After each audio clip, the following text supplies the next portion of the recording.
encrypt virtual machines on AWS or any other service, and OpenAI has talked about this, Apple talked about this, Google's talked about this. The way you would go about it is bring up a virtual machine that is encrypted, and then on the virtual machine, everything is unencrypted. It operates, and then when you shut the virtual machine down, it's re-encrypted. Therefore, only you have access to the thing that is being trained for you. Now, it is being operated for you on your behalf by someone else, but they can't spool it up without your key. Right. Unless they store your key. There's always, one-time. There's time-based encryption. There's a lot of other things you can do to mitigate around that too. This raises the question though, because we know that with AAMs, there's like a time it takes for it to be started up. LLMs, I mean. Right? Yes, a long lead time, yeah. Yeah, before you can even run it. So if you have that, isn't it going to be much slower? Yes, if you have to do fine-tuning. But what's very interesting about the direction that everybody's going now with long context windows is, let me see if I can paint this picture. Traditionally, you needed your specific data that you wanted to fine-tune into a model to be actually trained into the model, right? But more and more now you have long context, and in that context you can do something called few-shot learning, where you give lots of examples, you provide the data in that token window itself, and in a system message or in a mini GPT or a gem or whatever you want to call it, and that is passed as initiation state to the first interaction with the model. And then all subsequent interactions already have that context preloaded into that instance, if you will. It's kind of like hitting the Mr. Mises box and having a textbook ready that the Mr. Mises is told to read, and then continue to have your conversation, and then when it's done with its task, it dies. And when you hit the Mr. Mises box again, it pops up and it reads the textbook, and it continues. It's going to feel as if every time you press the button, you're getting a Mr. Mises that has intimate knowledge about what's in that textbook. And it can be personal, private information in there. But if somebody else hits the Mr. Mises button and they don't have the textbook, they can't access your data. You mean kind of like the memories thing that OpenAI has, ChatGPT? Yeah, that's exactly it. Yeah, so personalization, memory, the fact that the textbooks are the only part that need to be kept private, not the Mr. Mises itself. Mm-hmm. I see. Yeah, so it's very interesting how this has gone about, right? So like, if you look at the core innovations in the paper, which there is one that is very promising, right? The GRPO one. The rest of them are just applications of known things, and then funny accounting, and the lack of scrutiny by any press, hedge funds, people who are trading clearly on this news. I don't know. It points to a weird bug in our markets, right? Like, people are buying things they don't understand. This kind of assumes that all of those GPUs are being bought just for training. They're also being bought for inference. Correct. In fact, more and more are going to be bought for inference at this point. Yeah. Unless we specifically get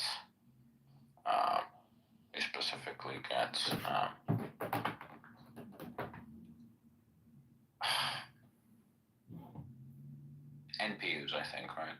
Or what were they called again? I forgot. Oh, they're called different things by different companies. Grok. Yeah, Grok.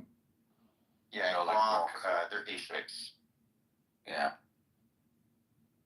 So you have matrix multipliers, which I think is the best name from Apple.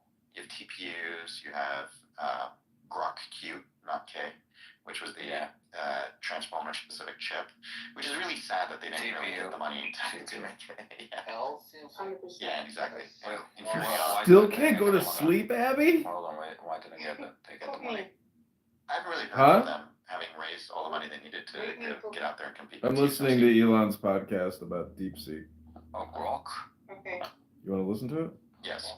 Innovate, hold on. They're not going to be able to compete with TSMC, what the fuck? Okay, go ahead. Maybe they could.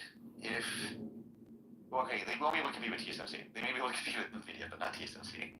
I agree with you. Yeah. Sorry, I can't even hear myself there. I was gonna try. I don't know how it's 2 nanometers. I don't know. We had Scoble on a few months ago, and he said that he actually interviewed the CEO of Grok, and he actually said that we have no plans of competing with NVIDIA on our training. We only plan on doing it on inference. That's fair. That's fair. Training requires versatility. Inference does not, right? So the final output is always a transformer. The process is the only thing that's being changed rapidly right now. So if you make chips that are really, really good for PPO, and then suddenly GRPO became popular, all those chips wouldn't be useful. That's not entirely true. I'm exaggerating, but somewhat. So like that's, I think, a fair comparison is inferences, and that's where everybody's competing, but ironically everybody's buying from TSMC to get the basics, and everybody's got slightly different designs.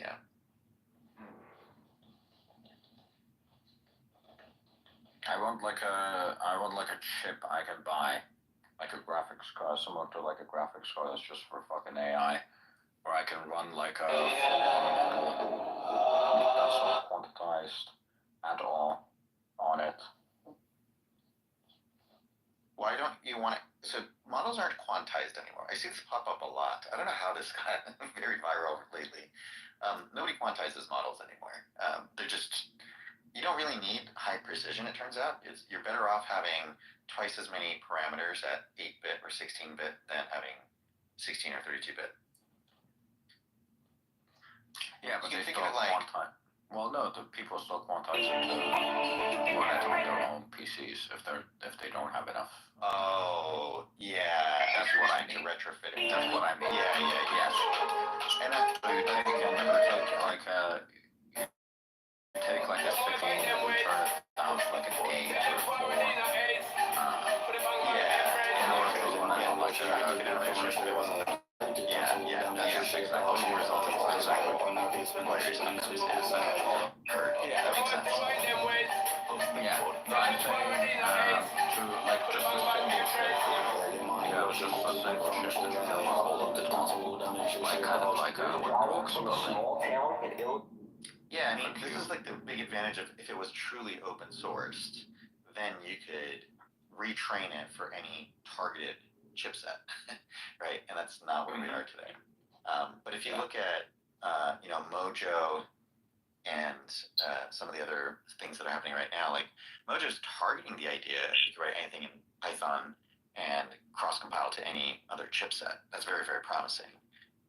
Unfortunately, we're not getting the source code, so it doesn't do you any good. Yeah, Mojo's not open source, so can't really trust it. No, the language isn't open source. You're correct. Yeah.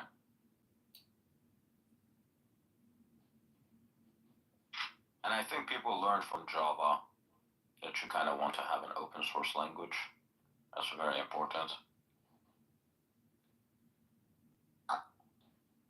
I mean, the kernels are open source. There's a lot of parts of it that are open source, right? But yeah. I know, but I think after what happened with Java and Oracle basically coming out of for companies for like shitloads of money for no reason whatsoever, just because they're like, oh, you're using Java, you ought to pay us $1 billion. After that whole fiasco, I think companies have just decided let's just only use open source languages going forward. Yeah. I think you can't tie your destiny to somebody no longer giving you software updates on a language after there are security vulnerabilities that are detected in it. That's completely fair. I don't know. Is there anything else you want to talk about on the DeepSeek topic, or do you want to ask? How do you want to take it from here, Adrian?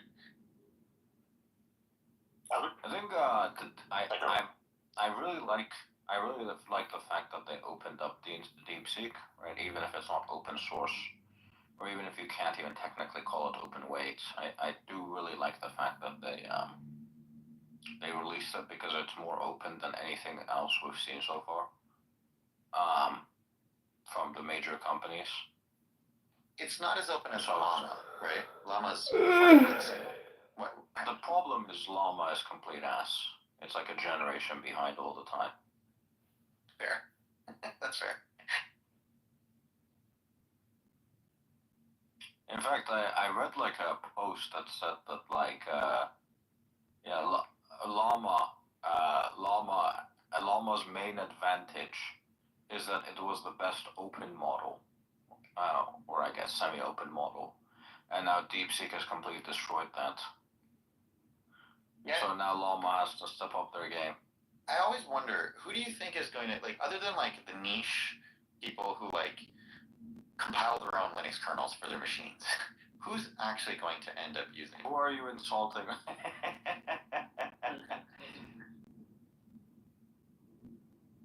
Yeah, I sometimes do that actually,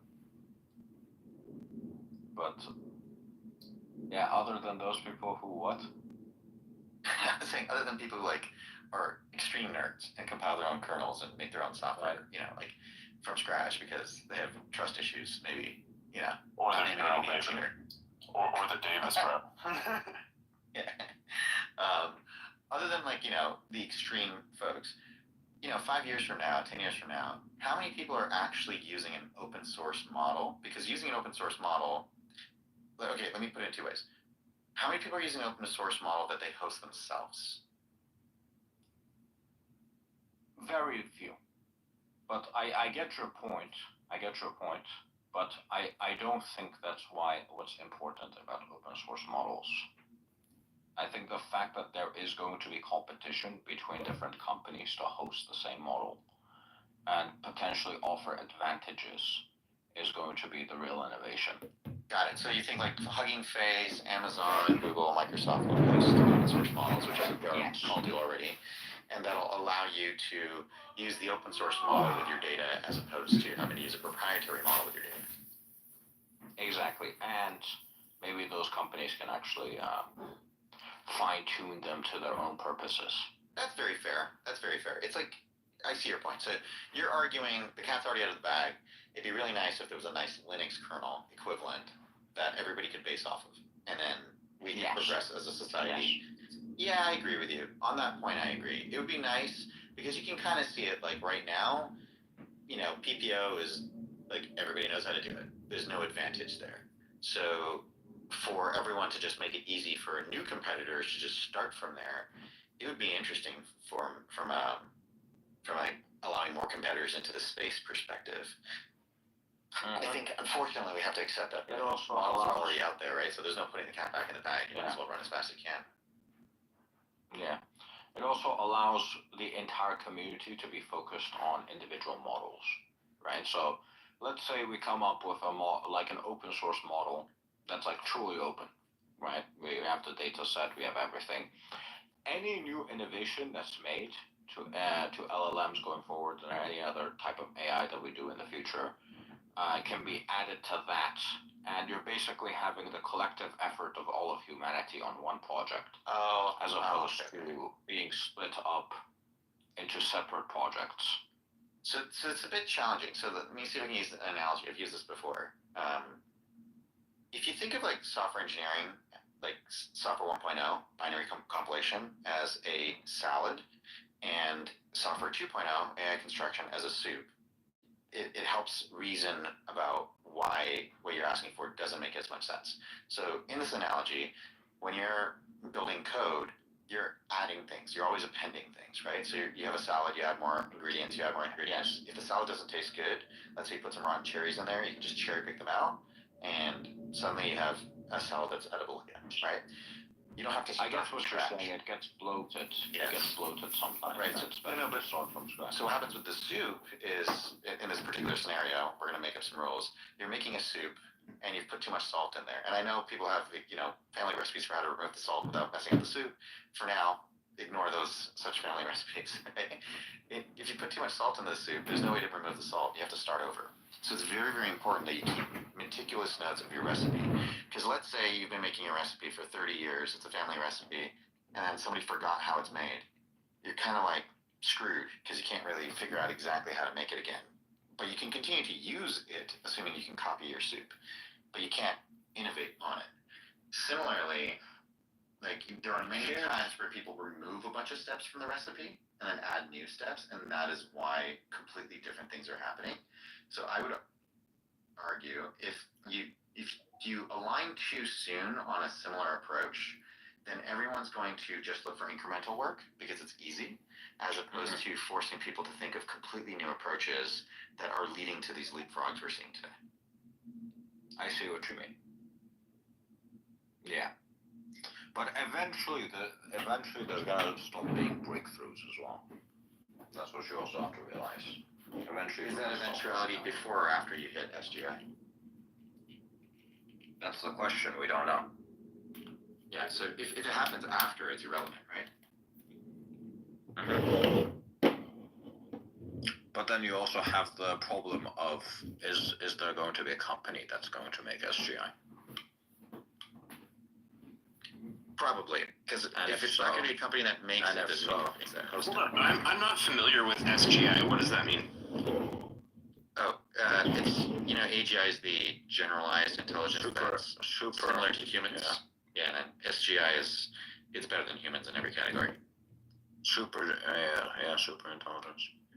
Artificial super, ASI as well, that's another, yeah. I think that's specific. ASI is used acronyms suck. Acronyms. Thank you. Acronyms sucks, yes.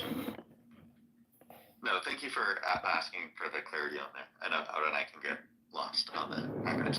By the way, when we talked about ablation, that was brought up in the comments that people laughed. Maybe it's worth explaining what ablation is for the broader audience. Basically deleting information that is useless. It's like forgetting. It's a fancy word for forgetting or removing, but you don't really forget, you remember what you forgot. So you don't ever relearn it again. My name is John. So the reason why I think the way But some people call me Edmund. Mischievous in a sense is it is well understood in the space that you're going to end up distilling your models, right? So if you're going to distill your models, when you distill things, something that has not been ablated distills very quickly. So you don't really save much by ablating excessively before you distill something. So if they did a lot of distillation, which it sounds like they did, if they did a lot of ablation, which it sounds like they did, and then they said, hey, look at our costs, ignoring ablation, they just moved some of the costs from one section of the training pipeline to another section, and then said, look at the section that we're talking about, it's cheaper than everybody else's similar section. But we don't even know that because nobody really knows what that cost is. So I would look at the paper as saying, they have tried everything they can, and they were able to get the cost down to it feels like the minimum cost is going to be $5.6 million to make a model like this, if you knew exactly everything that you had to do perfectly. I will say before you start. I will say the importance of making models that are super large as well. Yes. Is that you can use them to build smaller models that are much better. Almost. So maybe we can. I think one of the complications is like all the things you see being quoted for DeepSeek are the R1 model, not the distilled model. Right? Have you seen comps of the distilled model yet? I've seen smaller versions of it that are distilled. Yeah. No, I know I know the distilled versions exist. I'm saying, have you seen any benchmarks or LMSys rankings of the distilled model? I have not, no. Right? Isn't that kind of weird, given that the large model is on LMSys? I think the problem is as well, though, is that when you do modifications like that, right? Like when you have, like in the early days when the llama model was leaked. Remember when the llama model was first leaked? Because of Facebook's incompetence. And then a lot of these researchers came out and they did like Vacuna and a bunch of other ones. Back then they were being trained they were being trained by universities to basically beat the benchmarks and do much better on the benchmarks.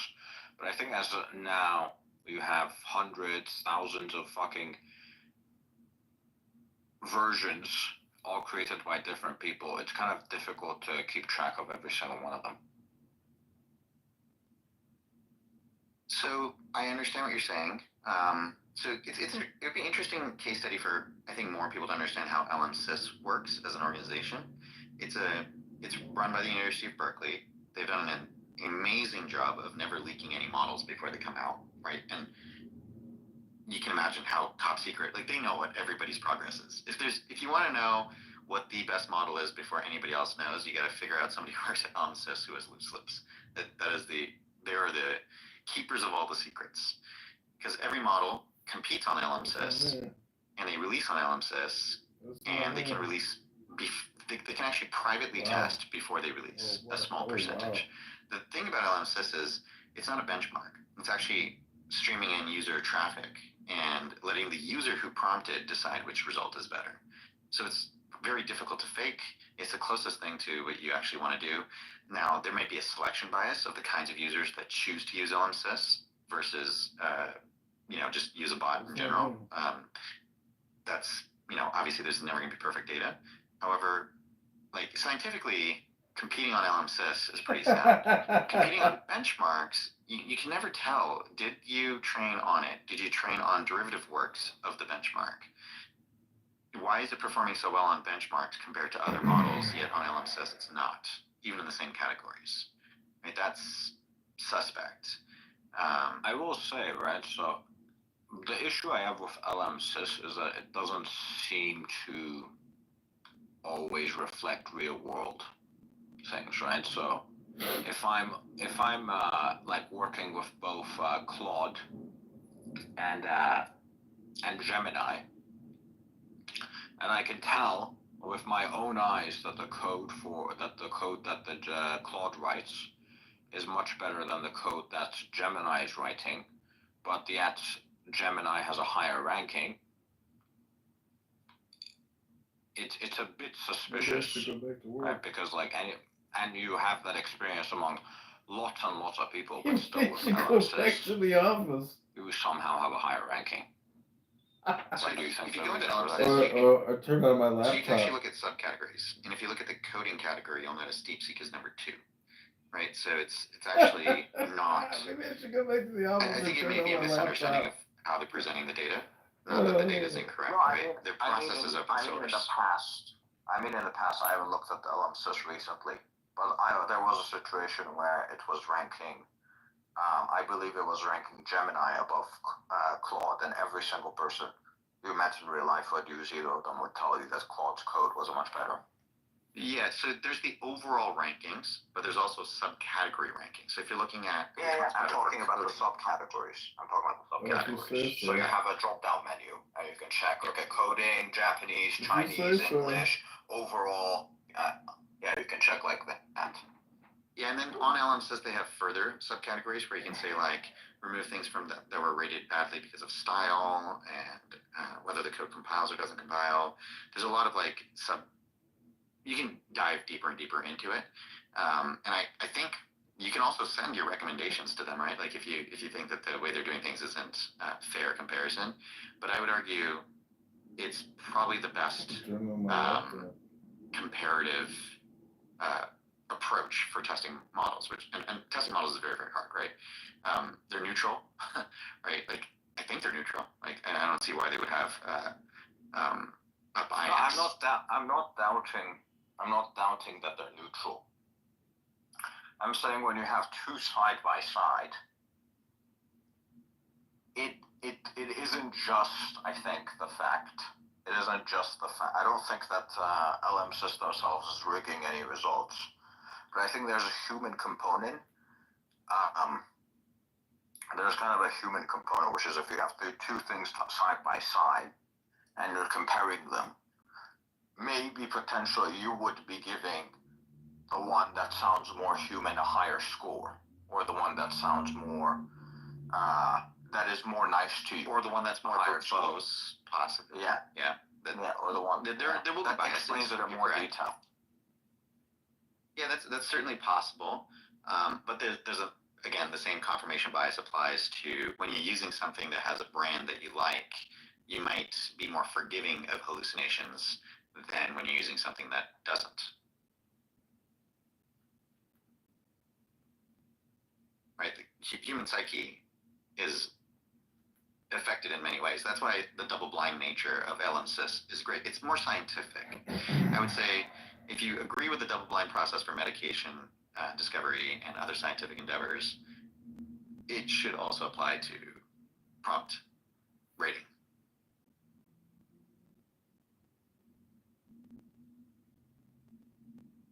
In any case, the main reason why I bring this up is if you see how LMSIS works and you believe the claim that it only costs $5 million to train a model to equal capacity, then the third ingredient you have to bring into the conversation is the chinchilla paper on scaling.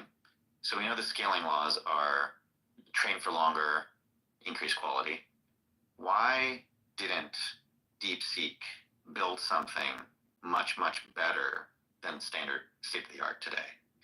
Because if you have a technique that has leapfrogged in cost, why not spend 10 million and make something 50% or 100% better, or even 20% better than what's out there, and prove, hey, we can actually do this cheaper. In fact, if the others are doing it for 50 million, you can come out and say, I think I don't necessarily think that's like a fair argument though, because we saw the same thing with Meta, right, where Zuckerberg literally went out and said that, yeah, we could have made Llama 3 much better. We just decided not to because we have these hypotheses that we want to test out for future models.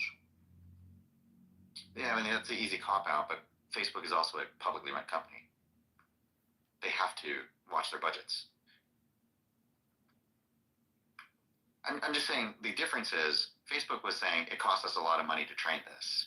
And so we're going to not spend more and more money on this. We're going to try other approaches that will reduce the cost and try in the future.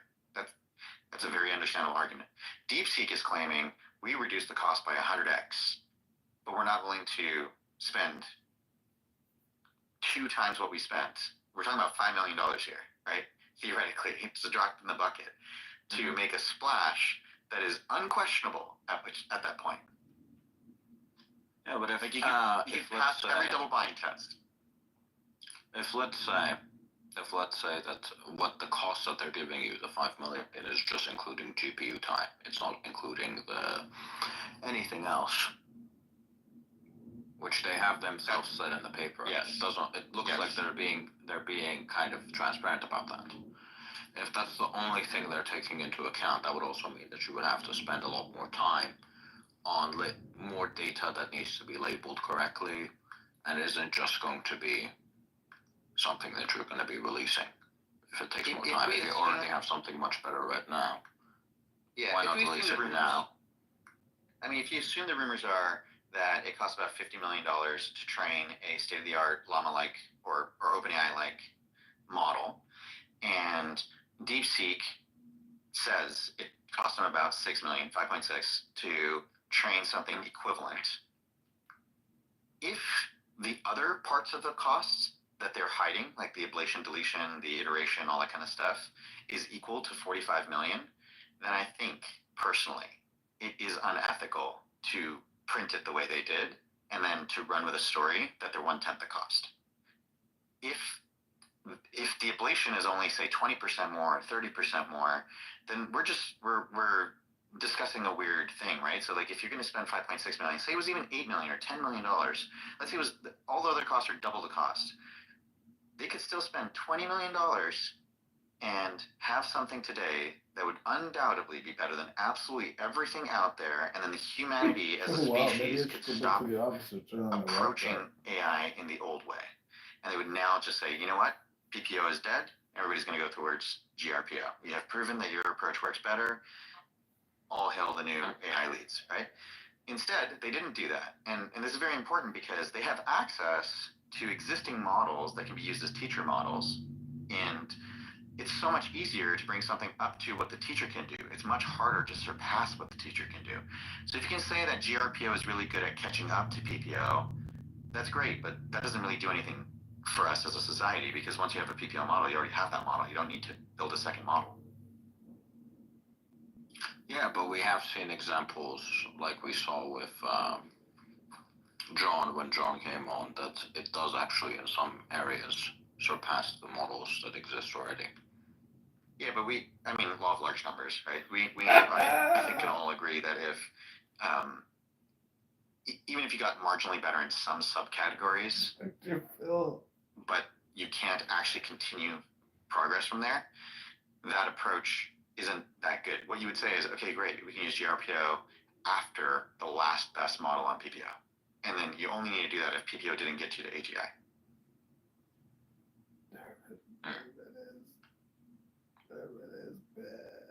I'm just like saying from an academic point of view, it seems very, very odd to make the claim that you have something that is dramatically cheaper and then say, but I'm not going to show you that it can actually do better.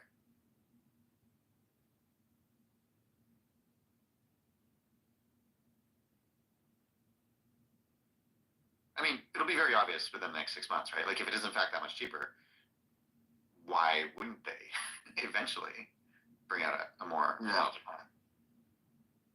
Yeah, that's true. That's like saying, let's say they spent $5 million, and had they spent $50 million, they could have got AGI. Why not do it? like how many orders of magnitude are we away?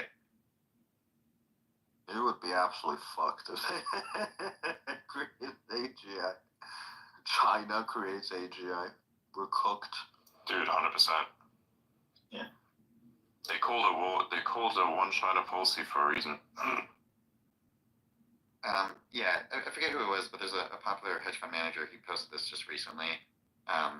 It's Ray Dalio? That's it. You got it. You know exactly what I was about to say. Do you want to say it? Yeah, because Ray Dalio is. I didn't see what the post you were talking about is, but when you said pro-China or China, when you mentioned China, I knew immediately it was Ray Dalio because he's very bullish on China. No. This is the opposite. So this is not him. Let me look it up afterwards. But somebody in the audience might remember exactly what the tweet is. But they basically pointed out DeepSeek is theoretically funded, not theoretically, pretty openly funded by a hedge fund. If the hedge fund clearly disclosed everything as they did, and the markets misunderstood, and they fanned the flame, and they got people to sell off a ton of NVIDIA shares. They made a ton of money from the short. They made a ton of money from the short, and they are a hedge fund, and that was perfectly legal for them to do. It is weird, but it is, why is a hedge fund? This is the other thing. Like, why is the hedge fund funding this?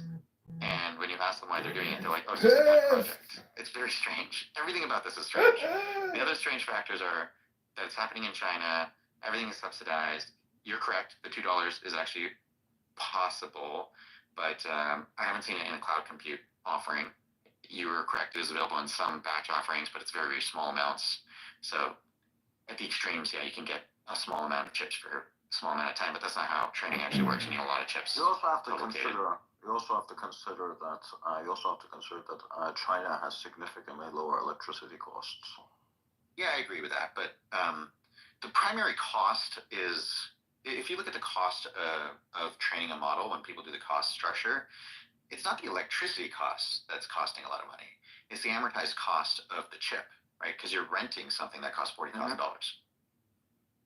Mm-hmm.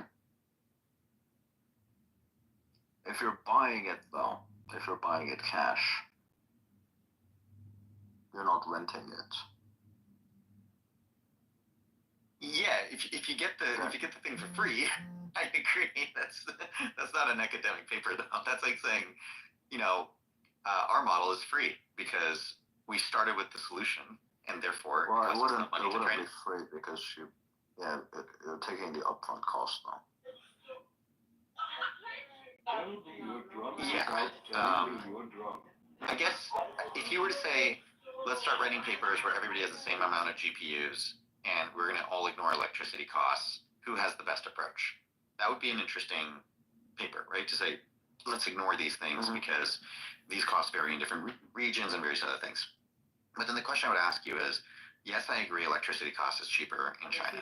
Do you think the electricity cost for the data centers is the same as the electricity cost for residents in all other regions? Because realistically, when these large companies make data centers, they negotiate the electrical rates. They negotiate everything. Yes. They don't pay rates that are much different than what China's getting. I would disagree with that. I would say still China's going to be much cheaper than the data centers in the US. Okay. Because you also have to consider, let's say you have solar panels, right? Let's say your data centers is being run on solar panels. China is the one that makes the solar panels. What if your data centers are running on hydroelectric power in Canada and there are many places where they have excess power? In those cases, you still have to meet several regulations that could potentially higher the cost that you have. Where in China, they don't give a fuck about the regulations.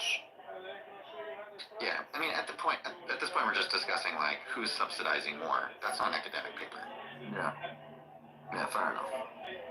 No, but the reason I bring this up is because this is kind of what happened with crypto as well. The reason why so much mining was happening in cryptocurrency and crypto in China was because of the fact that electricity was much cheaper. Not entirely true. There are a lot of other countries where electricity was cheaper, including Canada. That's why I brought up Canada example, because there were actually places where your electricity is fully included. I think Edmonton, Alberta, or a few places. It happened in a lot of.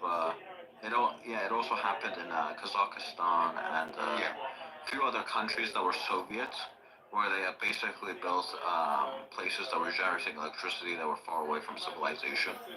The miners would just go to those locations.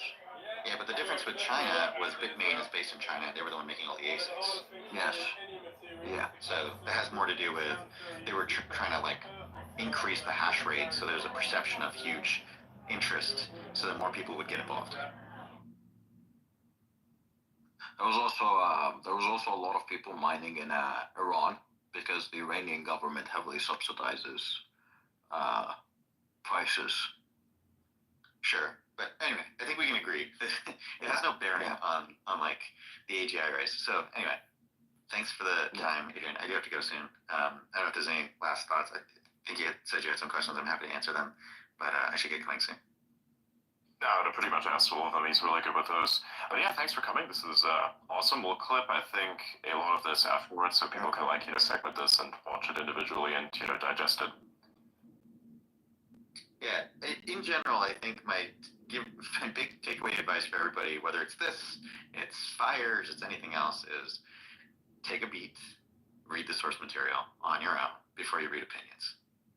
Absolutely. Verify, not trust. Yeah, even if it's me. In fact, I will be very happy if anybody wants to go through this space and find something I said incorrect that they can verify with source material. That would be fun. Thank you. Because that way you can keep improving. In fact, this would be an ongoing challenge. So that way you can keep improving, so it's like less wrong. It's like an AI. Yeah. Meta, you're full of shit. I will provide no evidence for this. Howard's going to go create the source material. Literally. He's like, look, I got it from a newspaper called Source Material. Wow. In fact, What is check your out source? sourcematerial.com. It doesn't exist yet. It should. What is your source? I made the sources that I made it the fuck up. Well, my personal favorite, it came to me in a meme. It came to me in a dream, yeah. Alright, I gotta go. Bye, everybody. Alright, see you, man. Okay. See you around. See you later. Alright. Good luck. Many more Doge savings to everybody. Bye.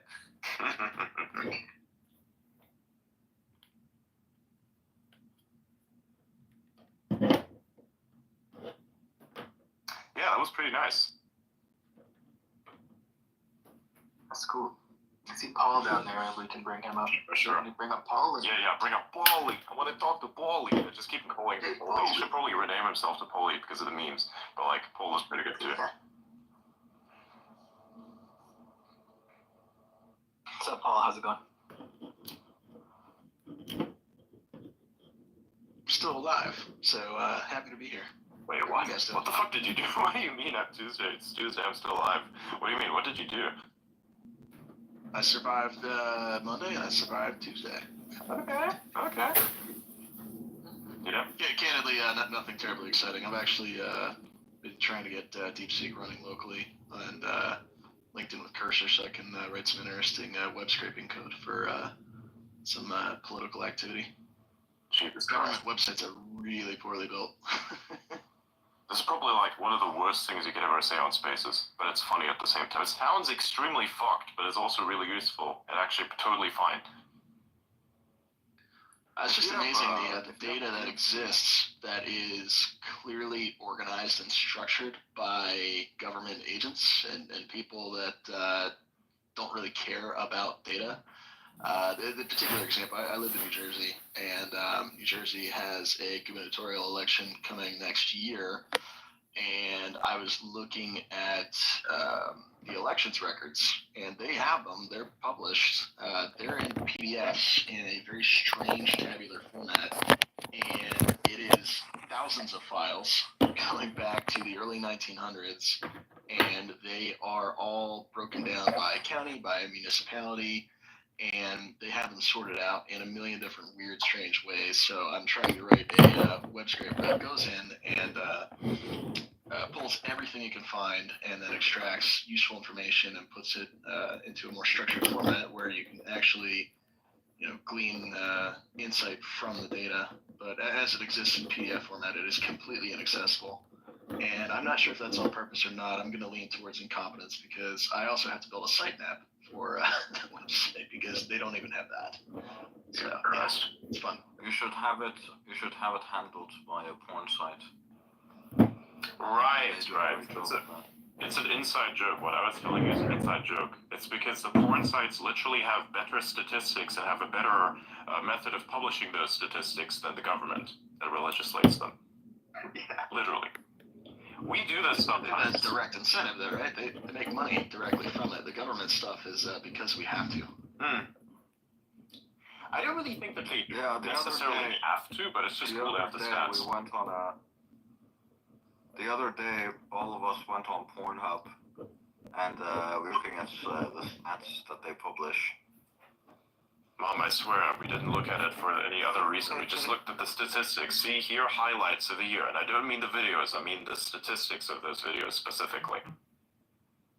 I do have a huge laugh. They put out a report every year, and somehow or another, that's and that report, yeah, it's like the funniest shit. They have like a state-by-state rundown of like the weird shit that people are looking for. Dude, if you want to know what's wrong with Germany and what like fucking a few decades of feminism does to a place, just look at fucking Germany, man. Holy shit, those statistics are fucking pathetic.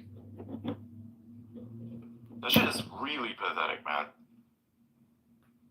And China's interesting because their specific thing is like because they don't really have porn there, they have to like go to other places to get porn from those specifically. So when they're searching it from there, they like go to Japanese porn for some reason. So they don't have local porn stars. That's why they go Japanese porn instead. I thought it was just an initial preference, like they don't like themselves, but I doubt that that's the case. Yeah, I think that's probably this is what we can get kind of thing. I think it's funny, some of the weird outliers that are in there. I'm trying to remember, I haven't seen it in a couple of years, I don't think, but there's a couple states in the U.S. that, like, they're the only ones on the list that have something bizarre. I'm coming up completely blank here. What the fuck is going on in Maine? Like, Maine is insane. Why is Maine insane? They're probably like some animals or something weird like that. I don't even know what happened in, like, 2023. That shit was wild. Ironically enough, I think for the statistics for 2024 were a lot saner than the statistics of 2023, which, honestly, wow. Me and the bros at 3 a.m. looking at Pornhub statistics. Why? I wonder, That's I mean, if you guys just looked at it, did they include any kind of year-over-year increase, decrease? Data? Yeah, they did. They did actually. What is the biggest category that has been expanding? These categories increased this much. This category decreased this much. Shit like that. So what's hot and what's on its way out? I don't know. I don't remember. Generally, everything has increased. There's like no decreases, actually, which is weird. Yeah, China searches for Japanese as like their main category. What's the main category for like California again? It's what was it? Lesbian. That's like something like Moms Next Door or something like that. I can't remember exactly. It's like, gotta be water sports. I think it was lesbian. No. It was not no, Canada was lesbians. Let me check right now. California was like best friend's mom or something like that. Yeah. California was actually quite vanilla, to be honest. I was expecting them to be the lesbians. Now, for some reason, the top category for Canada is lesbians. That doesn't make sense to me, but it is the way it is. So maybe this is like a circle, and California has gone so incredibly far around That they come back around the other way, yeah. And what is taboo to them Blythe was is correct. normal Blythe to other was people. correct. Yeah. Blythe was correct. Friend's mom is in California. Yeah. It's fucking wild. I don't understand. What is the preference of friend's mom there? Why is that a thing? This is like the type of person who's watching porn videos before the entertainment, not the thing that it's supposed to do. True.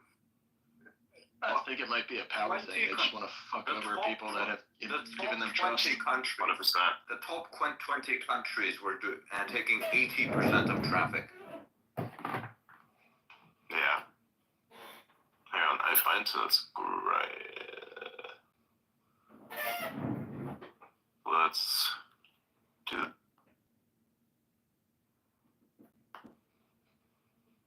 Also, Philippines has way more porn watchers that are women than men.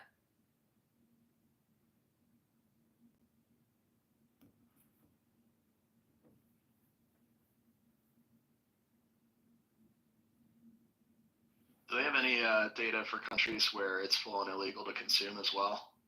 I'm imagining some of the like Middle Eastern countries are probably like full on ban. You may not access to this. They do have What are they on like? that, yes. It's mostly anal or Arab. Gotcha. Not terribly surprising or exciting.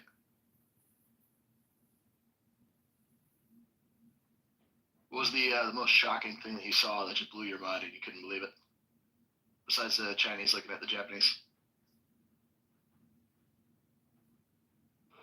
Honestly, something that I anticipated, but was also very hilarious at the same time, but shocking, was the French. They like have their own categories and everything. They're so into themselves. It's amazing. They're like the most into themselves country on earth, even though they have their own issues with migrants, which is wild. What kind of categories do they have? I can't read them. That's the problem. Like not because they're bad. I've no problem saying that part. It's that I can't read them because it's all in French. I don't know French at all, but in my head I've just got baguette running around. Big old thick baguette. Jesus Christ. Oh my god. Let's just reconnect here. Blythe's just dropped. Maybe bring it back up again. I'm gonna cook some steak. I'm so hungry and I need to cook a steak. Paul, have you been doing your push-ups and everything? You've been keeping in touch with the challenge? Or you've been too busy? Has DeepSeek taken your life? I'm gonna be totally honest. I have not actually been keeping up with it. I need to, and I'm just mentally drained with all the different things I've got going on. But I feel like there's light at the end of the tunnel. So here's my commitment to you. I'm gonna go on mute right now, and I'm gonna do them. It's 15 a day, right? Yep. Yeah, it is. I'm Easy gonna peasy. do them right now. In France, the most searched term was Francais. Francais by a wide margin. Yeah. showing they were interested in their own kind, both language and people. The next most searched term was hentai, which contributes to the trend of the year. In third was MILF, then amateur français in fourth. Yeah. It appears the term Latina got a boost of 5 spots, and anime was up a massive 22 spots. On the other hand, lesbian dropped 7 spots. Nature is healing.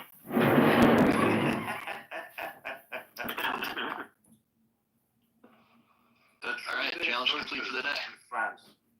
Trending searches in France included orgasme français, up 300%, femme mature, 232%. It seems like French liked women in glasses this year, with a femme à lunettes was up 209%. That's a strange one. Why glasses? Because autism, bruh. Just kidding. I love it. So for anybody that's in the space that isn't part of the challenge or doesn't know what the challenge is, I'll let Adrian kind of explain the whole thing, but I just did 15 push-ups and it took me less than 60 seconds. So you should all get on this train and get healthy. Let's go. Yeah, it's pretty easy. Like, I chose it intentionally low so that everybody has the minimum baseline. Don't be discouraged by the fact that you're only doing the bare minimum baseline. You're engaging with the challenge in the first place. That already sets you above many who are not doing it at all. So here's the thing. I pinned it up at the top of the space. You do 15 push-ups, you limit alcohol intake, ideally to none, switch to a high-protein, low-carb diet, cut out sugary drinks entirely, stop eating snacks, and that's basically it. You can also do other things like walking. You can exercise you add on top of that if you want to exceed the bare minimum. And waking up early is also important. Read books if you can. It's good for your attention span. Good books, not weird fucking Pulp Fiction dog shit. You're the last person that lets us wake up. We can't even sleep on time, let alone wake up on time. What the fuck? Hey, I always wake up on time because I don't sleep. True. I don't need to wake up because I'm never asleep. Wish I could do that. Although I do actually I do sleep. Yesterday I fell asleep at a good time. Nice. I wanted to play some Halo, but I was so tired. I was like, nah, fuck this. I'm gonna go to bed. Fair enough. I was gonna either do PoE or Halo because I was like, I'm so fucking exhausted. I can't even do PoE. It's too much brain power. Okay, let's just go blow some aliens up. Let's play Halo. And I was sitting there nope, let's go sleep.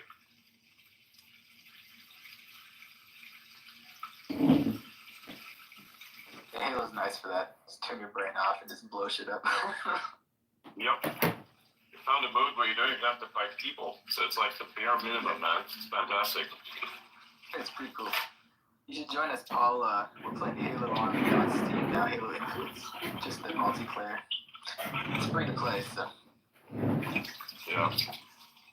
I am so tempted, but I have so much shit going on in life right now. I'm using PoE as kind of a mental break retreat, and then just heads down with everything else. Nice. Good job. How have you played any PoE? Me? Yes. No. Why? Didn't you give him a key? I did, yeah. Yeah, Didn't you play at the beginning and then you just didn't keep playing? You fucking dipshit. Just wasted a key. I told you guys I can't make it past this point. And then you guys were like, I'll help you out, and then you never fucking helped me out. Yeah, because you never logged back in. Exactly. Because whenever I log in and I try to fucking play that shit, I die instantly. You gotta get Right. There's stuff in the guild stash for you. Yeah, there's a lot of stuff. Just take shit out from there. Outer, what did you choose? I don't even remember. Pretty sure you chose If you chose the monk, you're gonna be cracked. I thought it was sorceress he chose. I can't remember. I think it was. sorceress. We got a lot of equipment for Zorthos. We can hook you up. Okay. Bump up the defense, put a little DPS on that shit. One shot a few bosses for you. Oh yeah.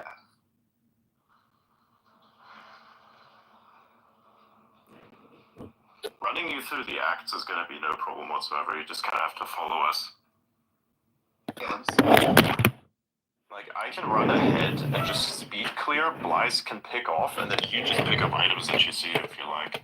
We have also very good rarity on, so there should be good stuff. Because I'm not picking up anything that drops. It's all garbage to me.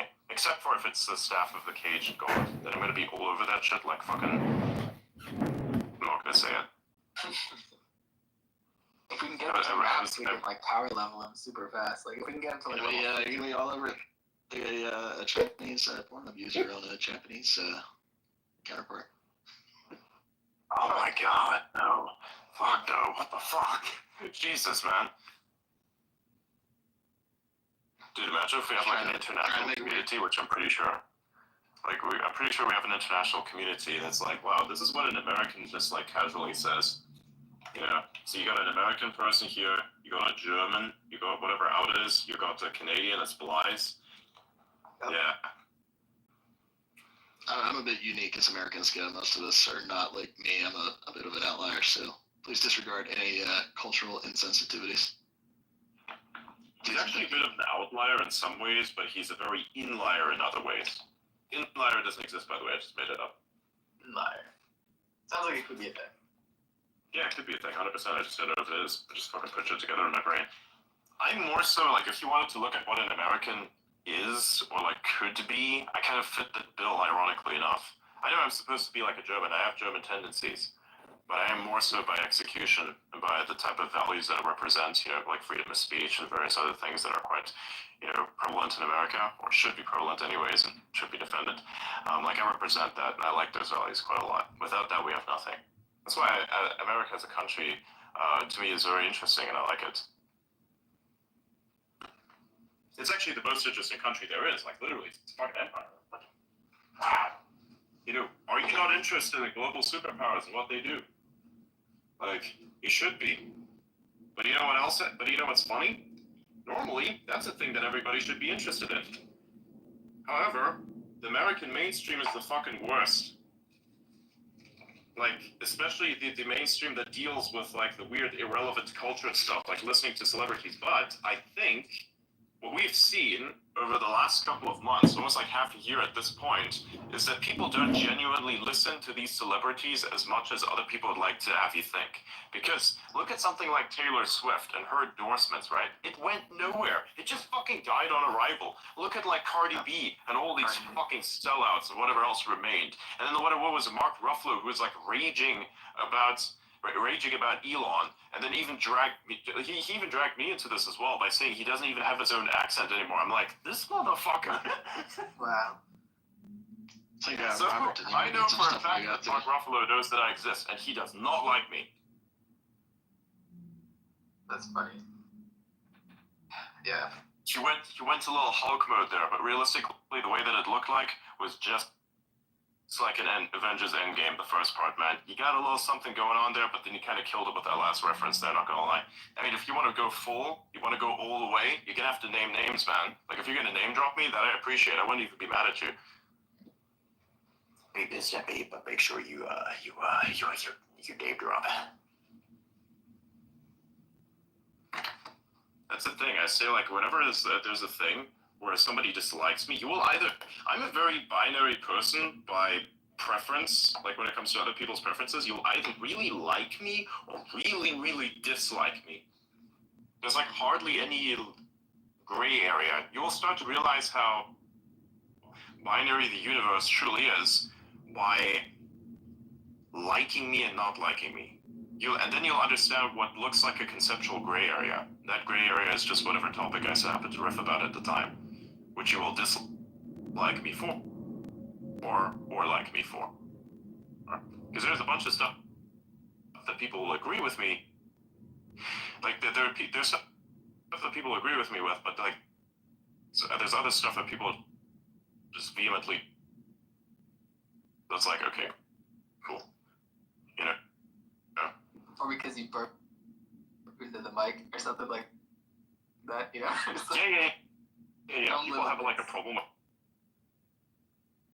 that, even though it's funny as shit sometimes. I mean, I don't do it all the time, but I do it quite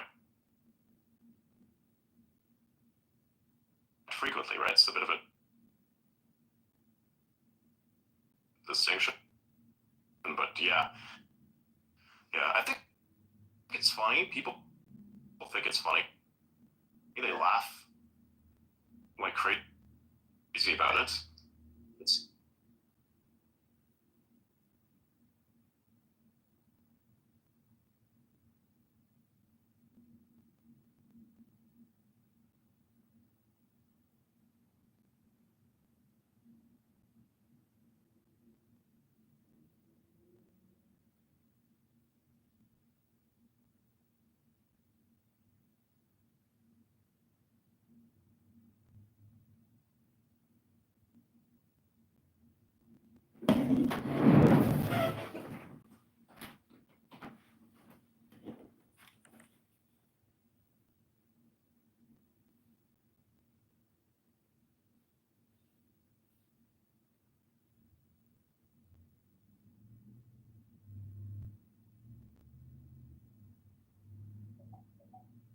There's a fun story. I once did a phone system installation many years ago at a film studio locally here in Philadelphia, which I won't name because God only knows if I signed some NDA back then. But it's some of the tightest security I've ever been through to just go into this facility. And they work with a director that's also Philly-based, which anybody with half a brain could probably guess, but I also won't name.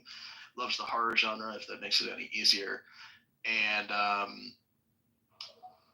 it was crazy, some of the stuff that I saw, and just even some of the titles of people that I was programming into the phone system. I learned an awful lot about the dirty underpinnings of the film industry by just being on that site in those studios and deploying a phone system there. It's pretty crazy. Wild.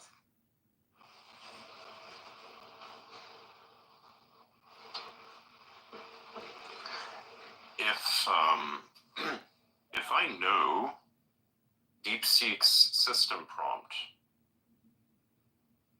like, is that something I'm able to say? Like, is that okay, or do I get fucked somehow if I do that? They're a Chinese company. Do you travel to China often? Are you worried about being subject to their jurisdiction? Or are you in a country where extradition might be a problem? No. Do you ever But plan I mean, to you're travel to referring China to in a the large future? hornet's nest, so I'm probably going to hand it to someone who has the ability to withstand hornets, but also probably not. They did open source it, and they did publish all the papers around it. I'd say let it rip. Your call. Yeah, true, but they technically didn't open source it. That's the problem. Like, you can't modify it. It's available, but you can't modify it. We had like that discussion with Metaphor earlier, where they basically relied off of open source stuff, but didn't really make it open source itself. They didn't open source the result. I didn't look into it. I thought it was out under the MIT license. No? Yeah. I believe that. I believe it. Okay, so that's not the... Okay, got it. Thank you for the clarification. Open weights. Yeah, Mhm. you can call it open weight. There's a big difference between open source. If something is open source, it's recreatable. It's not recreatable because they haven't given us everything built up. You know. So it's a big L internationally, because they basically took everybody else's shit that was available for free and turned it into this. Pretty cool. Like, I will say that was a very Giga Chad move on their part.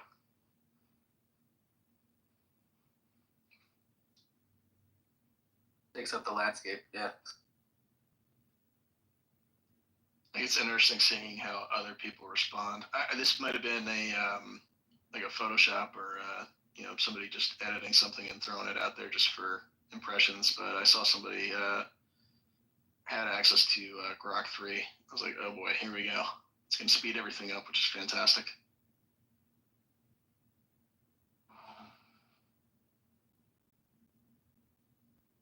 I haven't seen too much about it actually in action yet, but excited to try it when it comes out.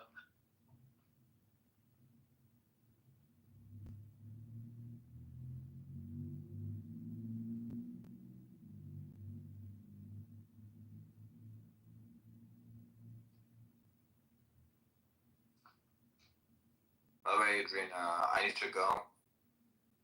Oh, real? Yeah, I'm not sure I'll be back. Maybe I'll be back. I don't know. We'll see. Okay, sure.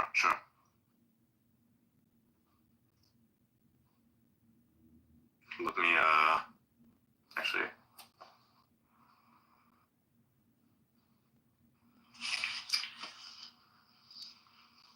You see, Elon announced that SpaceX is actually going to bring home those 2 stranded astronauts, and he said it's terrible that the Biden administration left them for so long. So yeah, because POTUS asked him to do it. Yeah, very true. It's good that they're coming home though. I was a little surprised when I read that. I saw that post earlier too, and I was thinking to myself at the time, like, I thought he already did that. I thought he brought them home months ago, and I guess that never actually happened, and they've been up there all this time. That's really sad that I forgot. Yeah. They had to spend the By the whole way, Christmas. Huh? Yeah. By the way, Blythe, can you clip the part where Lord Miles was here? I don't know if I don't think my recording was even on at that point. Yeah, because I was still like loading in. Then use the rec spaces tool. All right, I'll look at it. That'll work. I've been meme posting today a bunch. Felt that was funny. Then I think there was a bit of a bot purge, so that was interesting too. So my following took a bit of an impact there, but not that much. Still interesting to see though that they are in fact still cleaning the bots, which is great. So yeah, there's definitely cleanliness. And I got into a bunch of fights with people. That was pretty cool also. Disagreements, the usage of a term in reference to something that they don't even do themselves, which I was like, okay. Cooked a little hard there, which was very good. Resulted in the removal of both me and that person this time from a group chat. Which was a lot of fun. It was good. It was a good development. I gotta say, I wonder without one nether silence, then there's peace. I'm gonna So call that was win that was for fun. you. Net win.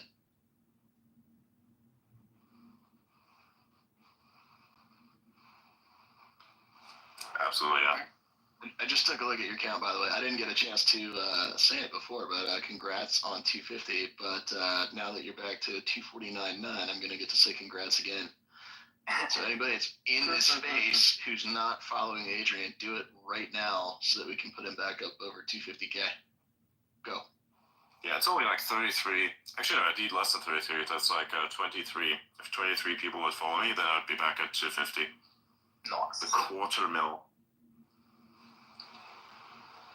Big milestone, yeah.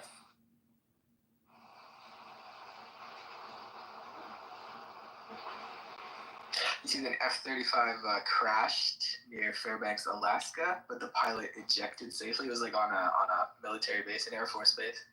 That was kind of spectacular looking.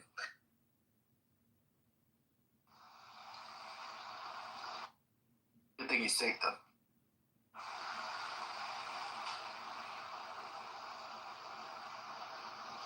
Those things don't have a great track record, do they? The F-35s. Still getting a lot of outrageously expensive. Yeah. Yeah, I think they are super expensive, yeah. Gonna explode.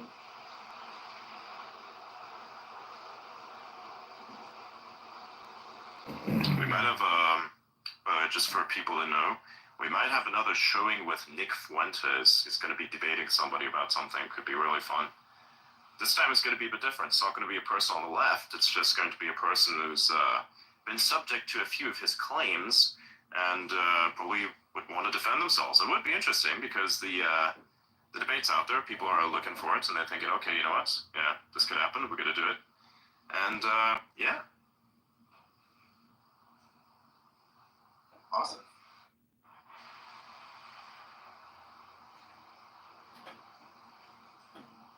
should be fun. Oh yeah. Wait, what is this?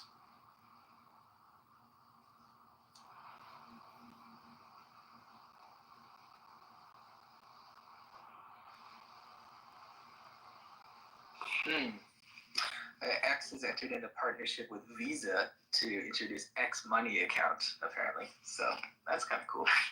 That'll be for U.S. Yeah. customers first, I'm assuming. Yeah. It's true. We're gonna have X money soon, it seems, per their own announcement. So, Cool. hell yeah. Good stuff. So We're gonna have it. It's gonna happen. It's gonna be incredible. And it is all coming together. Would be really good if they had their own wallet or something, so that you could trade and Doge and do whatever you'd want. You know, give somebody a little Doge on the side, like, hey man, I loved your art so much. It's worth a couple Doge. Here you go. You amazing tip. yeah. Really cool. You should do that. You should really do that. We'll see. Yeah, We'll see what happens. Little tip of And there's Doge. not going to be any tax on tips soon, and hopefully no income tax either. I can't wait. Yes, sir. Nice. I got my my IRS forms from my employer today, and it's disgusting how much money goes out in taxes before I ever even see it, before I get taxed on it again, spending it. The double tax, Yeah. double dip. Yeah, I could probably support 3 or 4 other families, and it's just horrible watching that go right out the door.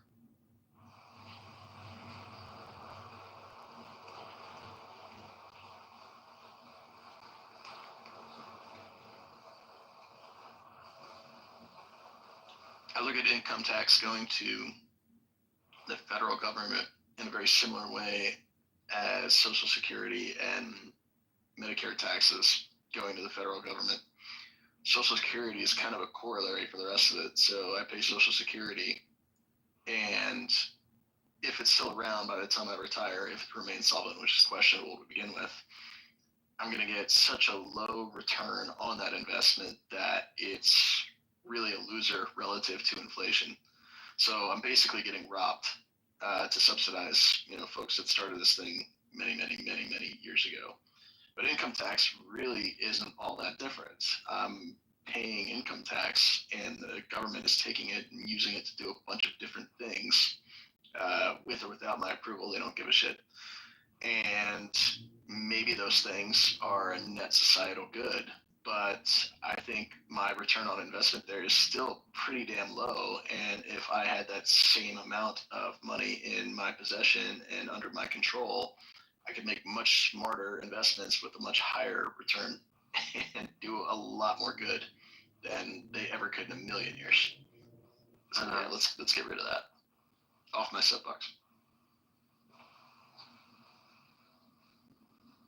Yeah, makes sense. By the way, just for my own personal curiosity, I would love to know this. If, say, for instance, a tipping feature were to go live, right, because, you have X money, so I'd assume probably you'll be able to send, money to other people. Let's say hypothetically, that is available, and if something like that were to be available for me, would you tip me something? And if you could, how much would you usually tip me? Like whenever I had like a space or something like that, there would be some stuff that I do that you'd like. How much would you tip if you were to do it in the first place? Just wanted to know, for my own personal curiosity. There is a tipping feature in X. I haven't turned it on for me yet because I just don't put out enough content in a regular way that I would want. Yeah, but it only goes through the problem is it goes through Patreon, and I don't want to go through Patreon, so it's like, nah. Oh, it does? I didn't know that. Okay. Yeah, it goes through Patreon or Bitcoin. Not everybody's gonna have crypto, right? So I'd rather have my fiat than the crypto because I don't want to liquidate. Oh, interesting. Yeah, I mean, I think a couple of bucks at a minimum is fair. I look at it in terms of entertainment value. I look at kind of games and stuff the same way in movies. You go to the movie theater and you sit down and you watch, say a 90, 120 minute film, whatever. After you get, snacks and, something to drink, call it $20 a person. So you're spending $20 for 120 minutes of entertainment. Rate's pretty high. Games, much less so. Everybody complains about the price of games, but if you play a game for hundreds of hours, you're getting every ounce of value out of that investment. And I think that spaces and podcasts really aren't all that different. You come on here and you end up hanging out and chatting for hours at a time and learning stuff, and being entertained and laughing your ass off at different times, and engaging with cool people. I think there's intrinsic value in all that. So I don't know. I mean, we could probably come up with a pricing model for it, but I think I don't know, $2 to $10 is like a gross, disgustingly broad range. It's probably appropriate depending on the individual, the evening, the topics, how entertaining it was. Yeah, somebody said somebody said they'd be willing to spend like 10, 15, or sorry, 5, 15, something like that. $1 Actually, the thing you can do at the moment is subscribe to me. So I feel like if you haven't already, you can in fact subscribe. There's a little thing there, the purple button. So you can do that. You can go subscribe. I'd recommend doing it on the website because that way I get more money. Because Apple is a piece of shit, so they want to have a cut of the money, which they don't deserve. They deserve like literally $0 for whatever my fucking effort is. They did nothing. They don't deserve it. So just basically, I'd say just do it via the browser. Subscribe to me via browser, so I get more money that way. Yeah. I see Preston in the audience there. There you go. I see Preston in the audience. It's funny. That might be one of the more interesting things that comes out of the whole X payments system in partnership with Visa is I think X may potentially be big enough that they could challenge Apple over that policy, over that VIG. Apple could potentially pull X from the App Store, pull Grok from the App Store, but I have to wonder if Tim Cook has the stones to challenge Elon in that way. It'd be popular for sure to try to do that in both directions. More so popular for, anyone who wants to see Apple finally be taken to task. Because there's a reckoning that's long overdue for shit like this. Like, what's your fair share? Like, this is the thing. This is also funny. It's the same thing that the socialists, the communists are doing. Like, mainly the socialists are extremely stupid. Like, they say you have to pay your fair share. They always say, like, about the billionaires and such, like, they have to pay their fair share. They already paid taxes. They're already paying taxes. They've just set themselves up in such a way that is very financially competent, right? So if you look and say, what is their fair share? It's like with this here, it's like Apple wants their fair share. What fair share? Their fair share of something you didn't make? There is no fair share. There's my fucking shit and no one's shit. Fuck your fair share. There is no fucking fair share. What do you think this is? I took my time, my effort, labor, and exchanged it for someone else's currency. And then somebody comes along and be like, oh yeah, I want a piece of that. Who the fuck are you? Like, it's like as if you go on the street, you just did something for someone. Let's say, for instance, you had a blown up tire, and you just like fix this person's car, and that person's about to give you like $100, and it's only like $1 bills. So it gives you like a little stack of cash there. Then some rando comes along and says, "Oh yeah, I'm gonna take like $2 from there." Who the fuck are you? Who's this motherfucker? Same shit. You're gonna let that happen? You're gonna have a problem with that? Probably yes, because it was not their money. It was your money. Really interesting That's concept in a attached nutshell. to that.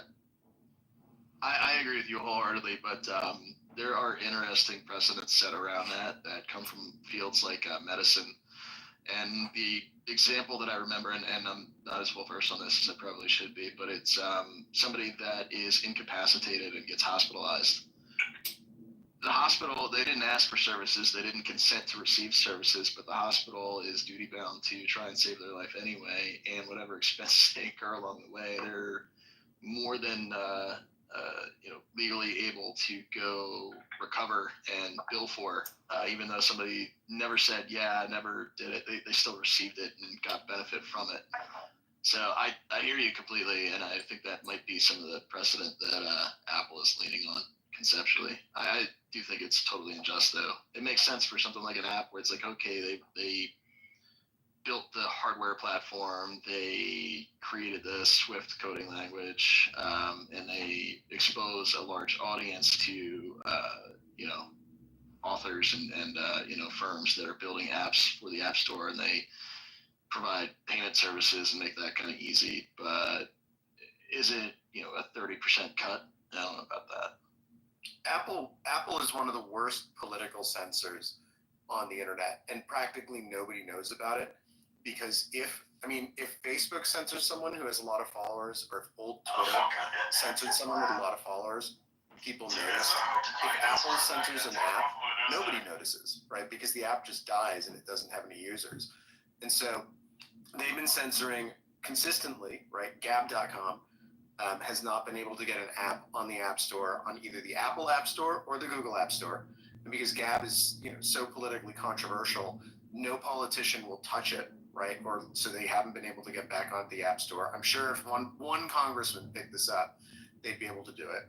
Parler, right, is another case of an app that got censored by both app stores, Apple and Google. Eventually, Apple let them back on, right, after a huge amount of lobbying by, political types. But Apple threw them off of the App Store after January 6th, right, despite the fact that most of January 6th was planned on two apps run by a different company. It was planned on WhatsApp, and it was planned on Facebook, right? It's Facebook's event feature. Now, whatever you think about it. And then what happened was Kara Swisher did a disastrous interview with the CEO, disastrous for the CEO of Parler, and a bunch of left-wing activists decided they needed to get unpersoned from the internet. So Google banned them, Apple banned them, and AWS booted them off at the same time. But it's really insidious, because Apple has this, it's like the last bastion of censorship on the web. And the problem is nobody sees it unless you've been directly or indirectly privy, right, to that censorship, because you happen to live in a part of the internet where you actually notice stuff really, really early on, and then it gets censored. So I don't know if they're ever going to have their reckoning, because nobody notices the kind of shit that they do.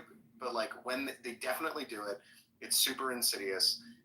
It was a key part of the censorship apparatus that was, operating most of the internet from 2017 until Elon broke the spell in 2022, and they're still doing it.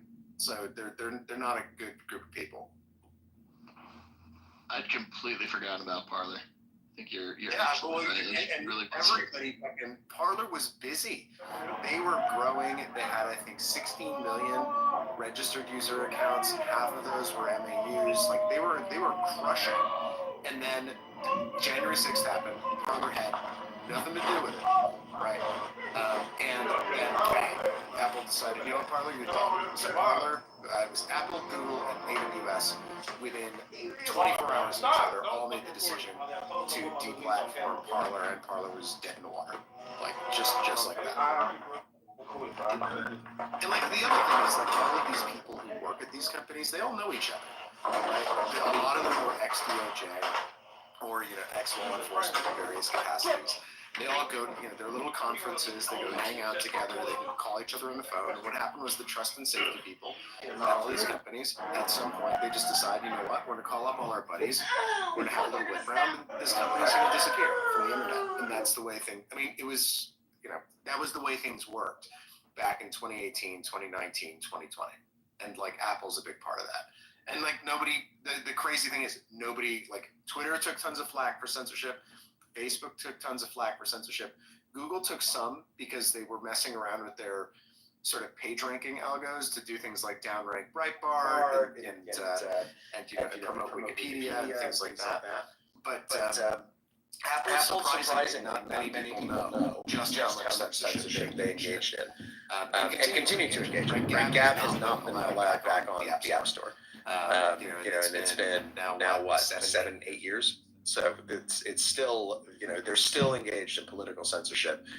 Contrary to what's going on in the U.S. government right now.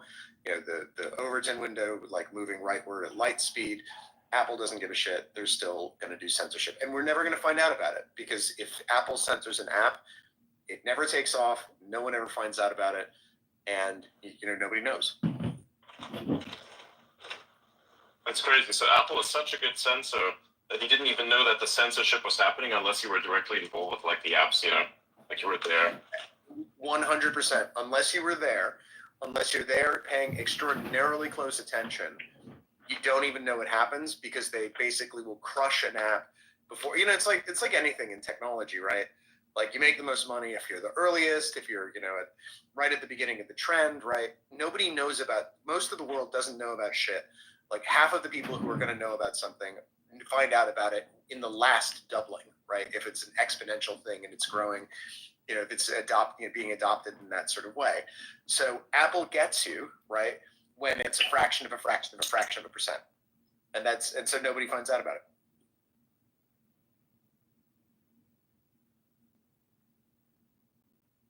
That's wild.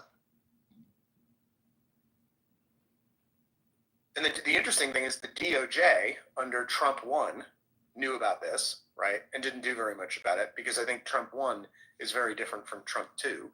Obviously, under Biden, nothing happened, right, in the censorship front because the censorship just increased like crazy. So, it'll be interesting to see if anything happens under Trump 2.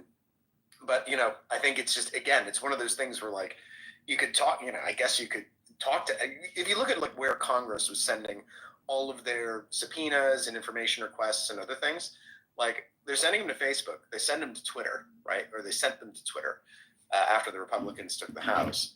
But I can't recall Apple ever getting asked, hey, have you ever engaged in politically biased content moderation or censorship? Nobody has even asked them if they've done it, even though they very obviously have.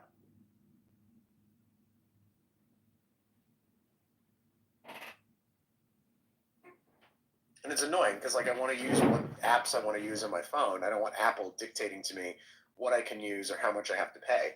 I mean, I subscribe to Adrian and I use the web page to do it. And I recommend everybody do that because when I subscribed to Adrian, women found me more attractive. Men liked me. My life improved. I started making more money. I started dressing better. Subscribe to Adrian. It's really going to change your life.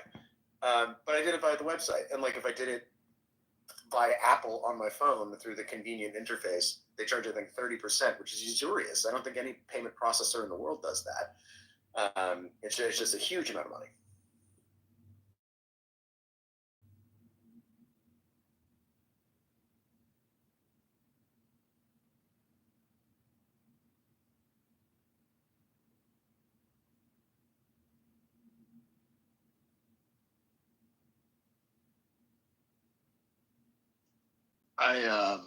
This conversation, I already wanted it, but I want it so much more now. And this conversation just really pushes it even harder. I'm really looking forward to Xphone.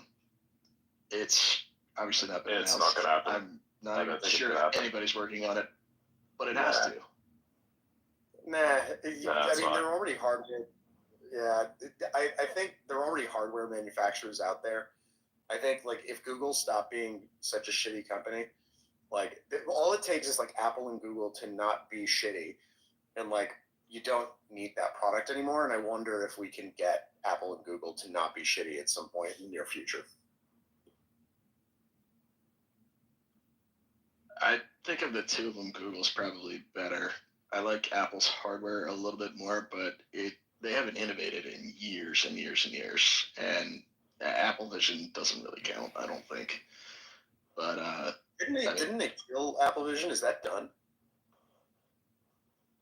I don't know. Is it?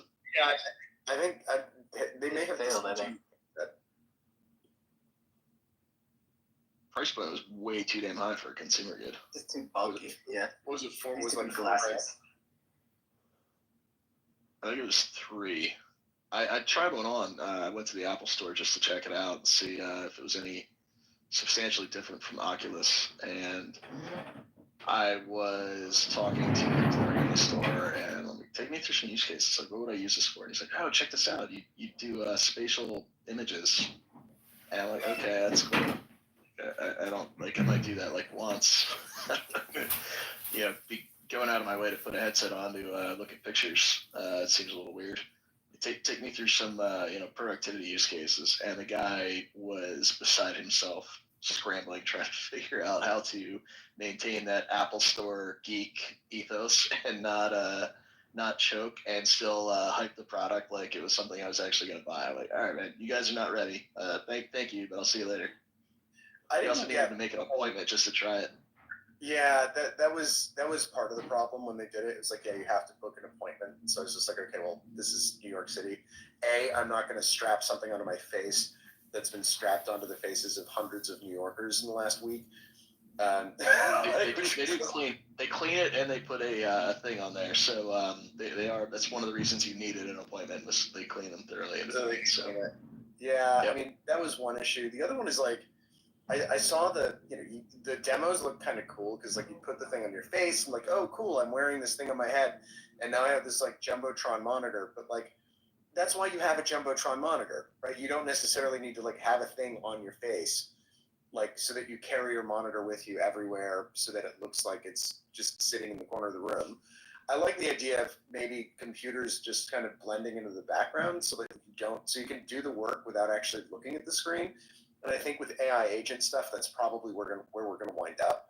Is you'll just sit there and like have a conversation with your computer and shit will just happen. And then what will happen is when the work product's done, it'll get served up to you and you'll get to review it like on a monitor or something like that. And then you just send it off. I'm not sure you need to like carry the monitor with you everywhere. Just like oh yeah, cool. Like I'm sitting here like with this giant set of goggles on my head.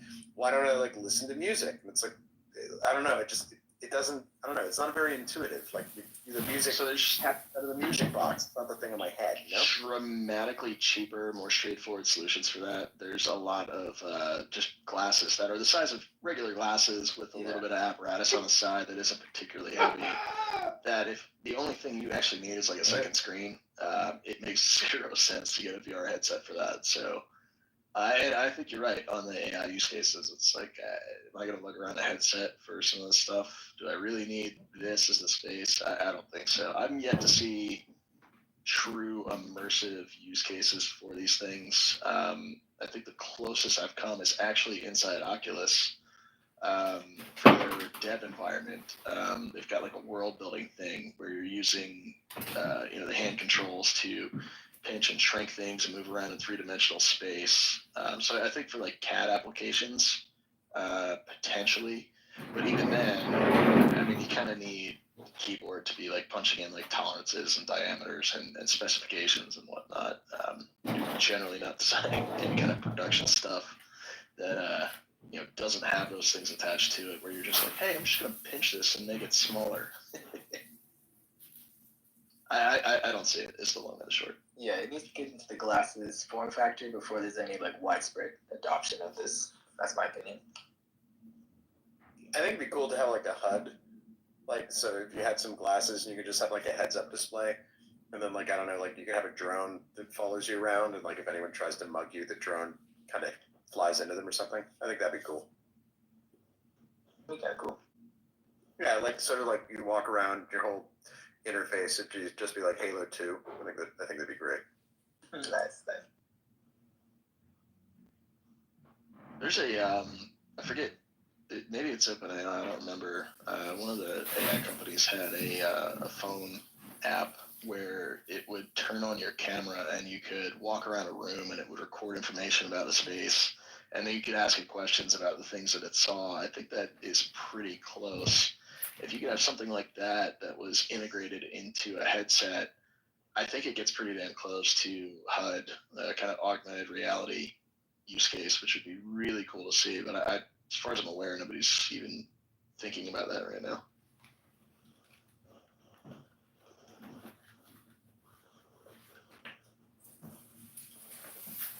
True.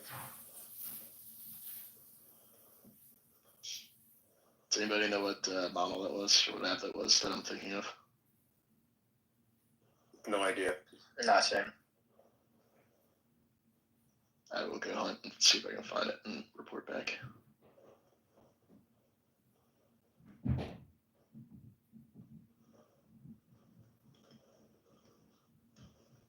Looks like iPhone's latest software update has Starlink introduced Starlink satellite support. So that's kind of interesting. 18.3 iOS version. Interesting. That's for T-Mobile users. So like what? Like Starlink internet, like native in the phone? Yeah, it's just saying there's going to be support for Starlink satellite network in the latest iPhone update. So yeah, I guess it's going to be a beta that's going out to T-Mobile users, basically allowing them to directly connect to the satellites for communication whenever they're limited on their communication. That's fucking awesome. That is so cool. That is so cool. It's pretty cool, yeah.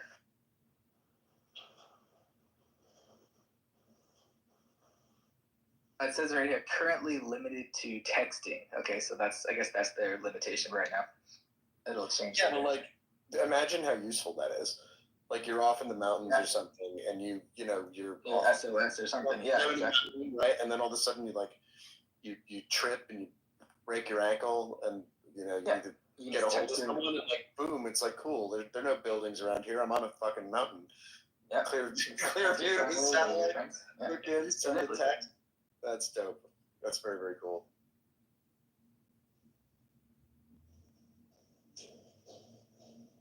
This is a problem I have all the time. Like I get stranded on mountains like at least twice a week, and this is something that I go on mountains quite a bit too. it actually is. It is kind of. It can be a problem if you're into skiing and shit, and you want to go down some like really hairy trails and stuff. Everybody has their cell phones with them, but like, let's say, I don't know, you get in a stupid position or something, your cell phone might not work if you're on the top of Killington or something like that, and you break your leg or you're injured, and then it's some random ass trail that people aren't going down all the time because it's a double black diamond with trees in the middle. And like, you could be totally like borked, like you could be in major shit. And so like this solves that use case perfectly. Like, because otherwise you need a Garmin, right? You need an InReach or something. What's up, Killington? You ride the outer limits, do you? Yeah, look, I know Killington is not exactly the most extreme mountain in the world, but like they do have. No. I'm laughing because I spent some of my youth in Woodstock, Vermont, and I spent quite a bit of time at Killington, so I just know it well. East Coast friend. Excellent. Yeah, no. I was just up in Woodstock a couple weeks ago, and I'm trying to convince my wife that we should buy a house there, and she objects to this because she thinks that we should just go to the Woodstock Inn instead of getting a house. So that's a discussion. That's a conversation. Yeah, so Woodstock Inn is cool, but having a place is much cooler. Inn's kind of like down in the village, across from the green, which is like, all right, yeah, that's neat. But you're also kind of in the town. So if you're in a house, just statistically, you're likely to be at least halfway up a damn mountain. Yeah, so like it depends on the use case for the house. So like my use case for a ski house has it's like a dual purpose, right? And this is not something I'm planning on doing in the immediate future. This is like a pipe dream kind of thing. So like use case number one is that it's somewhere cool, like where you get to go skiing and it's winter, whatever. It beats just like being in Connecticut where it's just cold and it sucks and there's nothing to do. So like at least up there you can do like stuff outside and that's fun. The other one is like if there's a nuclear war or societal breakdown, like I feel like I can survive better in Woodstock surrounded by aging hippies than I could like in southern New England where there are people from New York and the cities and other kinds of things and suburbanites who are under the age of 50 and just like psychotic. So I just have a feeling that like that would be a better place to ride that out.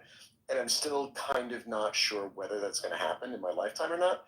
So it's kind of like, on the one hand, ski house, but on the other hand, like bunker, where I can just like hang out with a lot of guns and have some tin food. Like, does that? I mean, that's fun, right? That's fun. Everyone thinks that would be fun. That's fine. So I've had similar thoughts, and what I'll Everybody say thinks is this. I'm not a prepper. I don't have like a basement full of cans or anything like that. But I think as somebody with a family, if you're a man and you have a family and you're not thinking about, okay, what do I do in this scenario? You're negligent.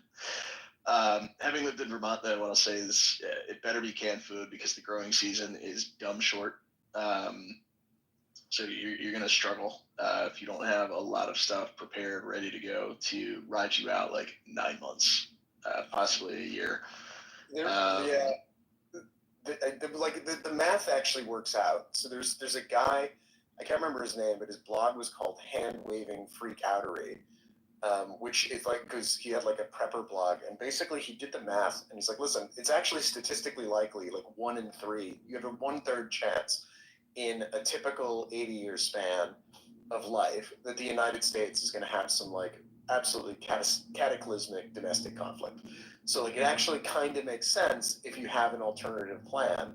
Like what's the chance that you're going to get a hurricane or like a really bad earthquake or something like that in your lifetime, right? So like if you're in the Pacific Northwest, I think it's like 1 in 3 or 1 in 2 in the next 30, 40 years that the Pacific Northwest is going to get an absolutely cataclysmic like mega thrust earthquake. That's something you should prepare for. Like it might not happen, but there's a good chance it might.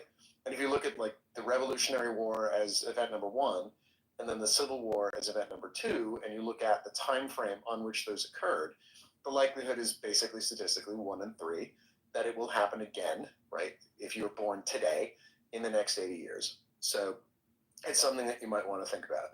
So like that's kind of how the analysis works. And as long as you can hang out and have good beer and pizza and like awesome skiing at the same time, I think like you can address both of those use cases well with a ski house. Dude, I love that we're sitting here and we're talking about a doomsday scenario, and you're like pizza and beer and skiing. Fucking Chad. Make the best of it.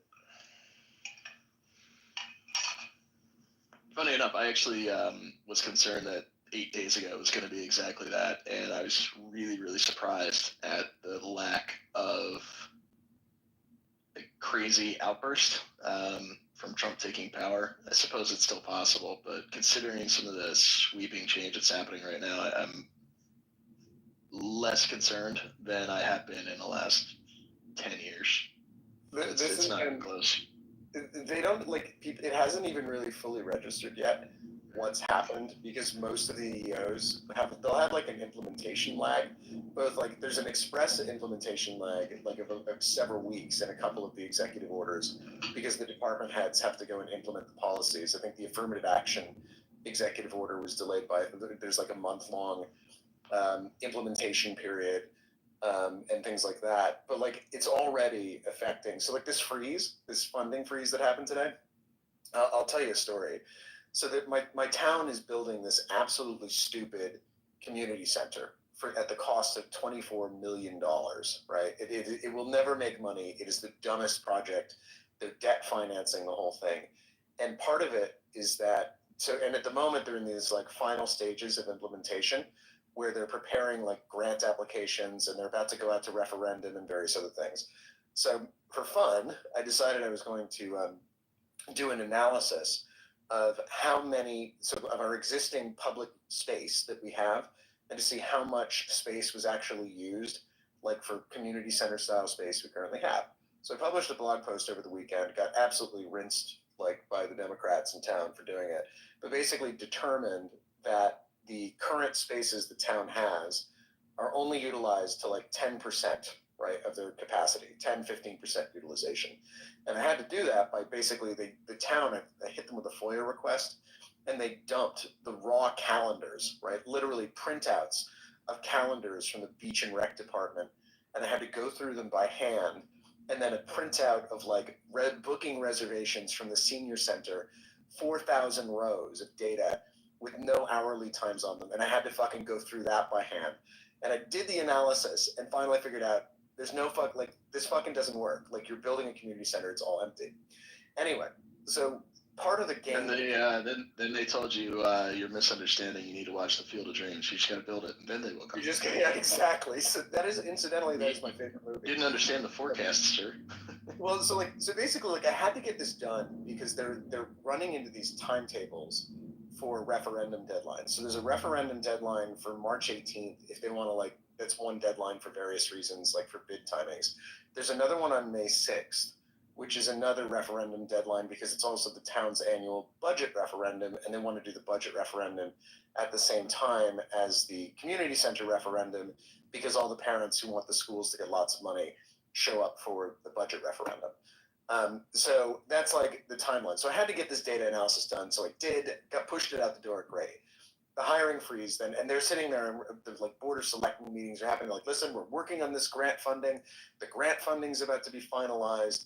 Like it's just total pork for like town employees. Anyway, the funding thing hits today, and I'm just like, this is amazing. They're going to probably wind up missing both of the referenda deadline for the next 8 months, like assuming that the grant freeze holds, just because like they were trying to rush this stuff out the door at the tail end of the Biden administration because that's what they were doing, right? They were approving grants, they were just shoving money out because they had to get it done, they had to push these referendums done. And so like it's entirely possible that the executive order that Trump put out today will kill this project, which is just like this $24 million ridiculous pork project. And that's like happening everywhere, right? So like I think the reason there wasn't any pushback, you mentioned like you were January 6th or January 20th, like everyone was kind of bracing to see what happened, and nothing happened, right? It's because first, like the Dems were totally spent. They spent $2 billion on Kamala Harris and it went nowhere. And so they're all just kind of sitting there like, what the hell went wrong? A. B, like Trump came out the gates like storming, right? And I think he's going to have like, what is it, like 100 executive orders he's signed in the first week or something like that, which is more than any president in history. And every single one of them was surgically targeted at some huge part of the administrative state that it has like been really fucking with everybody's lives for a long time. And he's just one by one, just like they don't know where to start because he's just dismantling huge chunks of it. This thing where they're offering federal employees 8 months deferred service is fucking brilliant. These people don't do work anyway. So it's like, great, we'll pay you for 8 months to still not do work as long as at the end of it you resign. It's just fantastic. It's the most wonderful thing to see. Like one by one, just watching these orders come out and just like totally ruin all of this infrastructure that's been used to interfere with our lives for such a long time.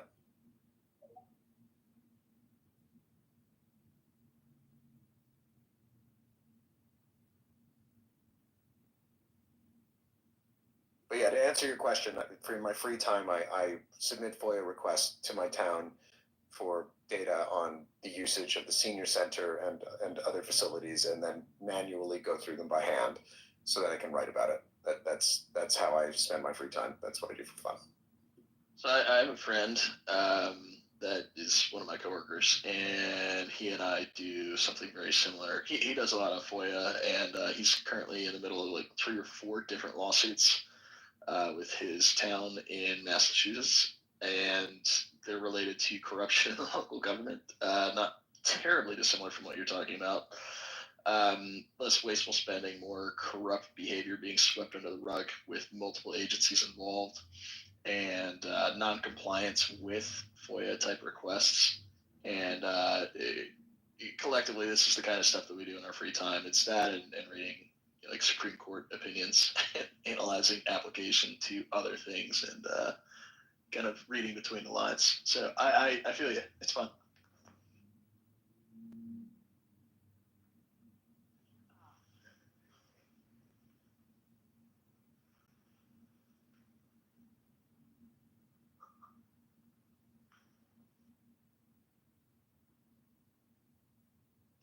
I see someone in the audience. Their handle is Spurger Research, and I have a feeling that like they might also find this fun. Sure, bring him up. Sure, if they request.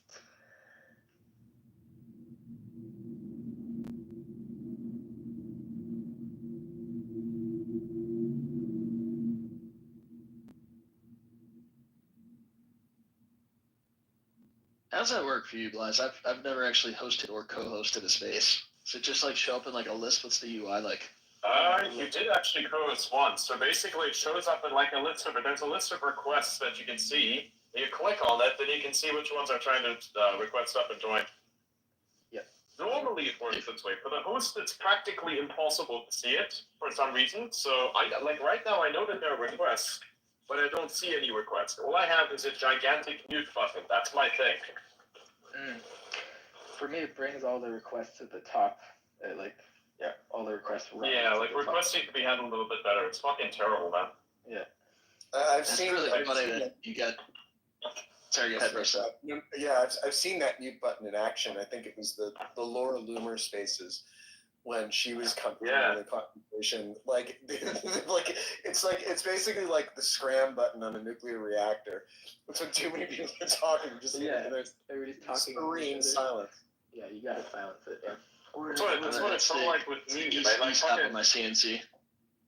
The whole thing. Oh my god. The whole thing felt like Chernobyl in a sense, but actually hopeful. It's like that's what I even made like as a metaphor. I dropped that thing. It's like I'm feeling with Chernobyl here. I'm bringing up God, and thank God he actually answered. So he's giving me another chance to control this. That's what the space feels like. Like it's entering critical meltdown and lowering the control rods, which is the fucking mute button. But dude, it's just delayed and it doesn't work properly. In this case, it actually did. And it's like, oh my god, what are we doing? And we have zombie horses now, so the radiation is getting out. So like, it's 3.5 rotation. It's not too good, not too bad.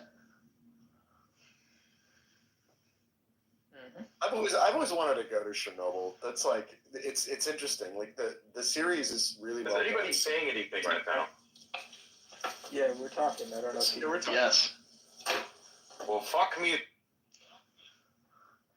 I guess he's having issues. Which also means you're hearing because you heard us enough to say fuck me. Yeah, it said he was having connection issues a minute ago, so I don't know if he's just disconnecting or something. Last couple of weeks, I know I've only been on a handful of times, not nearly as frequently as I was like back in like November, December, but I've been having a lot of trouble hearing Alda every time. I hear him just fine when I'm in the audience as a listener, but as soon as I come up to speaker, it's very, very jank. It bugs out. Yeah, we hear you. Yeah, we hear you. Okay. Fuck Periscope. I don't know if anybody is listening to this who works on spaces. I know you have priorities and such, but goddamn, man, please get rid of this fucking protocol. It needs to be taken out from X in all of its entirety. It's a worthless piece of shit. Like, I'm not hating on the product, nor am I hating on the person who has to maintain this, or the people who have to maintain this. I'm just stating the obvious fucking fact that this thing is, in fact, a piece of shit. And it's fine, like, it still works, but it's, like, virtually unusable in some ways. If your internet is just a little bit wonky, then the connections are fried, effectively. I have to restart the thing multiple times on my phone. And if it somehow, it doesn't catch properly, I don't know how the protocol works, it doesn't make any sense to me, but like somehow, if you don't launch the space properly in the exact perfect sequence, then the space will not attach to a chat. And then then the space doesn't reach as many listeners as it could, so then nobody can actually comment in the space because there's no comment section, right? You see a little chat bubble there, you click on it, leads you to the post, right? You can actually communicate there. That's really nice. However, if I like pre-schedule unrecorded spaces, for instance, it just literally never works. Like, no matter which sequence of events I follow, it just doesn't fucking work. I would schedule my spaces, I would do this, I would do that, but it just doesn't fucking work. I have to clear my cache, restart the phone, restart the app, do everything so that the space can actually launch properly, so it is literally not dead on arrival.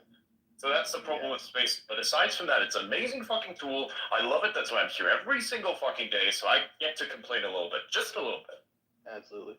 Yeah, the clearing cache thing does fix a lot of issues. So, Paul, if you clear your media storage in the app, that might actually help when you're hearing people and stuff having issues. So I'm running out of browsers, so I'm in Firefox on Windows 11 desktop, so I will definitely clear cache and see how that goes. Yeah, it does help. Oh my God, for anybody that's for anybody that's in the out of the 600-ish people that are in the audience listening, Adrian just gave you a massive business opportunity. I suspect with an LLM and a little bit of global infrastructure knowledge, you could probably build something that would beat the shit out of this in a couple of days, and then find a way to flare it to Elon and get bought out quick.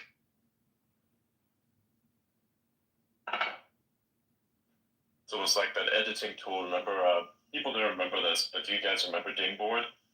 Yeah, I've used it. I've never heard of it. Tell me about I it. used it the other day. You can make memes on it. It's an image editing tool, effectively. It's an image editing tool. Very good. It was created by a guy named Yassine. At least that's what his tag is on here, his handle. Screen name is Yassine MPB, that guy. He created a thing called Dingboard. Actually wanted to sell it to Elon X, basically. And that really didn't work. However, he did get a job at X. So now he has a job at X. He created a thing, has a thing, still has the thing, and has a job now. So that's pretty cool. Win-win. And he's crazy, That is pretty cool. but in a good way. I like him. He's the guy who, by the way, turned the gun emoji into the actual gun emoji again. Hey, based. That's based. It was super Yeah, he's the guy who did that. Yeah. Good shit. Did you guys see the post, the exchange between the guy that created Doge and Elon? I think it was last night or the night before. Yeah, Billy. Is he glitching on Yeah, mine? apparently he's gonna get a job at the Doge. Now that's pretty cool. Very appropriate. I think the post is deleted. He offered him the job, and then he the reply to Elon offering him a job at Doge was, "I'm working on some personal stuff right now. Hit me up again in like 6 I months." thought he accepted it. Okay, interesting. I think he might have in the end, but there's a point in time, like, there's a quick post up there, and I think Kettlebell Dan had responded to it. It's like, dude, what the fuck? How are you turning Elon down? Like, you're the guy that made Doge. Yeah, no, you like The organization's called Doge, and you're like, nah, I'm working on me right now. Maybe in 6 months. Yeah, maybe. Yeah, that's kind of sick. I hope he It's does crazy. work there eventually. But yeah, we'll see. I think that might be why he deleted the post. So he was like, wait a minute, this is stupid. Let me go ahead and say yes here. Yeah, a lot to consider. But yeah, it's a golden opportunity for sure.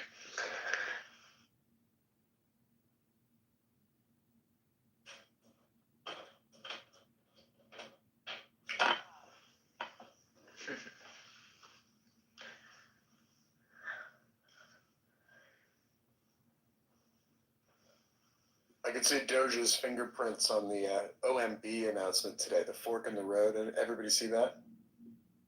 No, I didn't even see that. That's funny. Oh man!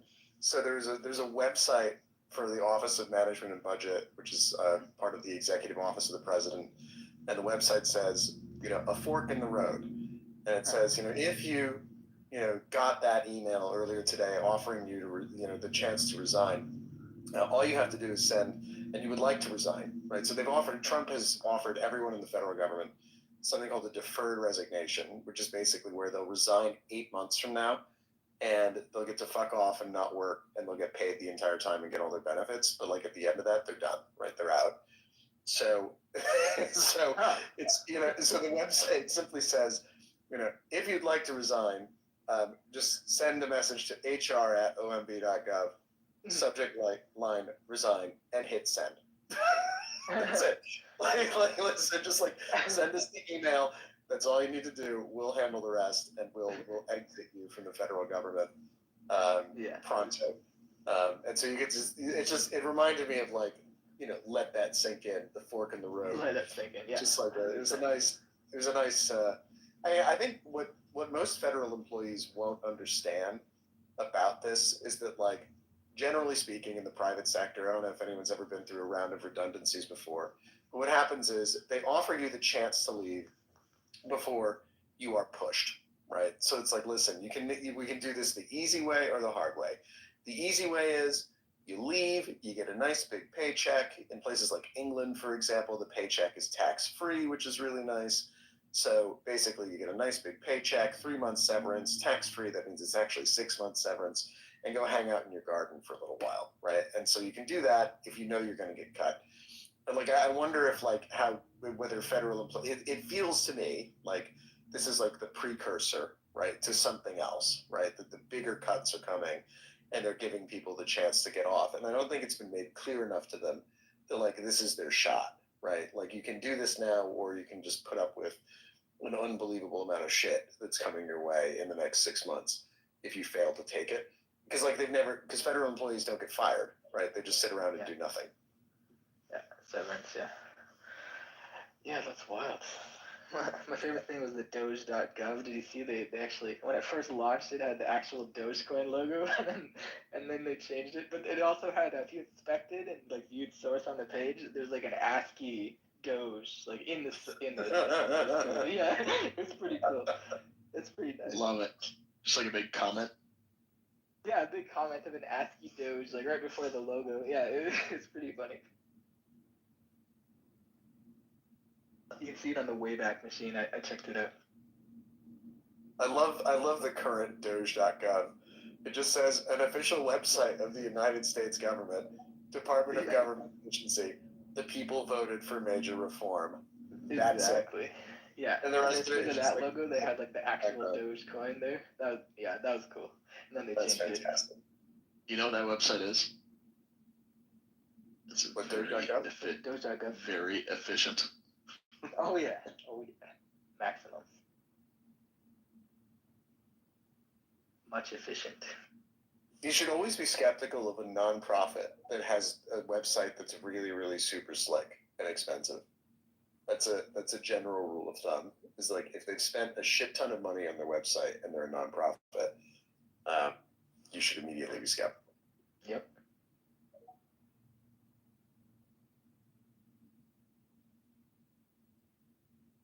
I have to say on that note, I am yet to find a nonprofit that doesn't have massive amounts of overhead and doesn't have greater than half of their funds going to actual communities that they're supposed to be servicing. Does anybody know of one at all? I've had a few that I've fallen for over time, but most of I find out eventually end up spending more on headcount than anything else. Well, so my favorite nonprofit is the Marmot Recovery Foundation, which is that this is completely serious. I'm not being facetious. So there's a subspecies of marmot on Vancouver Island in Canada, which is hyper endangered, and there were only like 20 of them left in existence in the wild. And they managed to bring the population back, but the way that they did it, I would imagine there are overhead expenses, and there's somewhat substantial. But the reason is because what they do is they send teams of volunteers out onto mountainsides on Vancouver Island armed with flare guns to shoot at eagles and bears who might fuck with the marmots, which is like, so that's like acceptable overhead. It's like, so what do your people do? Well, we send them up onto the mountainsides to live among fat, rotund, like cuddly squirrels, and to defend the squirrels from bears. Like that seems to me like a good use of overhead. Fuck no, that's a terrible use of overhead. I would do that for free. If I could find out where that is, I would book a plane ticket right now, and I would do that as a vacation. So you can actually apply.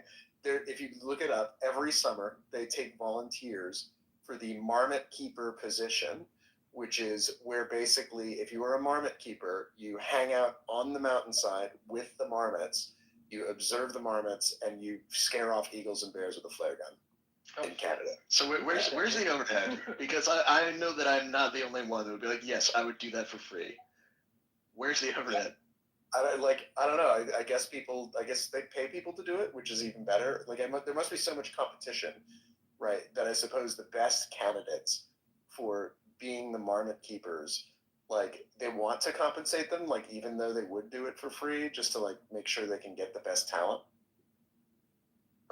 Right. But like if it's that an in-demand thing, and I'm a decent marksman, and I have to imagine that like if somebody else is like, yeah, the thing that I want to do is I want to go court some small mammals from some raptors and some other larger mammals with a weapon.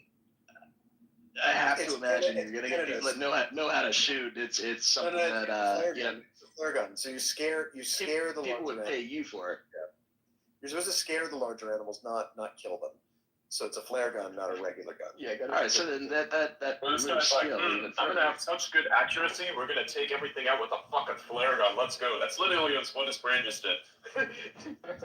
I feel like if it's your weapon is a flare gun, any idiot who likes to light off Roman candles on New Year's Eve and just fire them at friends and windows counts.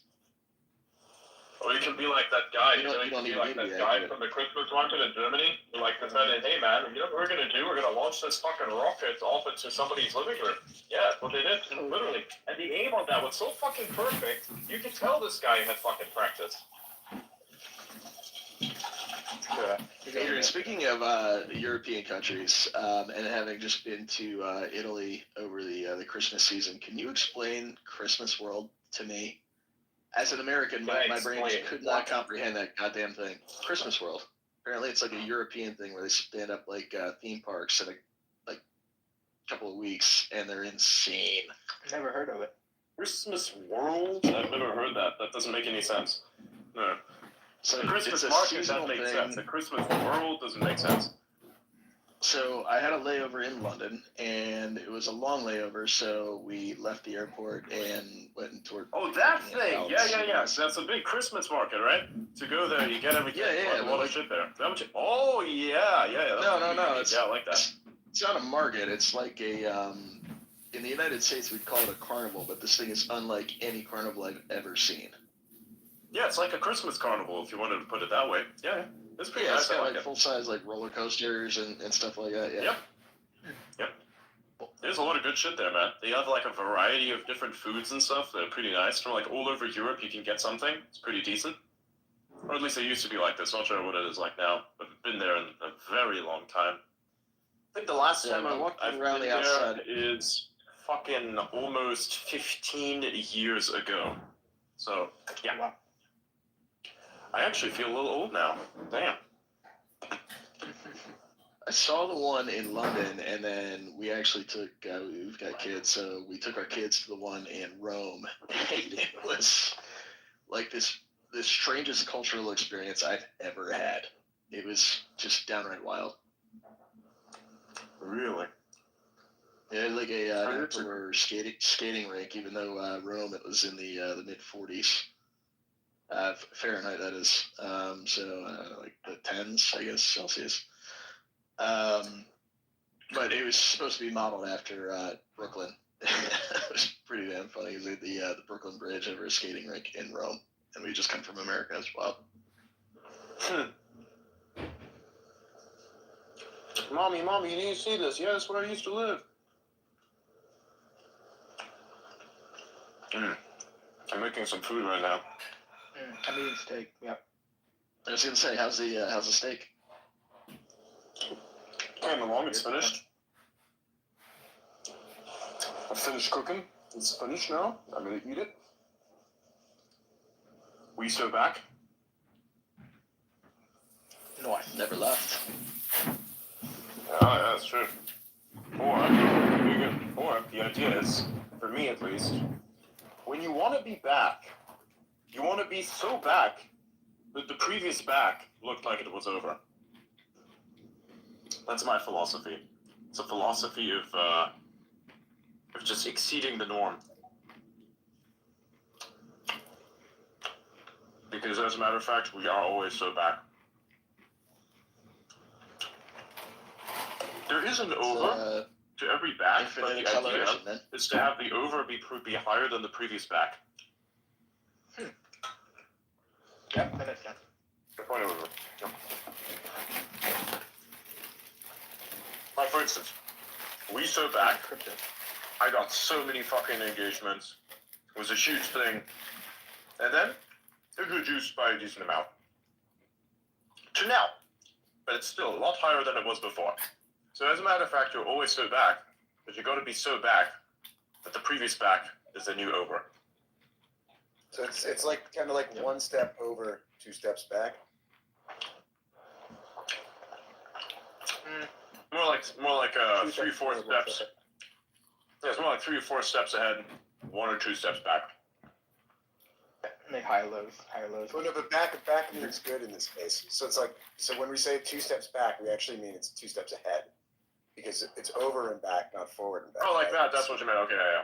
Yeah. So it was a pun. It was like, instead of 2 steps forward, 1 step back. Now it's 2 steps, 1 step over, 2 steps back. But but back is good in this case. It's 2 steps over because it's so back that 1 step back, 1 step towards over from back is the actual back. Got it. Okay. I feel like this deserves a little bit of Cockney adjustment. We should just call it Timberlake.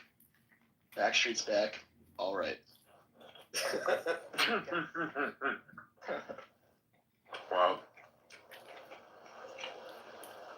Wait, you listen to Justin Timberlake? Who doesn't listen to Justin Timberlake?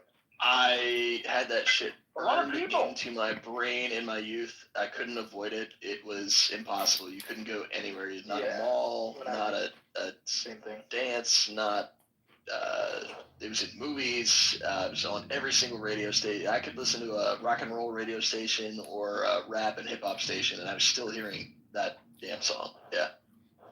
I thought Which he was one? really Dance, good. Dance? The Backstreet Boys thing, or Yeah, the Backstreet Boys. yeah, Oh, yeah. everywhere. I take Dance Dance any day of the week over the top of that.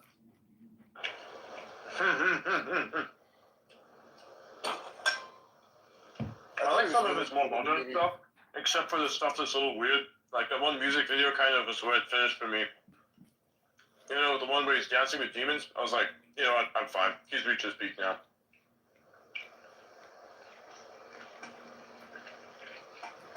It's one of those live long enough kind of stories.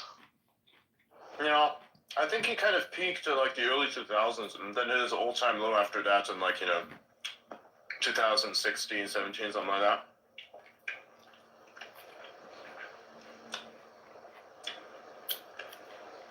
He was still pretty good. Like, he'd still fill a concert. Dude, when was the last Taylor Swift concert? I want to see how many people would go this year.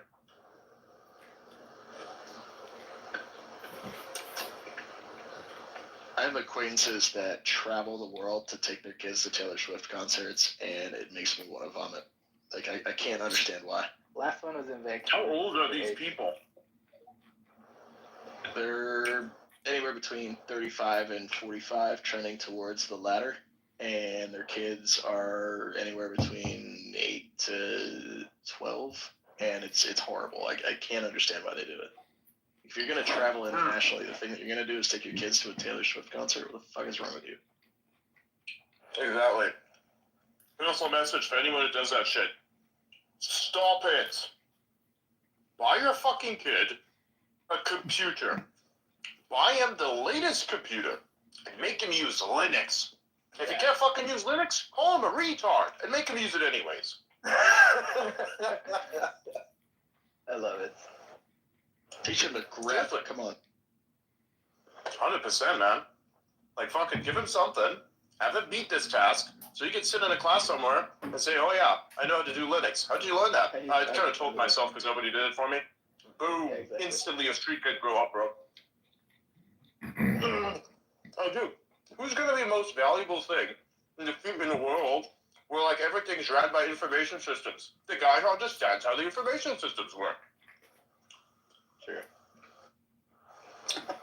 I'm going to take that just a step further and say that the person that understands the thing that underpins how the systems work. So I'm on the infrastructure side of the house, but I also code, so I know about the interfacing all the way from literal zeros and ones, whether they're encoded in electrons and electricity or photons, and all the way up through how that data transfers from place A to place B and gets stored on disk and all that into the actual code and applications and the logic and the application of that logic to business. And there's a lot of people who get really excited about the application side, and that's fantastic because it creates new value. But there is a huge gap in the number of people that are like, yeah, you know what's exciting and sexy? The fucking plumbing of that shit. I can tell you right now, if you have kids and you want them to have a job that's going to be insane, teach them how the freaking internet works. Tell them to go chase that, because that's going to be critical and fundamental, and it's what everything else runs on top of. So it's not sexy, it's not exciting, and just like plumbers are not sexy or exciting jobs today, the fact that there's not very many of them makes it a very lucrative career. Very true, very true. That's a clip. That's a clip. Okay. Gotcha. I will say, plumbing is actually quite exciting. Like it can be, just like with engineering. You just have to be a person who's a little bit masochistic to do it though. Because you're gonna have to be dealing with some really annoying motherfuckers.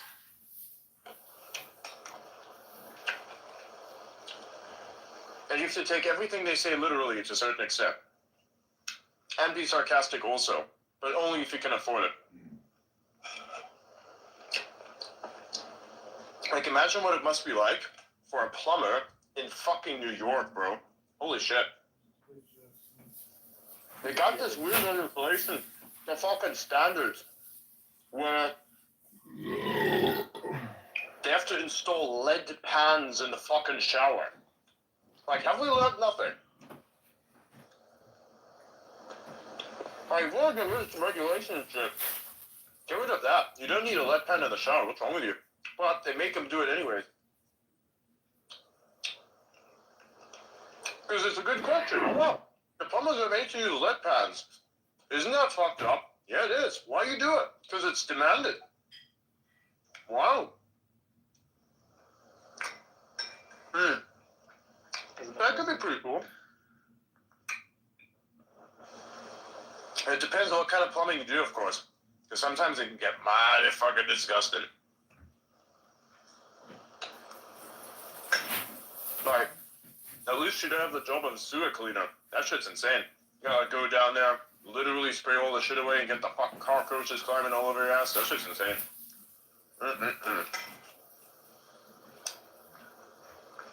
My brain is weird. I'm like talking about the most disgusting shit that you can imagine. I'm just like eating this steak and I'm enjoying it so much. It's amazing. Like, I have a total disconnect there. No fucking problem with me whatsoever there. I can eat this beautiful fucking red meat and simultaneously talk about how they once blew up a whale with like a bunch of explosives that caused like a biohazard. Not really a biohazard, but it was like a hazard to people.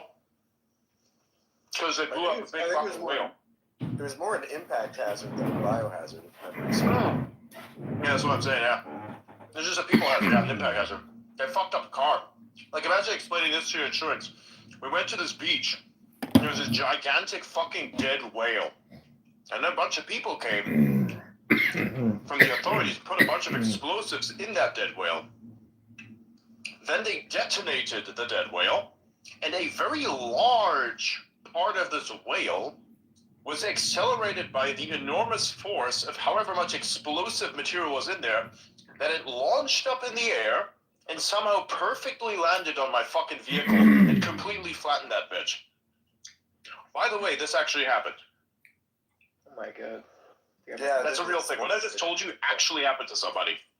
Their fucking car got flattened by a piece of dead whale blubber. Imagine them trying to contact their insurance, like... It's fucking hilarious to listen to. It's hilarious to think about, but fucked up to be in. Because imagine explaining this to your insurance company, especially the modern insurance companies, the most of which don't even have any fucking honor.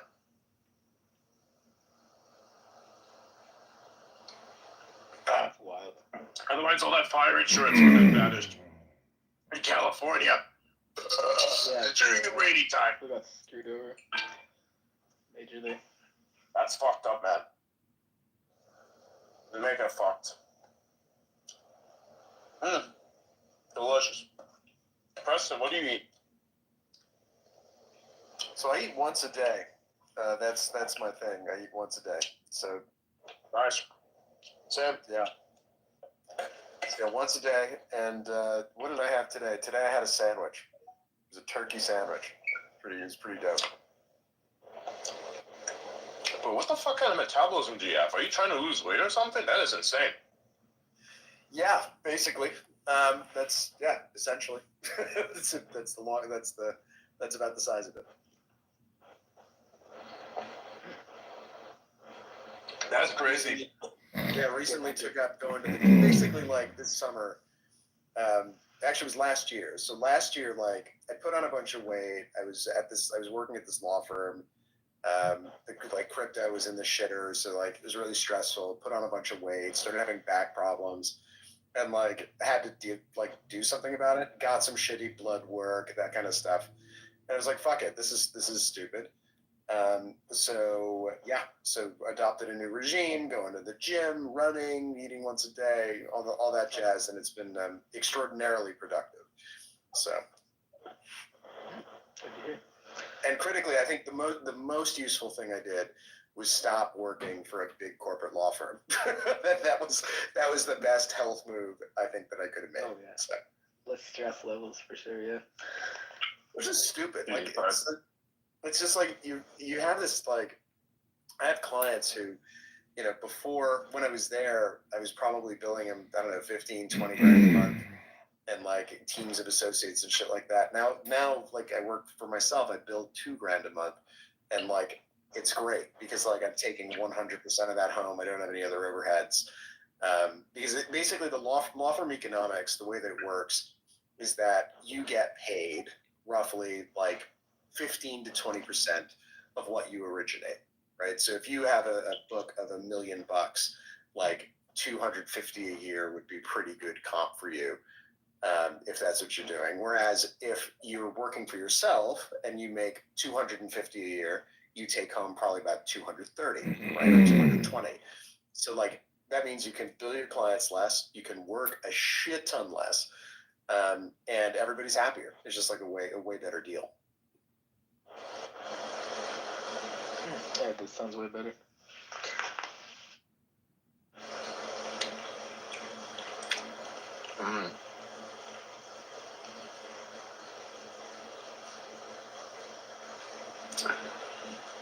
Preston, I gotta ask you, just knowing that it's still the only thing pinned to the top of this space, did you do your 15 push-ups today? I did not do my 15 push-ups today. I went to the gym. I got on the treadmill. I ran for 20 minutes, and then my knee started tweaking, and so I decided to call it a day on the bike after about 10 minutes on that. And so usually what I do is 20 minutes on the treadmill, 10 minutes on the bike, 10 minutes on the ergo, and then I lift. So it's either legs or arms, right? So today it was 20 minutes on the treadmill, about 6 minutes on the bike. Something was not right with my left leg, and I was like, you know what? Let's just like call it a day, go home, chill out. Like today's not your day. So I was one of those days where I just decided that didn't want to push it and cut it short. So you tell me how you feel about this. I was also slacking, and earlier on this space, I said, you know what, I'm going to do my 15 right now. If I put in another set of 15 right this second, would you do 15 with me? Hey. What happened? Can anyone hear me? You should. I mean, I'll do 15 if you're going to do another 15. I already did 15, but I'll do another 15. Alright, Preston, he's basically saying if he's gonna do it, he already did his 15. If he's gonna do another 15, will you do 15 with him?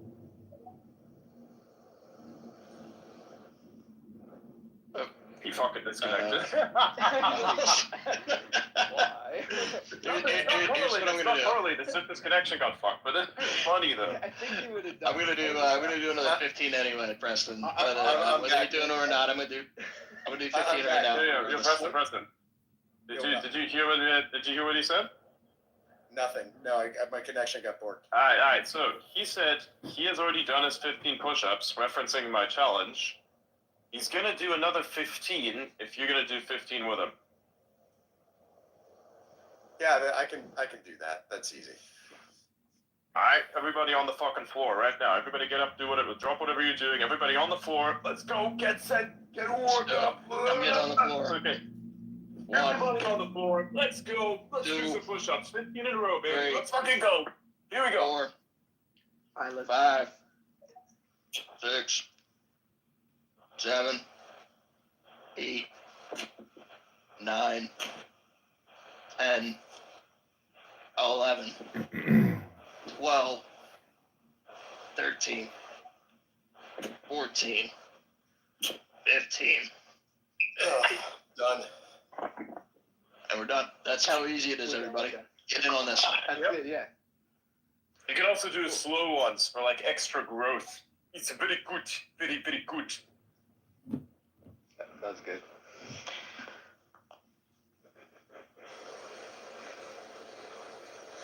Yeah, that was surprisingly easy. Proud of you, brother. 15, super easy. Nice. 30. I did 30. Oh well, look at you, la di da, doing 30, overachieving. Pretty good. I was about to do 30 myself, but I have a bunch of food in my stomach. I don't want to overdo it right now. Lies goes Yeah, to Globo Gym. I was about to do 30,000 personally. You know, just This motherfucker. Maybe like 30,000, yeah.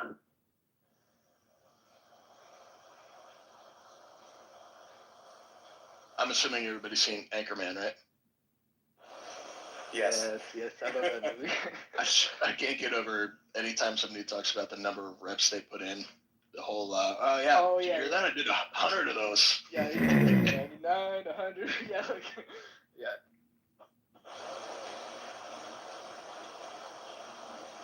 Completely full of shit, soft body. Yep.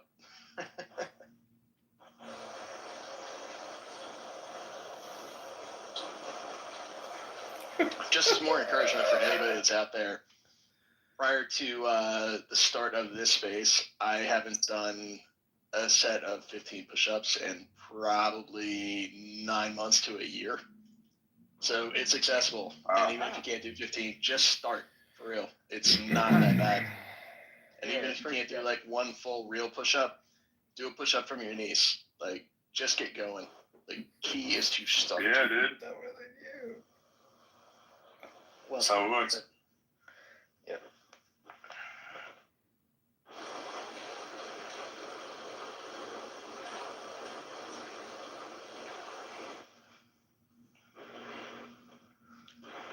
Mm-hmm. I wonder if people in the audience are gonna join in. Let's see if there's any comments. Yeah, man. It's a little stormy over here, so I've got a bunch of shit that's going on. But we're good. We safe for now. Everything's working as well. Gina says, I can't even do one. Well, just try to do as many as you can. You know, keep adding. We gotta get started. You gotta do it. If you don't have it, then what are you gonna do? It's gotta happen. You said it was Gina? Yeah, in the comments, yeah. She said, I can't even do one. So if you can't even do one, try anything that gets you like partway there. So the reason I mentioned like doing it from your knees, instead of being normal push-up, you're on your toes and you have your hands roughly, shoulder width apart, maybe a little bit wider, and you're going down and then up, keeping your kind of midsection rigid. And with that, you're supporting your entire weight on the tips of your toes and on your, chest, back, arms a little bit. If you do it from your knees, you're giving yourself better leverage. So now you've taken the length of distance from your knees all the way down to your toes out of the equation. So now supporting your own weight and pushing up is a little bit easier. And you can even go further than that. If you want to do yoga style, I think in yoga it's called the cobra position, where your hips are still kind of down and you're just pushing up with your arms. I mean, literally just lay down on your stomach and with your face kind of on the floor and just use your arms to push yourself up. Start there if that's how far you need to go. And just work your way, from there. And you just go up, down, whatever, until you get to the point where you can do one. Is that how you do a push-up, fat boy? All over the place. I wish there was more video on X. But there's certainly a lot on YouTube. Just look up progression, how to get to one. Yeah. keep doing it every day, even if you can't do it, and then eventually. How about you make a demo video? Paulie, make a demo video. I'll film it if somebody else edits it. It makes me not look like a fat ass. Edit it. Makes you not look like a fat ass. Okay, we can't do that. We're not geniuses. Because I am. Like, dude, right. Now I'm gonna do it wearing a suit. Somebody link me to a suit. I'm gonna buy a suit so I can be really gross. I'm like, yeah, dude, like the fucking like Chinese videos, like this Asian guy who's like cutting up some fucking watermelons or some shit, and he does it in a suit for no reason. Yeah. Yeah. Get Elon Ma to do it. We gotta do that, and then we gotta cut into the guy that does the really cool neon signs. I love that guy. He's the best. Yeah, Elon Ma. No, the neon sign guy is different. Oh, This is a different guy. So Elon Ma's we all know who he is, but the neon sign guy, he'll do like the funniest Donald Trump impression you've ever heard. He's like, these signs, they're amazing, but like, of course, with a Chinese accent, it's like, we're gonna make America great again. But it's so good. It's so hard to describe how funny this guy is. Damn, that's how that works. He starts with like a shitty liberal TikTok video, and then he goes into it.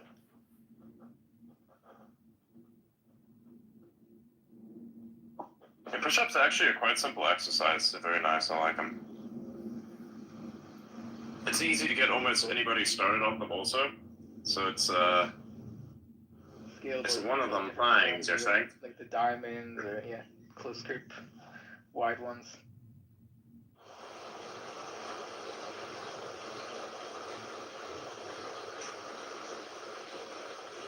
Diamonds are a pro move. Those things are scary.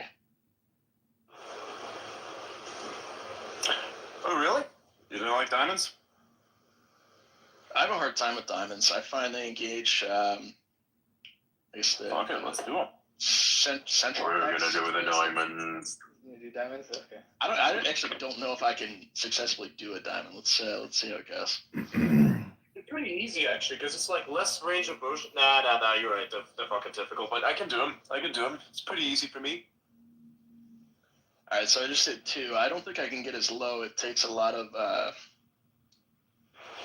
guess it's not traps. What the hell's the muscle that connects like the backside of your upper back to your neck? I'm getting a whole lot of engagement there. Those are deltoids? Yeah, I guess it takes a lot of delts. Delts that I don't have because, like I said, I haven't done a whole lot of push-ups in a year. Ooh, I did like 15 of them. Ooh, nice. You got me, King. It's right there with it's like where your chest is, you know? You have your breasts, they kind of like interact with each other for some reason. Sounds very wrong, but like that's how it looks like. But when I started doing it, I started noticing like these weird the weird muscle shapes that came out of it. It was really strange, but really cool. So another thing that a lot of people don't realize, and I only know this because I do fits and starts with exercise. So there's a period of time where I had a personal trainer, and when I was doing things like push-ups, she was telling me that I was an idiot and I was doing them completely wrong.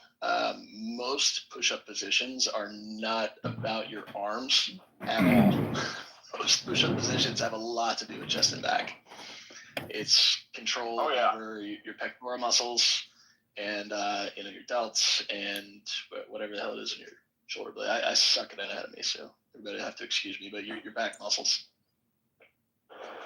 Yeah, like I got a really good looking back. That's something that people have told me. I got a really good looking back, and all I've done is calisthenics.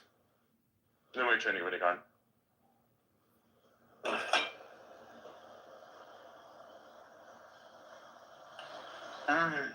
It's very good.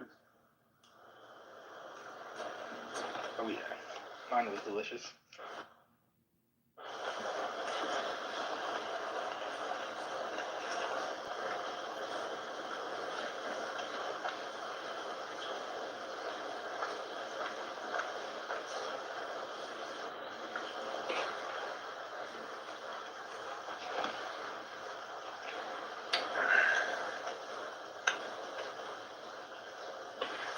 Yeah, it was super fucking rainy out there, dude. I want to go out there and fucking run around in the rain. I'll probably do that. If the rain's still up, I'm gonna do that after I finish eating my meat here. Nice. And then I'm gonna run around the block shirtless. Let's fucking do it. That's eating Okay, starting enjoy with the an E rain. for all the perverts. Wait, what? I said that was eating starting with an E for all those perverts out there who heard it wrong. Jesus Christ. That's the American, man. I can't help it. I started this problem. This isn't my fault. Did it. Totally your fault. It has nothing to do with the fact that I'm a straight up degenerate. I mean, hey, real recognizes real. You told me about the shit that you do.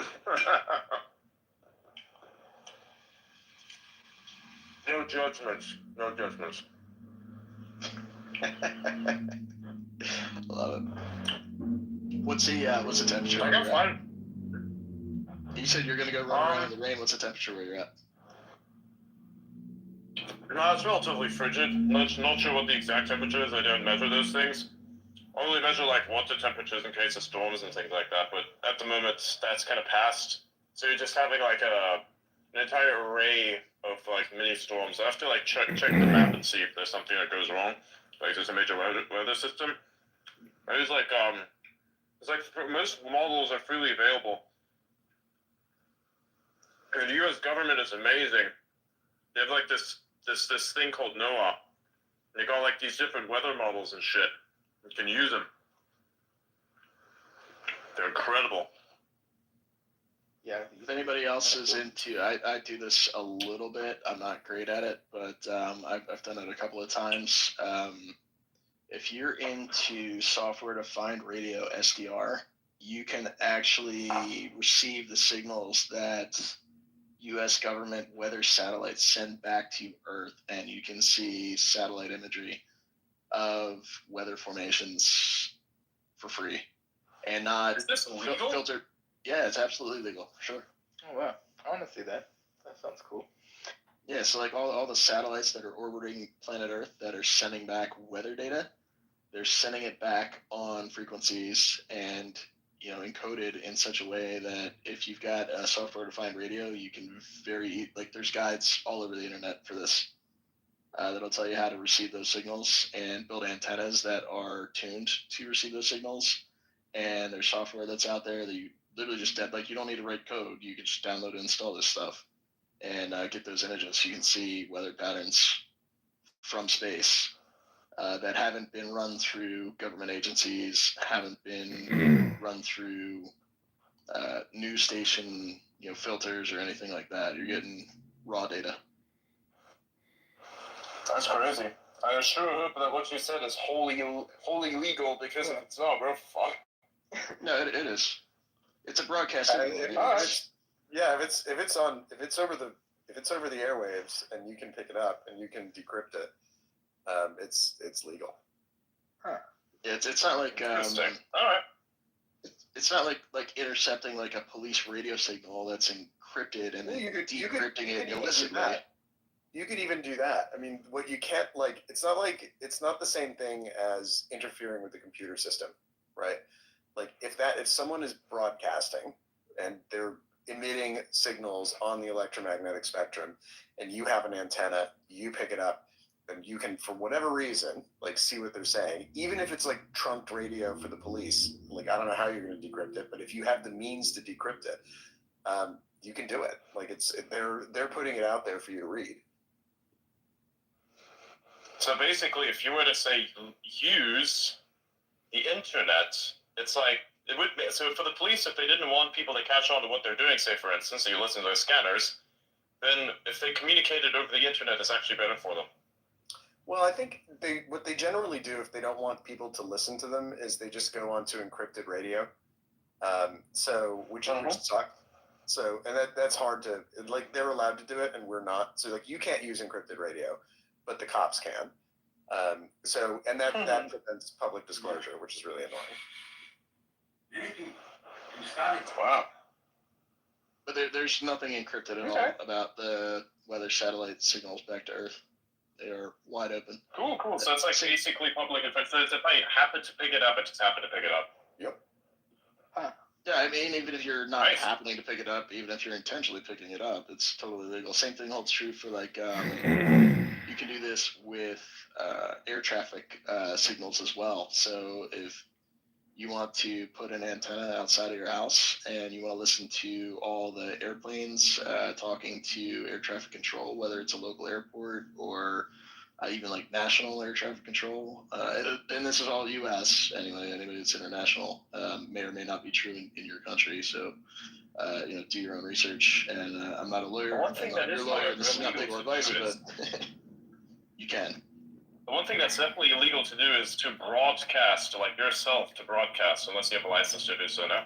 Correct. Yeah. So if you Like a ham radio license. Like if you wanted to deal with something, even I think signal jammers, it applies to signal jammers also. Like even if you were to say be a super paranoid schizophrenic and you wanted to like signal jam inside of your house, I think it technically falls under, you needing basically a ham radio license. Is that correct? if you use it, so Various if you, nation by nation. If you use a signal jammer, you're going to jail. It doesn't, even if you have a ham radio license. So there are 3 tiers of ham radio license. There's the technician, which is the first one you get. The next one is general, and the next one is called extra. And basically, with the various tiers of permissions that you get. So when you get your license, you get a call sign in addition to that. So mine's Kilo Charlie 1 Hotel Quebec X-ray. And then what happens is you escalate through the tiers, you get additional privileges on various bandwidths. So you can use certain things for data, you can use things for voice, whatever else. So, and if you transmit on those frequencies, like without having the license, there are ham radio people are like obsessive about policing the airwaves. So if you buy, some little, I don't know, some Yaesu or some Baofeng handheld, and you start fucking with people on the repeaters, like they will find you. Like they will find out where you live by doing like direction searching whenever you're broadcasting and or transmitting, and they will hunt you down, and then the FCC will show up to your house. Like they're rabid about that sort of stuff. But yeah, basically you need a license to do that. GMRS, you need a license. You don't need a license for Citizens Band. You don't need a license for like boat UHF radio or VHF radio, like the boat, nautical frequencies and things like that. But for most of the ham frequencies, you need a license. So even if I were to say have a system set up to like press frequencies inside of my own building, I'm not allowed to do that, even if it doesn't leak outside. Yeah, I don't think you could. I mean, if you're broadcasting on like 0.2 watts. Like in practice, who the fuck is going to pick it up? But like, it's not. If someone does, right, then technically you're not supposed to be on that spectrum. So I know this more from the data 802.11 kind of RF space, but I also have friends that are hams. I helped one of my friends dig an 8-foot deep hole that was like 3 foot in diameter to put in a concrete base for a 100-foot retractable tower, and he's got a ham license. The dude loves radio. And back in the day, used to play like CB tag running around the tri-state area. Preston, we got to connect IRL, man, because we follow each other. So like, let's deep chat by DM tomorrow or something. Definitely. Where are you based? I'm in Southern Connecticut. I'm in Southern New Jersey, so I could probably hit you if I keyed up hard enough. Well, like we could definitely do that. Yeah, for sure. So what I'll say to everybody else though is an easy way to see this that's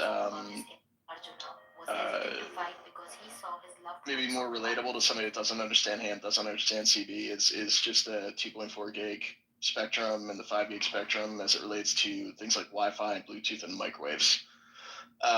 Microwaves are legal, even though they put a ton of energy into the air. And Adrian, this might maybe more directly address your question. You think about how much energy a microwave is putting into air in a small confined space. It's lots and lots and lots of watts.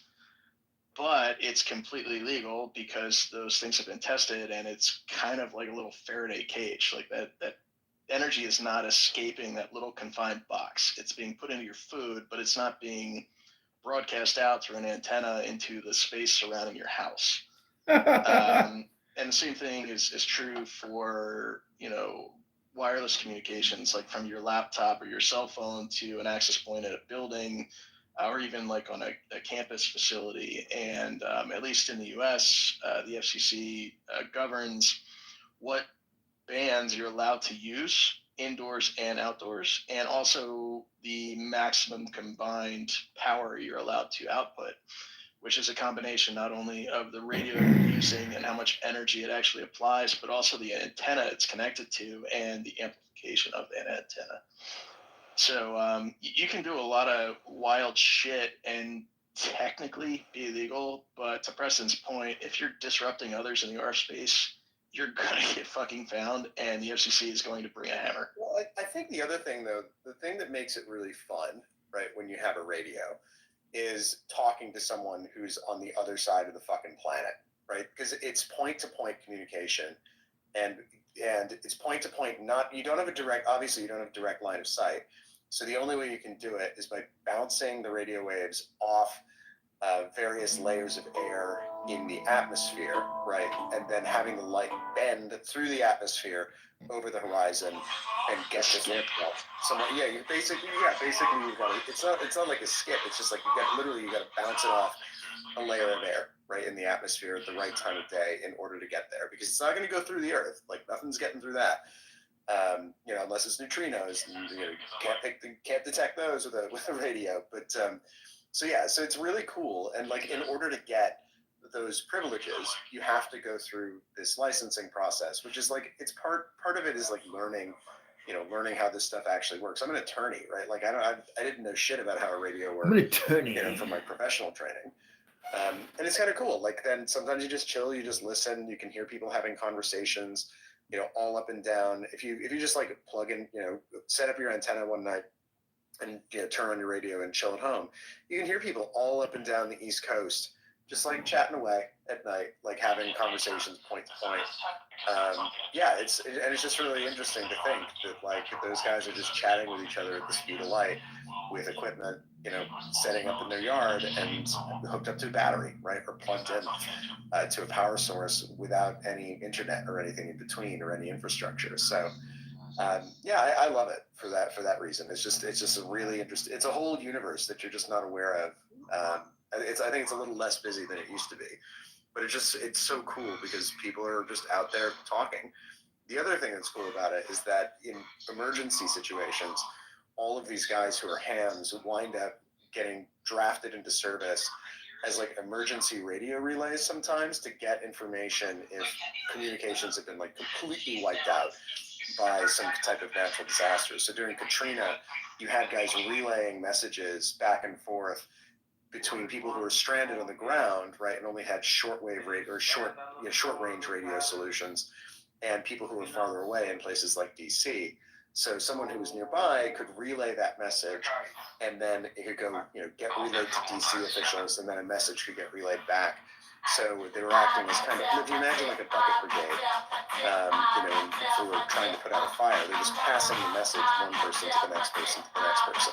So there's this cool like little civil defense like thing that very rarely is used. But it's interesting, and it's cool that capability exists. In the event that you need it. So I highly recommend that anybody who's interested in this just go and get a ham license and go, hang out with some local hams. So I have a question, and then I have a fun story connected to what you're saying. One is related to the hey, let's go live in Vermont and live off the canned food for a little while while shit hits the fan. Are you participating, and again, this is me sharing from pure ignorance here, but my friend who is the ham guy and knows the stuff really well, maybe like 2-3 years ago, he was really excited about some ham protocol that was basically like IP over ham, and it was for that use case. He's a bit of a prepper. He's like storing tons of ammo and weapons and whatnot and food.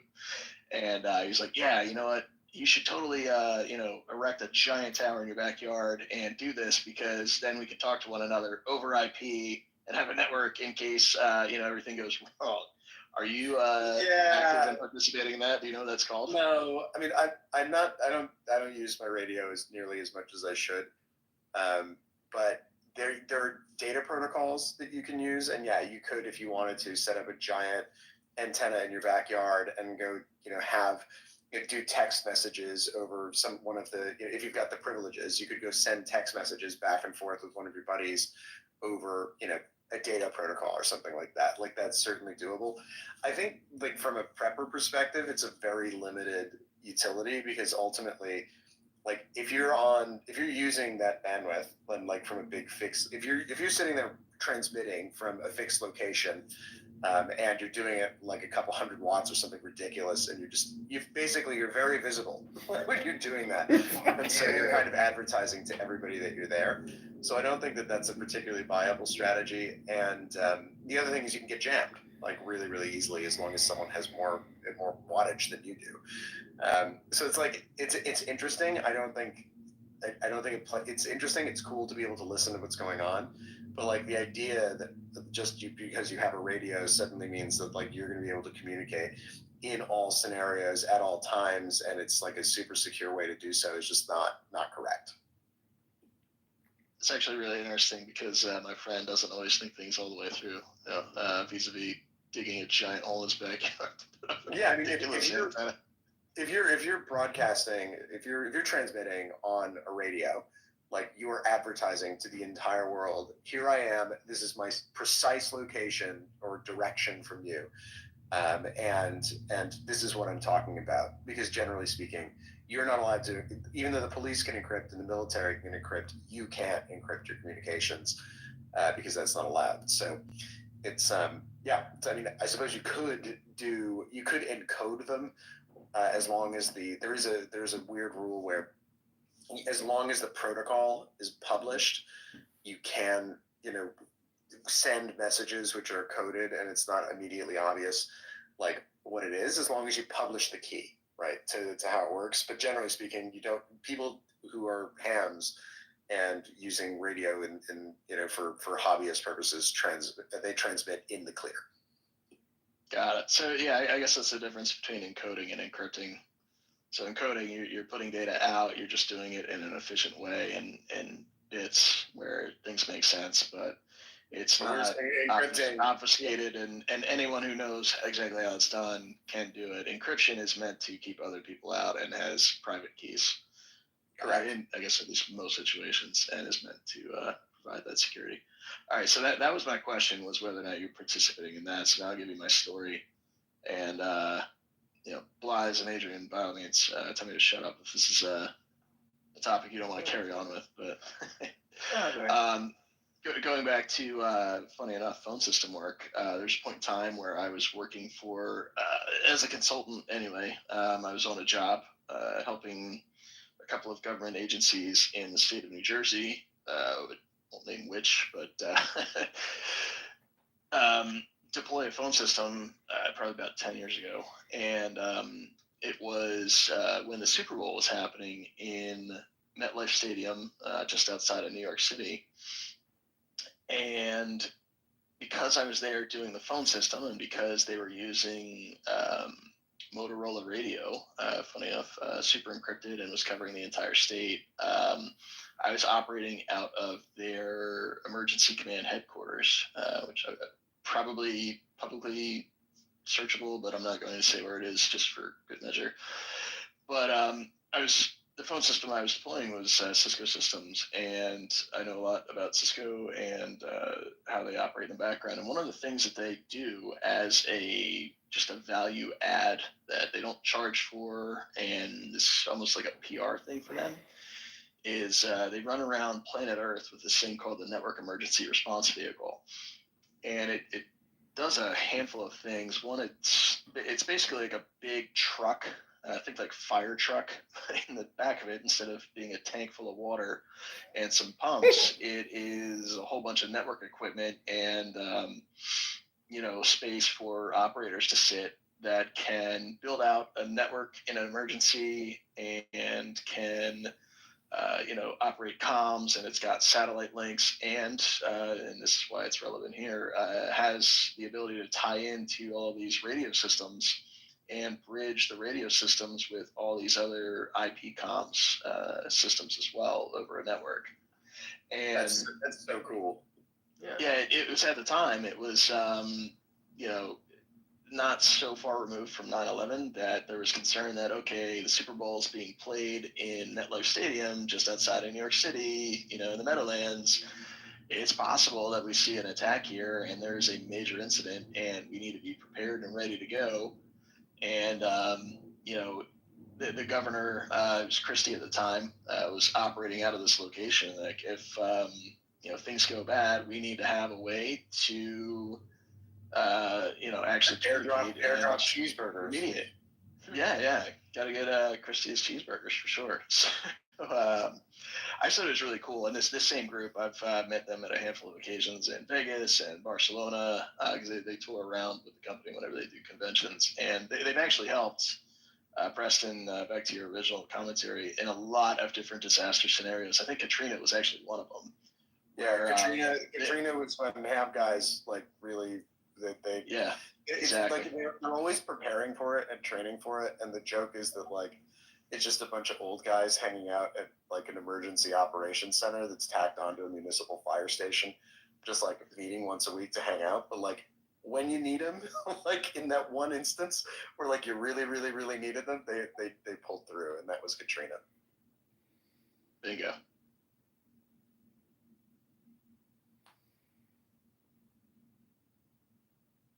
All right, how many people dropped off the space because they don't care for RF? It's interesting, you know. There's also talk about being able to transmit Bitcoin transactions over such radio as well. So I think that's kind of interesting, kind of Yes, prepper type style so thing. that Yeah. people have done that, and it's interesting because you're not supposed to use you're not supposed to use the airwaves to engage in commercial transactions. So you're allowed to do things for scientific research or experimentation purposes.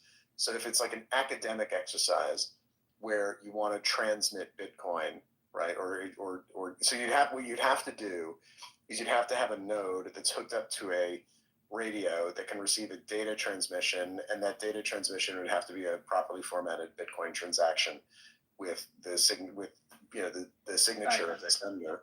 And as long as you can get out to the internet, so you've got to hit a radio on the other side that gets out to the internet, and you can propagate the transaction, you could send Bitcoin via the radio. I don't think it's like a viable thing for. I don't think it's necessarily the most viable thing in the world in terms of like commercial stuff to do it over a ham, the ham airwaves. There's another startup called Helium, which they use a part of the spectrum called LoRaWAN, which is apparently aimed at like IoT and device control for farming and shit like that. And so what they do is they have people hook up LoRaWAN transmitters to Wi-Fi hubs and in their houses, right? And then what they do, and the LoRaWAN like has a 5-mile range or something like that.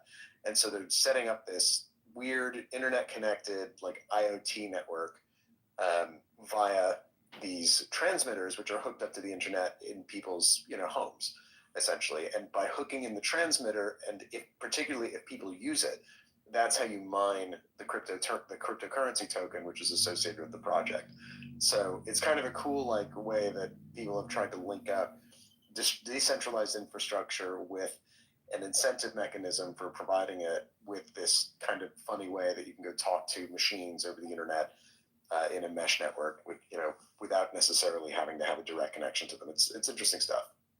So, Preston, I definitely need to connect you with my buddy. He has a couple of those notes, and he's got a bunch of those coins mined from those things. And he's got massive ROI on them. And I told him, like, dude, no, that's stupid. You're never going to make money on that. Like, that's a big outlay for something that's not going to make money. Son of a bitch, he's made money.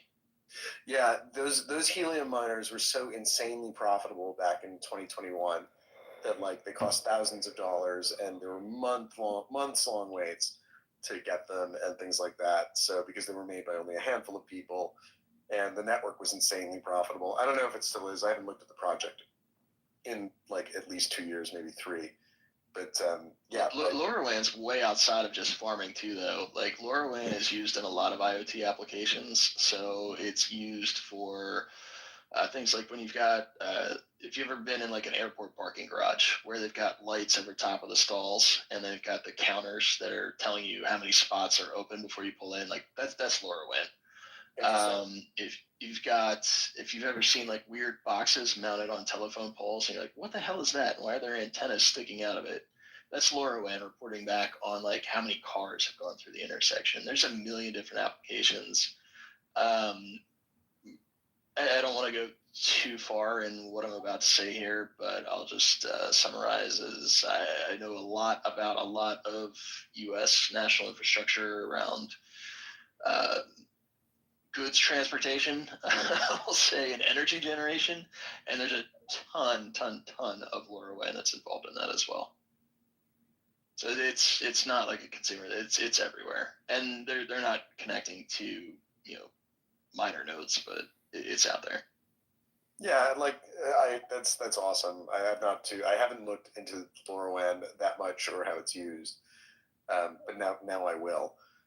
It's annoying when this happens, when you're like, shit, like I've known about this and I know it's LoRaWAN and I assumed it was for like farm equipment, and then it's like, oh shit, I've had this gap in my knowledge for like 4 years and I just like never bothered to fill it in because I didn't even know it was there. So yeah, thanks a lot, Paul. That's really manufacturing and control systems to a certain extent. I think a lot of those are still hardwired because factories aren't being refreshed all that often, and cabled things are cabled and they work, but it's happening there too.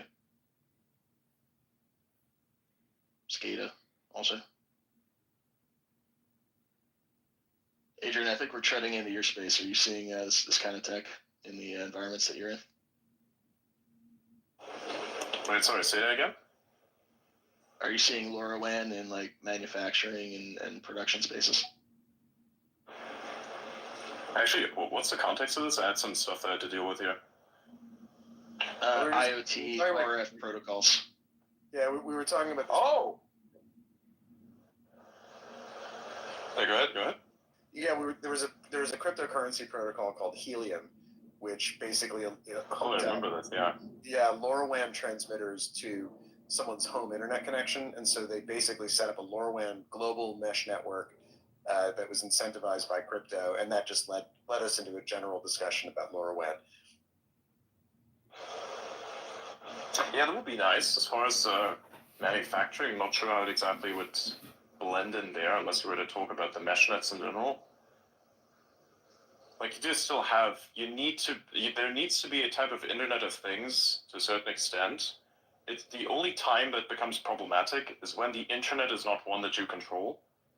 That's when Internet of Things becomes a problem. So I think from that perspective, it's just a hive, right?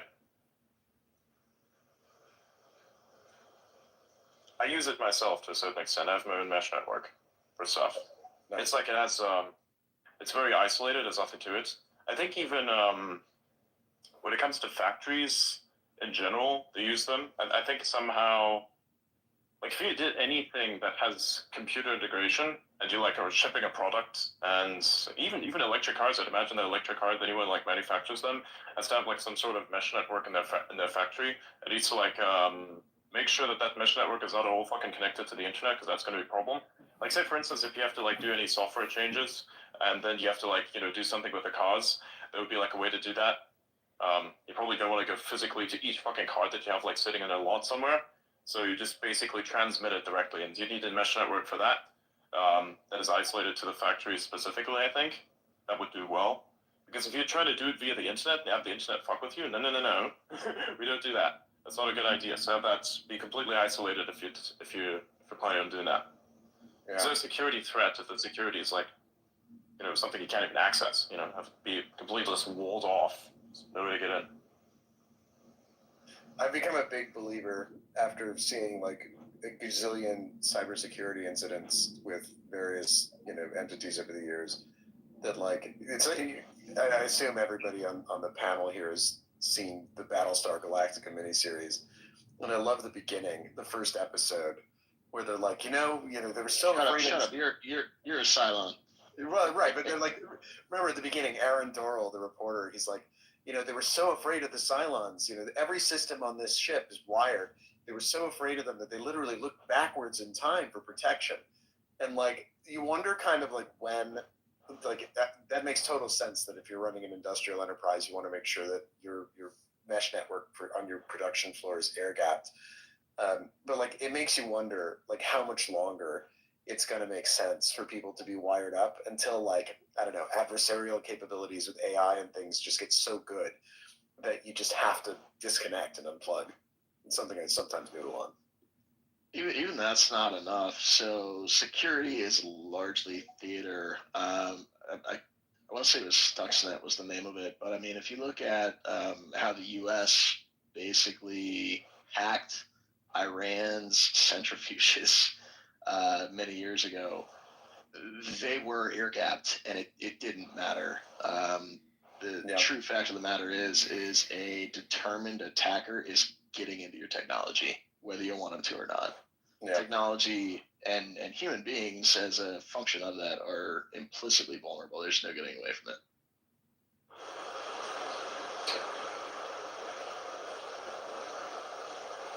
Annoying, but it is what it is.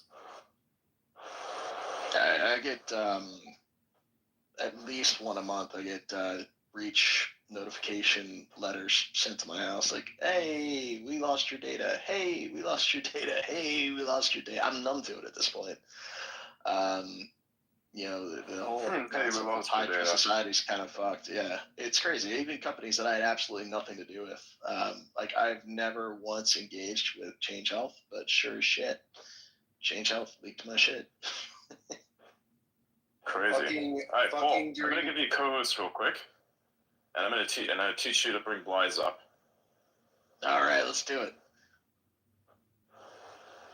I've given you co-host before, just for funsies, so you kind of know how the mechanics work.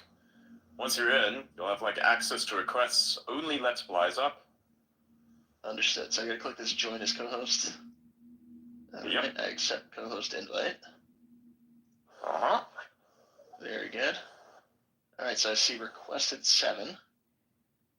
All right, click on that. I see Blythe. I click approve on Blythe. There you go. All perfect. Right, Blythe, are you up here? There you go. There you go. There he is. Thank you. Yeah, I got this. You know what's so funny is I can hear you, but I still don't see you up here as a speaker. Oh, really? Yeah, it takes a while. It takes a while to submit. Yeah. It's fun. Yeah. I do have a mute. I have a mute space button too. I guess that functions like. Yeah, you do.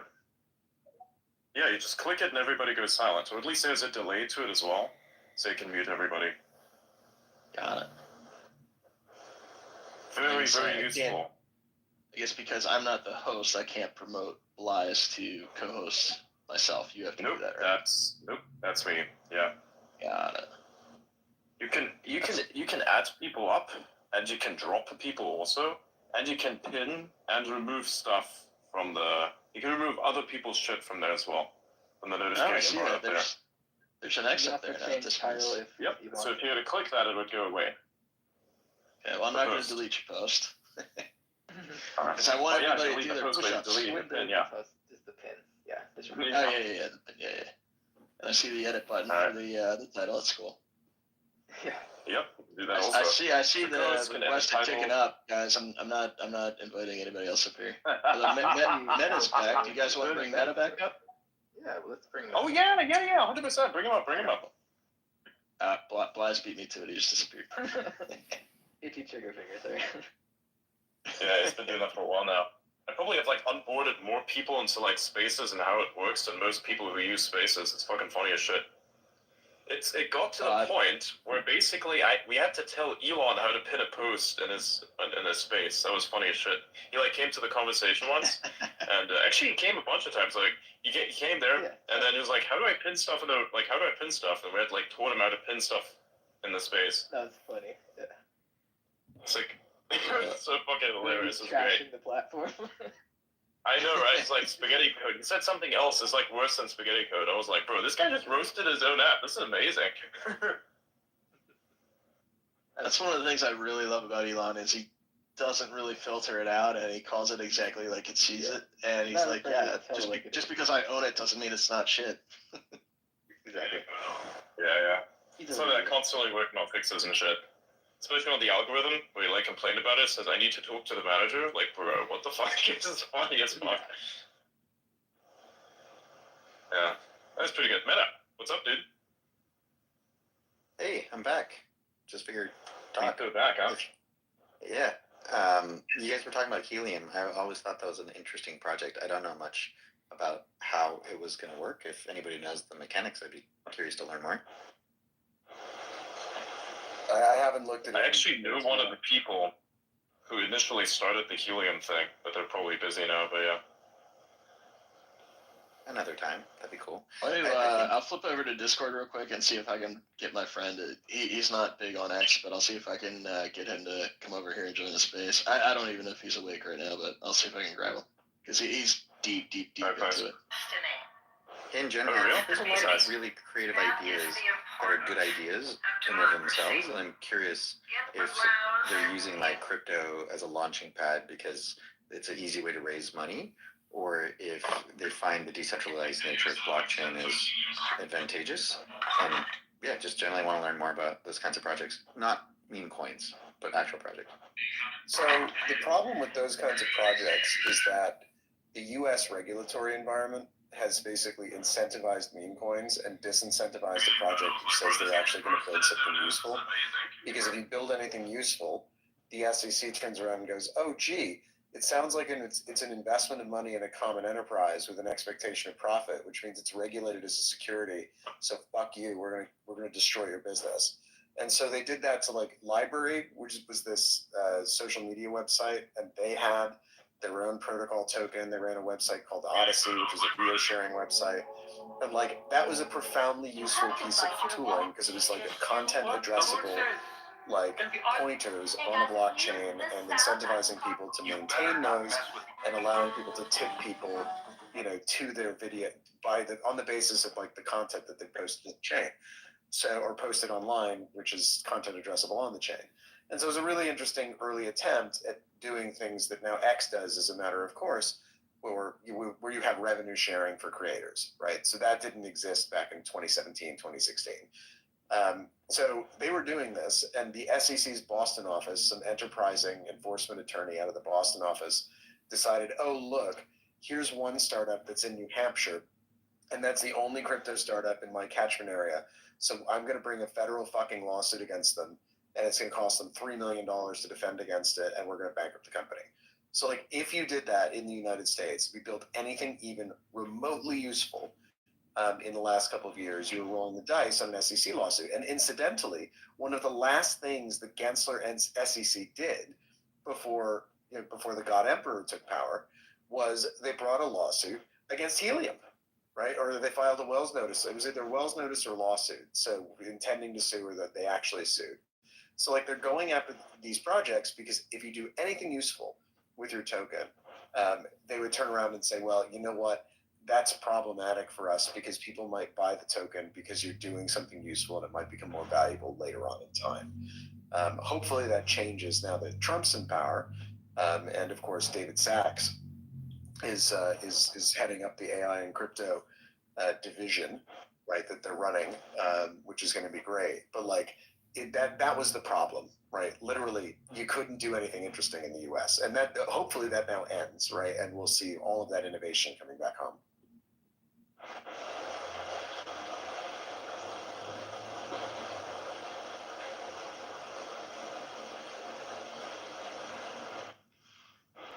Suffice it to say, my phone has been ringing off the hook nonstop for like clients, friends, others who are just so excited that like this is all going to end. People were going through. If you wanted to do a crypto token and you were based in the U.S., you would basically have to set up a Cayman Foundation to issue the token. If you were going to receive the tokens from the Cayman Foundation, it could only be through a labs corporation that wasn't going to sell any of the tokens, that would be incorporated in somewhere like Delaware. If you were selling the tokens to investors, you could only sell it to offshore investors and offshore funds. For most of these US funds have offshore vehicles that were doing it. And then, right after doing all of that, you would only be able to get your token listed on offshore exchanges or the offshore shops of US exchanges. And if you were going to get listed on a US exchange, you were rolling the dice, right? Because you were like, shit, we're going to be on a US exchange now. what's the likelihood that the SEC is going to name us in some stupid ass lawsuit, or that we're gonna or that we'll get named in a lawsuit against the exchange, and then they'll accuse us of being a security, and then we won't be able to get banking business and that kind of stuff. So like that's the shit that's been going on behind the scenes, nonstop for 10 years, 12 here's years. our man. But Here's our to man. a much more The guy. considerable extent in the last 4 years. Hey, why you going? Is that just like everybody's twisted themselves? Yakov, this is the man. This is great one. Great one. How are you, buddy? The earth is well. So, Christian, do you know who this is? Yes. He is somebody that in the clubhouse streets you're running is not held in high regard. Not held in high regard on Clown House. That's a fucking badge of honor and a compliment. I'm going to make you mine there, my man. I don't know how long I'm going to stay. I'm listening to the Elon Musk podcast right now. So this is my Arguably, those Earth. This is my proposal. What? Christian was asking what I thought about Trump's ban on trans in the military. I think the military should be only trans. That's it. It's only fans. The military becomes only trans. Yeah, I don't know. I mean, you can't stop a Marine from putting a wig and a dress on and singing a song on Christmas. Like, what are they going to do during the next war when some Marine puts on a dress and a wig and sings a song? Are they going to shoot him?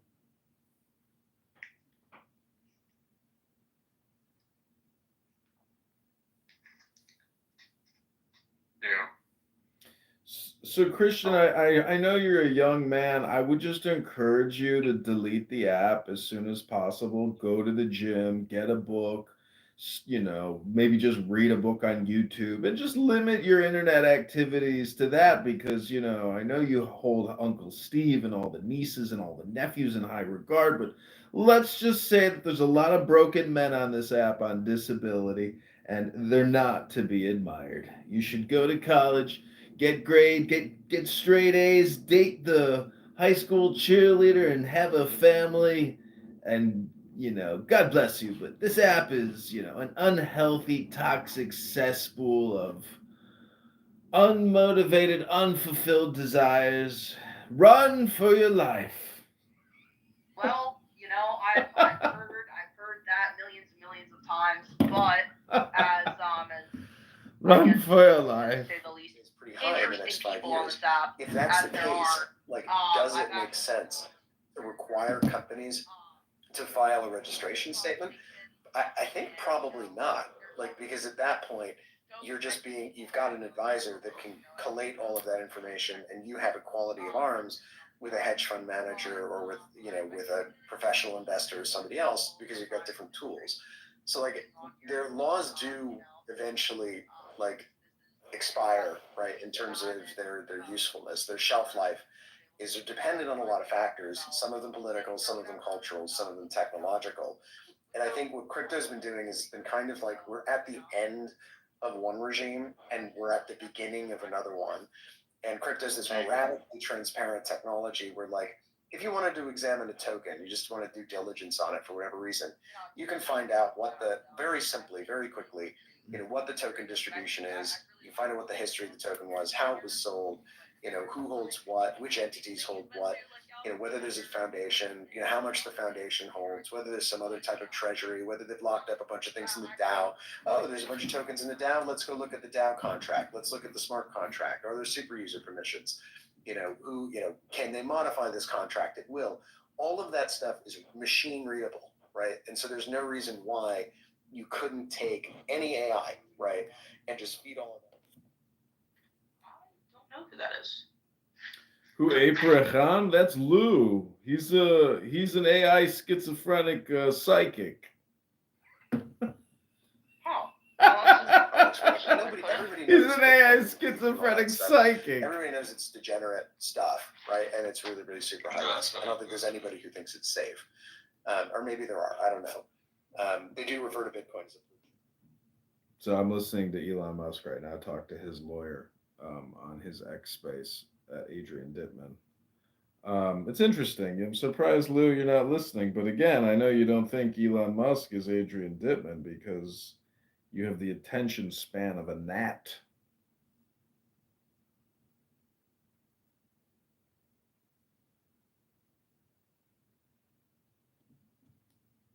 And the SEC decides that they want to, wreck your life, they turn around, they bring an enforcement action, and you settle it by filing an S1, registering the token.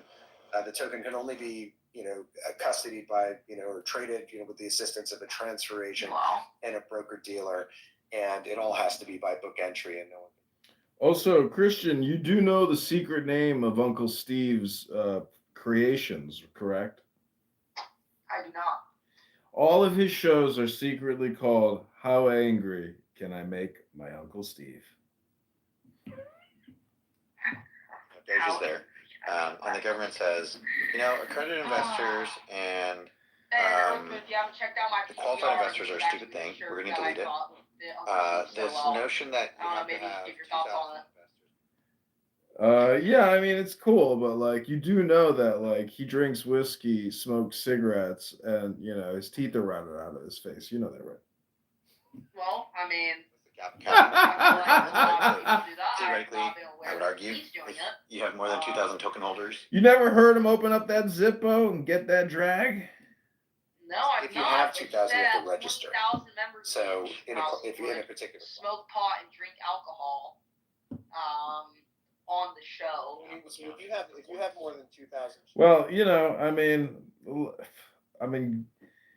like I said, run for the hills. Run for the hills. Go to the library, and spend an hour there for every 1 second of Uncle Steve. That's my advice. I think it's. Oh, yeah. Sorry. Correct. So I meant it more of like if you have 2,000 people, you have to go Hey public. guys, Hi. Hi, Patsy. is this Edmund? Is this that ugly little satanic looking baby with the devil teeth who's a rabid racist? The Wow. funding of something? This is kind of like what. You described me to a T. Did you lose weight or something? I did. Oh, so you want a compliment. Well, how did you lose the weight? Dieting and exercise. Oh my God. Calories in, calories out, man. Yeah, shit in, shit out. What you eat and what you do in the gym. Christian, are you eating right and going to the gym? Well, considering that. If you ever listen to the Crypto Town Hall, you'll see a guy named Alex Miller who sometimes talks. He's the CEO of Hero Systems, HIRO. My diet's very limited. And Hero Systems. You don't like cheese pizza and butter steak? I do not. So what do you eat?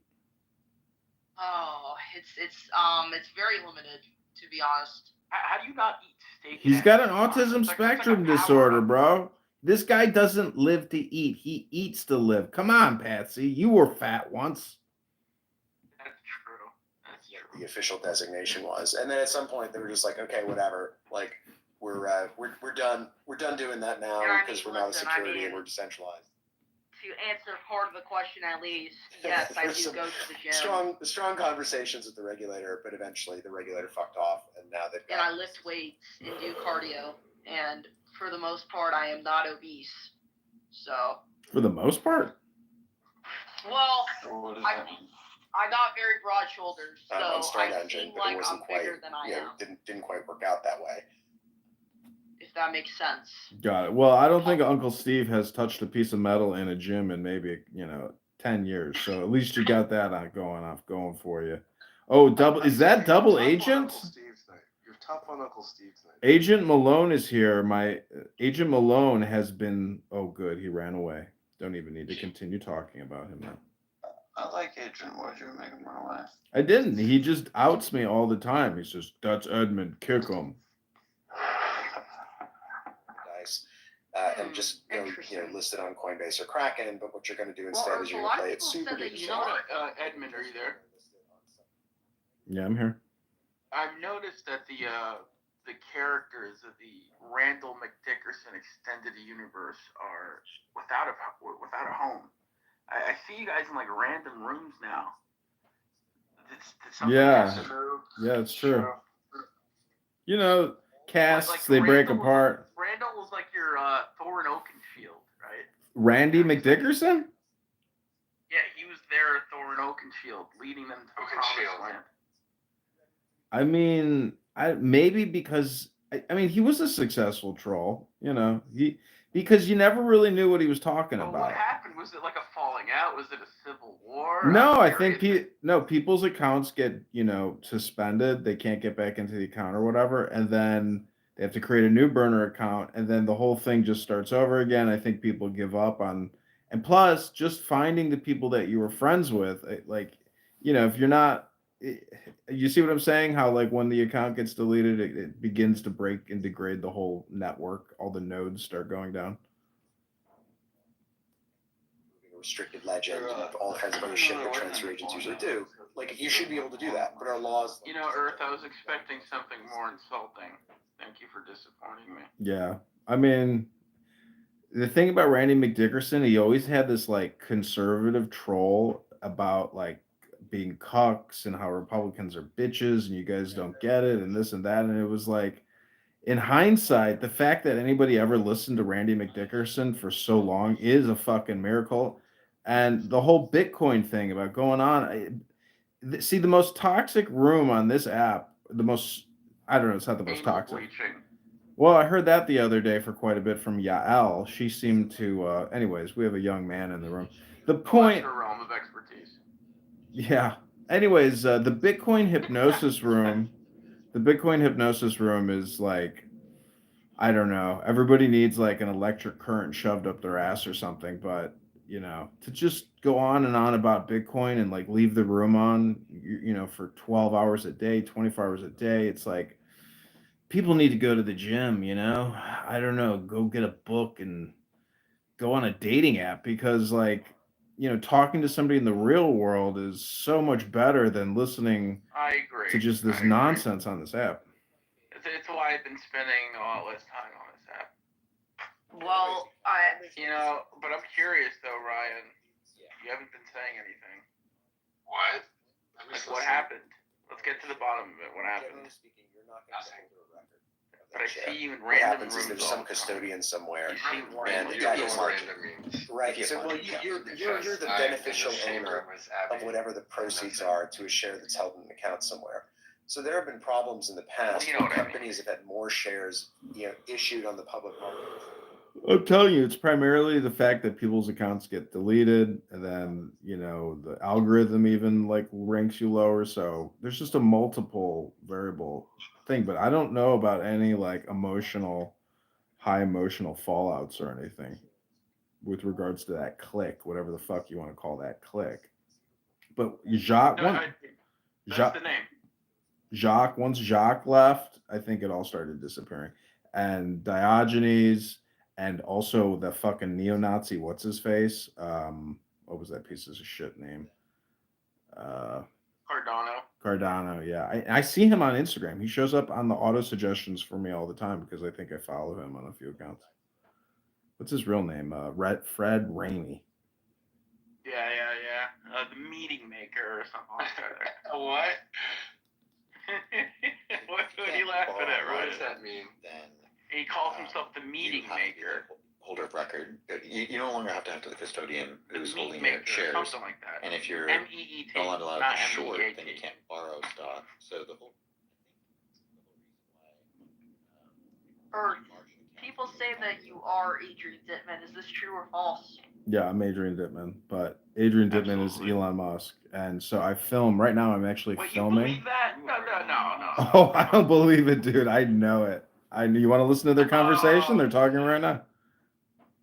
I saw a you video. control if you They actually compared lend the their shares labs. out and you get They paid both have that interest exact same for lending your shares to equally someone lab. shorting the account, the stock.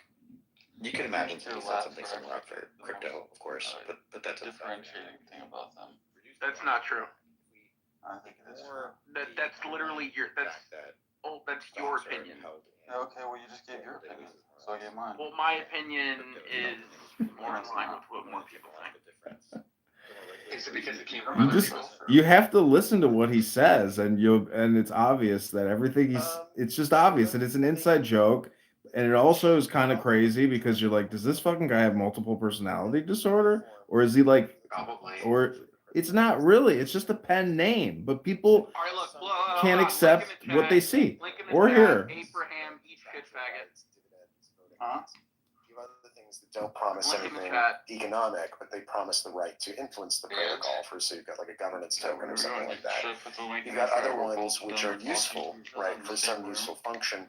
So it might be something where you require it because you believe that more people will want to acquire that token for that function, but there's no promise, right, that you're going to get a good Elon or Musk service isn't in exchange for that. What you're saying. in that Twitter space.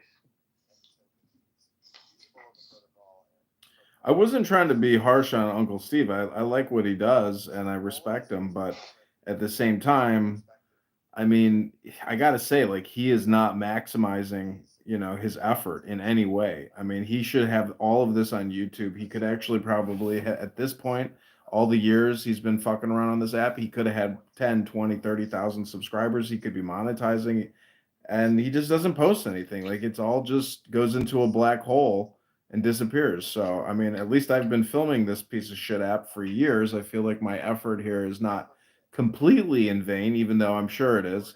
But I just can't believe people just keep coming back and just they're just coming back for the dopamine, and they've gained nothing. No knowledge, no real world experience, no relationships, just the dopamine. And if you study meditation or you read books, you realize that most people have not progressed on this app. In fact, they've probably become more, the brain rot has set in even more.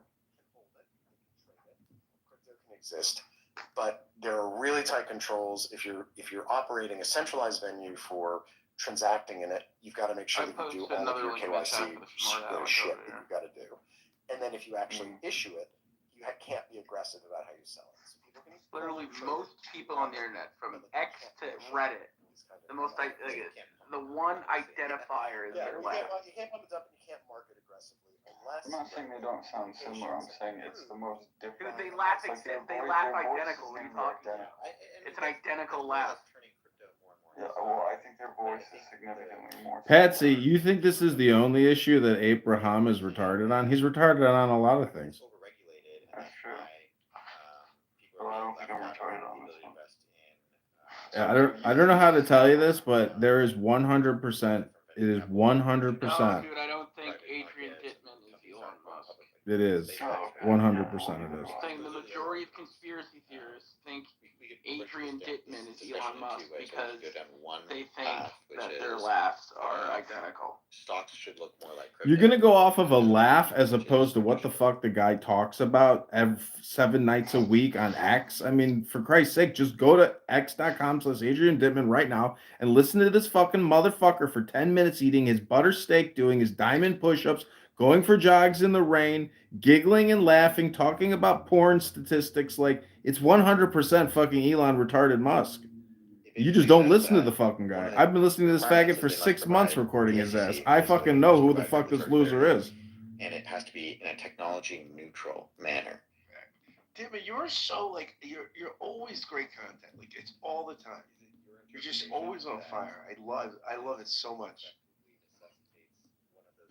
Well, I don't know if I'm technically a federal employee still, and they sent out the fork in the road email saying if you don't return to work, you're fired. Are you gonna go back and work for the Trump administration now? I don't know. I'm like really I really don't want to go back to work. I really don't want to go take the train and sit in the train with the homeless fucking parasites, and get robbed to go to some federal office tower that nobody else goes to, and you don't even want to talk to anybody. It's basically a paid prison. That's what a federal office feels like, a paid prison. Did you get reach arounds in the shower?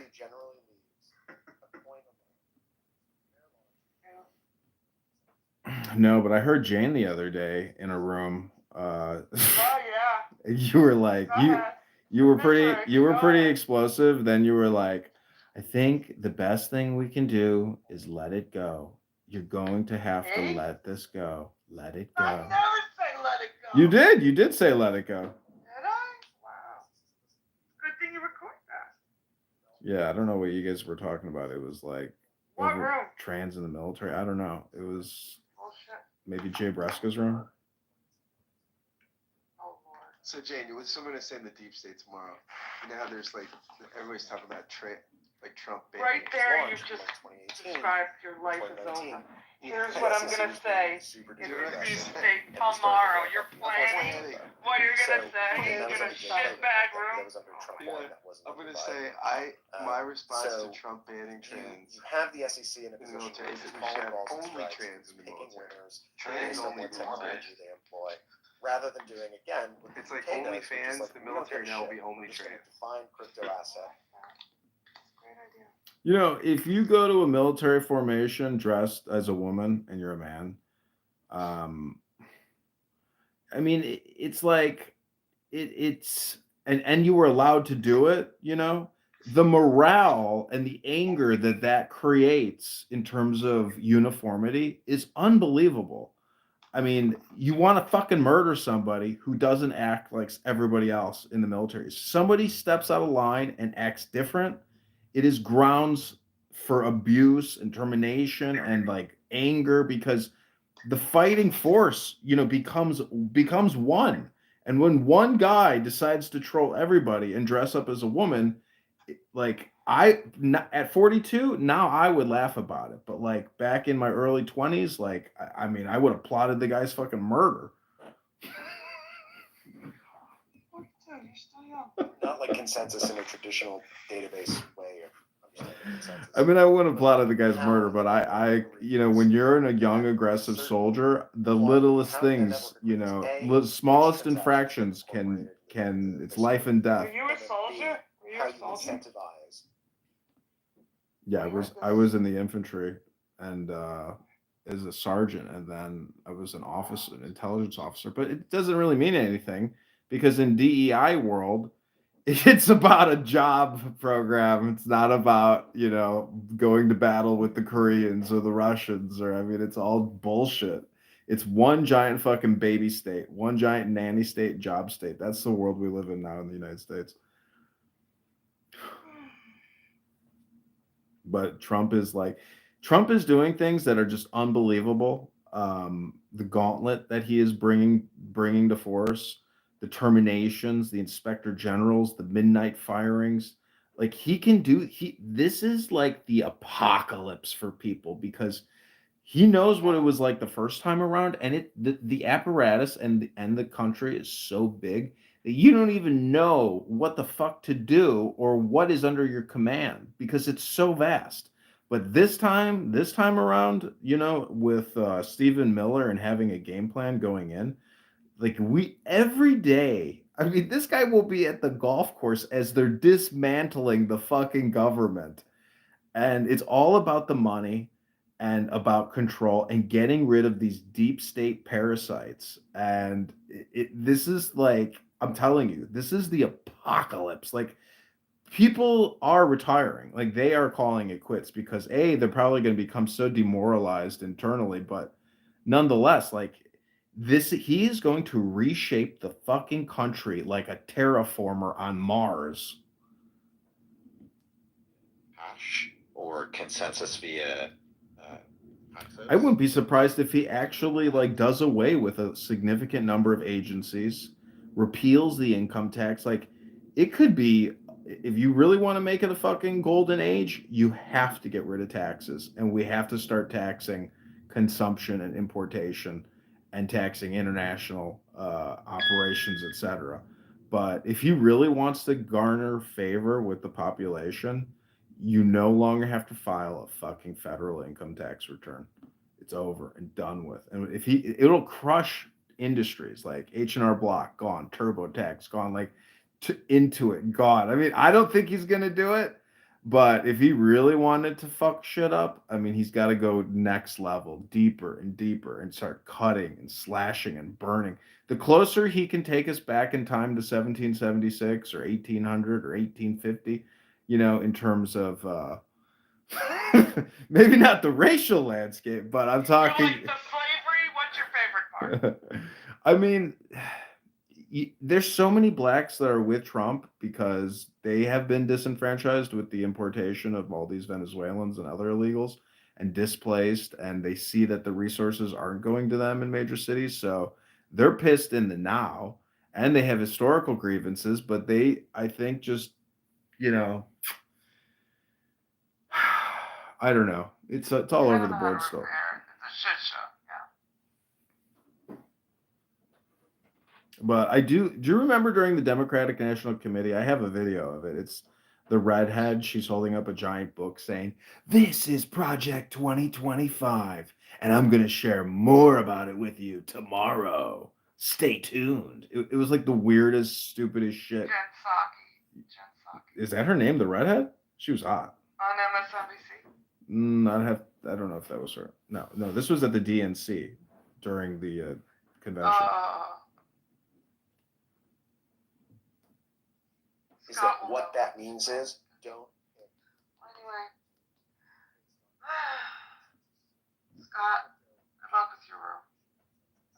It's just I might go into PB's room a little bit because I'm very popular over there now. PB? Yeah. Who's that? She's nice. She's got a big room. Politically correct one? It's called the back room. Oh, Plan B? The back. It's called the back room. I don't know. I'm gonna go over there. I'm gonna go over there, buddy. I'm gonna Okay. leave the room with you. I'll be back, maybe. Okay, come back. I don't see a back room.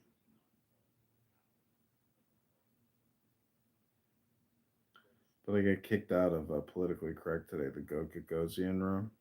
He said he has spent 25 years reading conservative jurisprudence. He kept repeating it. I was like, this is the dumbest shit I've ever heard. No fucking way this guy has read 25 years of jurisprudence, whatever the fuck that even means. Okay, this is the Elon Musk podcast. We end up in the state that you're describing, there would still be an incentive structure to use decentralized chains where they don't need to be used, and that's less energy efficient, and it's worse for the world. I mean, I don't see any reason why you couldn't have a cryptocurrency. I suppose there's no reason why you couldn't have a cryptocurrency where you turn around and say everything's running on this machine, and that's that, except that in that setting, you might also argue that single central node where everything lives is just a money transmitter itself. Whereas if you have a distributed network of computers, you can make the argument that none of them is a money transmitter. So there are lots of different moving parts, right, to this. And I think to a certain extent, you have to look at, the laws should follow what people are actually doing.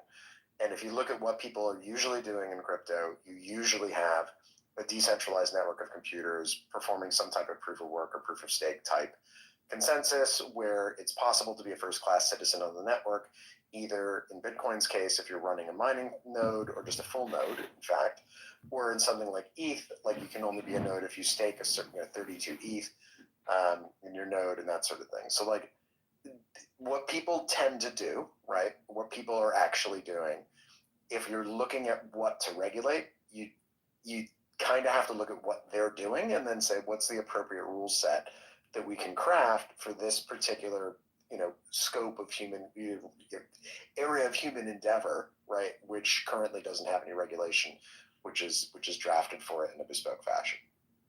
You can also look at it from a perspective of what are they trying to do, not what they're doing, right? If what they're trying to do is work around the accredited investor rule or the qualified investor rule, if what they're trying to do is make it so that they can, advertise and work around, right, the registered securities requirements, etc. If that's what they're trying to do, then why are they trying to do that? Who's they? The government or the issuers? Issuers of crypto coins. Well, I think if you look at the issuers, right, it's possible to issue a crypto coin in lots of different countries, right? And different countries have different approaches about what you have to do when you do that. So the Europeans say you've got to file your white paper, right, with your national regulator, and that white paper has to comply with certain disclosure requirements under the Markets and Crypto Assets Regulation, right? So that's their approach. The UK says you can launch it, but you're not allowed to talk about it, and you're not allowed to market it, right? And you're not allowed to promote it unless those promotions have gone through a registered, financial entity that's FCA licensed for the express purpose of doing that. And then the U.S., right? We have this regime where it says, well, if your token looks vaguely useful and you continue to develop the project after you launch it, chances are it's going to be regulated exactly like a stock. So you have three different approaches there for three different jurisdictions. One of them, the Europeans, basically says, listen, you can launch, but you've got to do some disclosure. The UK says you can launch, but you can't talk about it. And the US says, if you launch, we're going to fucking sue you. So those are the three different approaches. And I think where the US needs to get to is you can launch, but, right? And the question is, what is the but, right? The Europeans have said disclose. Robert, you come here all the time, but you haven't cashed in your market pink The ticket, question is, Robert. which path are we going to take? Oh, great. I got don't know another the answer fucking is, robot right? in Because I here. don't know who's advising the president. Well, I know who's advising the president. It's David Sachs. I don't know what he's advising the president, or what in Congress, right? What appetite there is to create new legislation, and what other sources outside of the United States the Robert legislative Redding, draftsmen are going to huh? be drawing from. Maybe we'll get something like Mika or Micah in Europe, and that'd be interesting. But TBD. So that we know two other people that are advising the president, right? Elon is also there. I would argue both Elon and David Sachs, per my understanding, are not the types of people who like inefficiencies, whether it be in government regulations or engineering design. So I'm proposing, doesn't it make sense to have regulation that encourages the use of the best technology for the job and not using distributed chains to work around regulatory requirements? Because I think you would agree, a lot of the projects that, not all, but there are a lot of reasonable projects that are coming out and they're attached to crypto chains just to be attached to crypto chains to work around certain rules. And if those rules, let's say we abolish the requirement for accredited investors, you abolish the requirement for qualified investors, you abolish the reporting burden that shareholders. If all you had to do was put stuff on Carta, wouldn't many more companies just go the simple route and be like, okay, we're just going to go ahead and do this? I don't think you're going to get that, because I think you still have. So if you look at the Securities Act, and you look at the definition of what a security is, there's a really long list of what a security is. So if you're issuing a share, right, it doesn't matter whether the share's on a blockchain or the share's on SQL or the share's on paper. That is going to be regulated like a share, no matter what technology choice you make. The problem crypto has is that in the Securities Act, there's a definition of something called an investment contract. And an investment contract, what the fuck does that even mean, right? Well, it's a contract of investment. And this actually had to go up to the Supreme Court to articulate a test for what an investment contract is. And they came up with this 4-part test, or 3-part, depending on how you break it up, called the Howey test. And it was a case about a guy who marketed orange groves, and he said, listen, you can buy a plot of orange groves from me. And what I will do is I will maintain the orange grove, I will grow the oranges, I will sell the orange, and you and the other investors who bought these individual plots of land, I haven't sold you securities, I haven't sold you stock in my venture, what I've sold you is a plot of land on this farm, and you will get a portion of the proceeds proportional to the size of land that you have. Now, the regulator said, hold on a second, this is an investment contract, this is a security. He said, no, it's not, I'm selling land. Goes up to the Supreme Court. The Supreme Court says, actually, this was a security, right? But what you were doing is you were elevating the form over the substance. And so they came up with a test called the Howey test, Howey, and it consists of 4 components. The question they say, if something is a contract, transaction, or scheme involving 1, an investment of money, 2, with the expectation of profits, 3, or investment of money, 2, in a common enterprise, 3, with the expectation of profits, 4, arising for the efforts of others.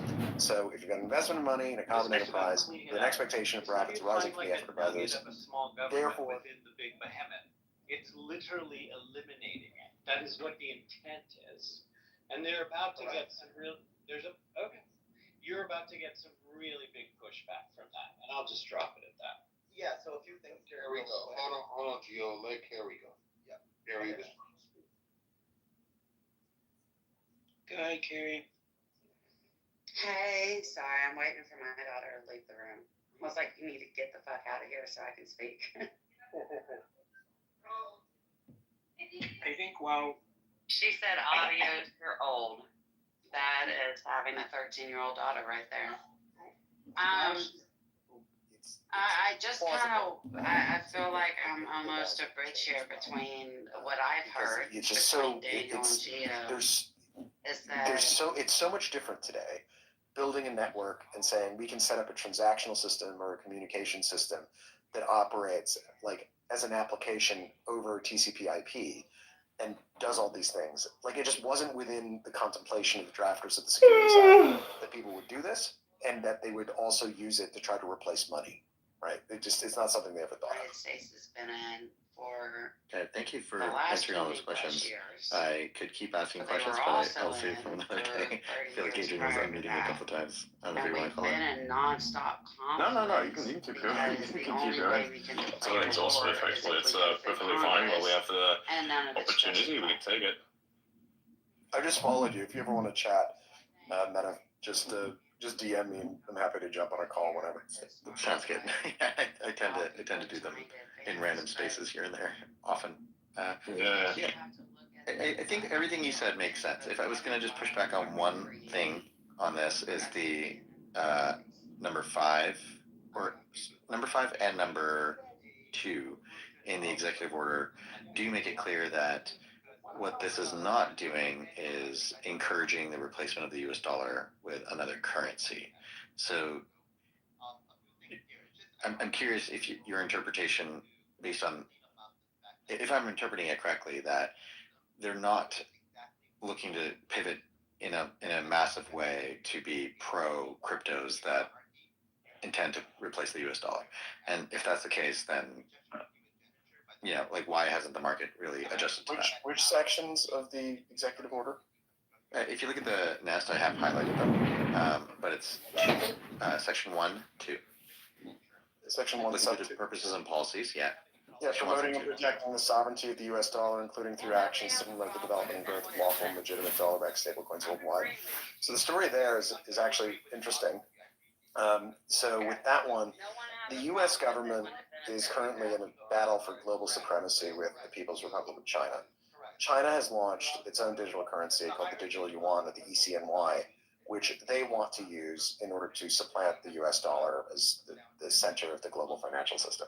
So there are two potential approaches to how you do that. One of them is the approach that the Europeans take, because the Europeans are retarded and they want to have a digital euro, right? And they want us to have it be run out of the European Central Bank, run by regulators, probably on a centralized database where you're just hitting their endpoints. And they have perfect visibility and they control the issuance and all that jazz, right? That's what the Europeans want.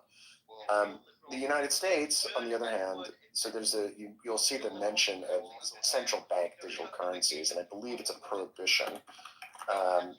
So if we go, prohibition, section 5, right? Except to the extent required by law, agencies are hereby promoted from undertaking any action to establish, issue, or promote CBDCs within the jurisdiction of the United States or abroad.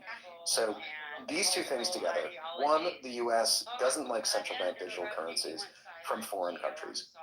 2, the U.S. has their own stablecoin issuers like Circle and Paxos that issue dollar-denominated stablecoins, which are backed by assets like U.S. Treasury securities or dollars in an account at an FDIC-registered financial or FDIC-guaranteed financial institution.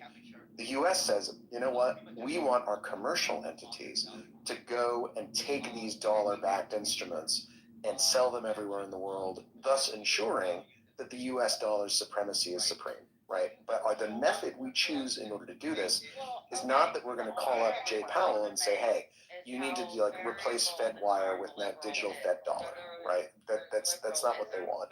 They want to do it so that the deposits are going to be held in commercial banks, that if you want to get access to one of these things and you've got dollars offshore, you're going to have to send those dollars to Circle. Circle's going to have to put those dollars in a U.S. bank, and then it's going to give you that token in exchange, and that dollar is going to be held in a U.S. bank. The Europeans actually have a similar rule in their stablecoin rules, which they've just enacted, where any stablecoin which operates in Europe has to be backed by deposits at a European bank, right? So what happens is the European Union and the US are actually going out on a currency grab, and they're trying to suck up all the currency from outside of the country and make sure it winds up in their banks. And moreover, they're trying to unshackle these other entities like Circle and say, listen, go promote the dollar abroad, because if USDC, becomes the common currency in, I don't know, let's say sub-Saharan Africa, and ECNY doesn't, right? That means people with dollars will be able to go to sub-Saharan Africa and do business, and people with the digital yuan will have to go get into dollars, and then they can go to sub-Saharan Africa and do business. And it's in our interest that the dollar is the common currency of global trade. So like that's the backstory there, is that there's the digital competition. We've got these private issuers in the US that are doing this, and like we want to promote them, and we want to make sure that those businesses succeed. So that's what that means. Yeah, I buy that. I think we're in agreement there. I just see it as like the import-export controls that Trump is pursuing are also in the same degree, right? At the end of the day, if you look at what a currency is around the world, almost all currencies are backed by the US dollar and a reserve, including yuan and euros. There are other factors at play, but that is a large part of US dollars aren't backed by shit. They are in fact backed by something. We can talk about No, they're not. You can't show up. You can't show up with Meta, are you about to make the argument? Hang on. Meta, are you about to make the argument that it's backed by violence? Yes, it is. That's exactly it. You know what's going on? No, in that case, no, we agree. It's backed by It's backed by enforcement, right? It's backed by full faith and credit of the United States government, which includes the armed forces. The point I was trying to make is, if you look at any foreign currencies, you can just do a DCF on it, and you can see how much their imports and exports are, what the expected import-export imbalance is expected to be with other countries in US dollars, and that tells you how the country is going to rise or fall. And that's how Forex markets work, right? Yep. So if that's the case, and that those ledgers already exist, right? Like when you say the money has to go into a European bank or it has to go into an American bank, well, the American bank has to then be registered with a charter bank, which then has to be then registered with a Fed, participant, and then the Fed ledger itself, right? So, like, the Fed is a ledger. It is a public ledger. You can actually go and see how much coin is in each of the 13 member banks. Yep. And then the member banks have private ledgers, but theoretically they could become public ledgers. They'll have who are in the charter banks, and then as long as transactions happen within a particular bank, right? Like, this is not for you. I know you know this, but for people who are listening, like, if transactions happen, say, between Bank of America, between two accounts on Bank of America, they just handle that amongst themselves. They don't have to go report it anywhere.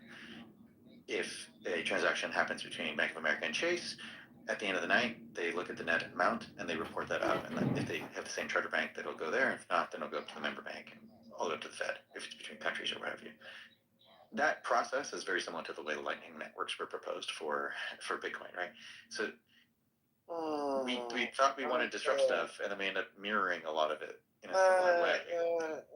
No, Lightning is that's not how Lightning works. Lightning it's a bunch of it's Lightning.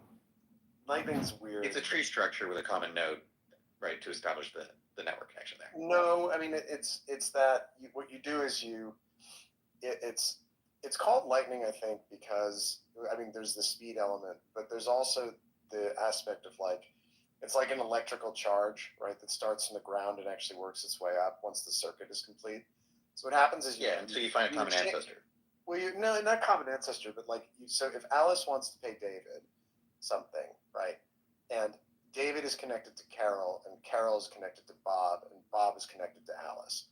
What happens is Alice says, hey, Dave, I have 2 Bitcoins, and what you have to do is you have to fund a channel between all of those users with liquidity. So let's say Alice and David, let's say every one of these users has 10 Bitcoins in their channels with their respective partners. So Alice says, I need to send 1 Bitcoin to Dave. So Bob, I'm going to send you 1 Bitcoin. Let's say we've got 10 Bitcoin in our channel, 5 each, right? I'm going to send you 1 Bitcoin in our channel. And so what will happen is now you have 6 and I have 4. But then you are going to tell Carol, hey, Carol, in our channel, I'm going to make sure you have 6 and I have 4. and so on. And it cascades until you finally get to Dave. And Carol says, hey, Dave, guess what I'm going to do? I'm going to pay you this 1 Bitcoin, so you have 6 and I have 4. And once you confirm that those 4 hops have occurred, then what happens is they're all supposed to simultaneously settle, right? Yeah, But like it's not like what you described in computer science is considered if you look at picture a tree, right? Basically, what you're doing is going from one leaf up the parents until you have a common ancestor, and then down the parents until you get to the next leaf. That is the discovery process that you just described in a graph or a forest, but you can always look at the particular tree you're discussing for the choice. There are multiple trees that could be used in a lightning network. How do you want to choose the one you want to go through? I hear you, but a simplification, if you will, is the way the Fed works is quite similar. And so the point I'm trying to make is if all dollars are registered on the Fed, ultimately, and then one level below, they're registered on different country registries, and then one level below, they're registered on different member banks, etc. Where are these magic dollars that they're going after by issuing new coins and running after coins? Like everything they go after comes from the same ledger. It's just moving money around within the same ledger. I mean, I think there are dollar deposits which exist outside of the U.S. Federal Reserve System, like euro dollars are all outside of the U.S. Federal Reserve System. The Federal Reserve knows exactly how many dollars are in the euro reserve. Otherwise, those wouldn't be real U.S. dollars unless they're physical currency. That one is beyond my knowledge. I'll have to do some more homework. Fair. That's fair. Okay. Yeah, because just think of it this way: if the European Union says, "Hey, United States, we own $1 trillion, but we're not going to take it in physical coin or physical paper. We just want you to remember we have $1 trillion." If the United States didn't record that down, tomorrow we'd have a real problem when the European Union comes back and says, "Hey, remember that $1 trillion I had? I want to send half of that to Japan." Yeah, I think one of the reasons you do it is that if you have the dollars, if you have the currency in your banks, and this is pure speculation. I don't know whether this is actually the case, but if you have the currency in your banks, it's a lot easier if the bank folds or if there's some type of systemic risk that arises as a result of whatever you're doing, that you can use those assets as part of a bail-in. And that's not like, this is not a normative position. This is just like purely descriptive based on what we've seen the Europeans do in the past. So a bail-in, for those of you who are who are recent arrivals to the world of finance and don't remember 2008, bail-ins are when depositors at banks are forced to participate quite involuntarily in the recovery of the bank from a situation where the bank doesn't have sufficient assets to meet its obligations. So it's depositors taking a haircut. So the more assets you have in your bank, which are available to satisfy that, if you need to put it through a bank resolution procedure, you can get your paws on those assets and you can then use them to satisfy whatever obligations have gone wrong. And I think if you're going to be engaging with a lot of crypto stuff, it's probably in your interests to make sure that you have enough cash on hand to deal with any risks that might have arisen as a consequence of that. So I think, like with this stablecoin stuff in particular, because stablecoins are fundamentally debt obligations, right? When they are being traded in the EU, I think the EU wants to know that those stablecoins are backed by deposits which are in their banks so that they can get a hold of them and that they can track how many are outstanding and where the deposits are and make sure that everything adds up and all the numbers add up. So I think for the US's perspective, it's probably the same, but I think it's probably because the US doesn't really do bail-ins. We, for now at least, like our preferred approach is just to say, oh well, it's all guaranteed up to infinity. Moral hazard be damned, and that's just how things work. So, no. Let me argue that is not actually how it works. If you're open to it, like just describing in a mathematical format, right? If you picture the tree where the top of the tree is the Fed ledger, the next is member banks and so on and so forth, right? I'm going to put countries at the same level as the member banks. The top of the tree is M0. That is exactly how much currency exists according to the Federal Reserve. Then M1 is how much currency exists in other countries, through government loans and in charter banks through, balance sheet tightening and loosening, right? Which is basically what we call printing money. Then you go down to M2, where the banks are allowed to print money with certain rules, right? Like you're allowed to lend out in 9-to-1, etc. Then you have M, you're going down as you keep going down the M scale, right? You can go all the way down to like 7, 8, 9, whatever. Like what you're doing is going to tertiary trusted parties that are then issuing something like stock or something else. When Enron collapsed, and they claimed they had a bunch of dollars that they didn't actually have, everybody that held U.S. dollars was not impacted by that. Only the holders of Enron stock were impacted by that. Right, Because but like those dollars disappeared. Like when SVB went down, right?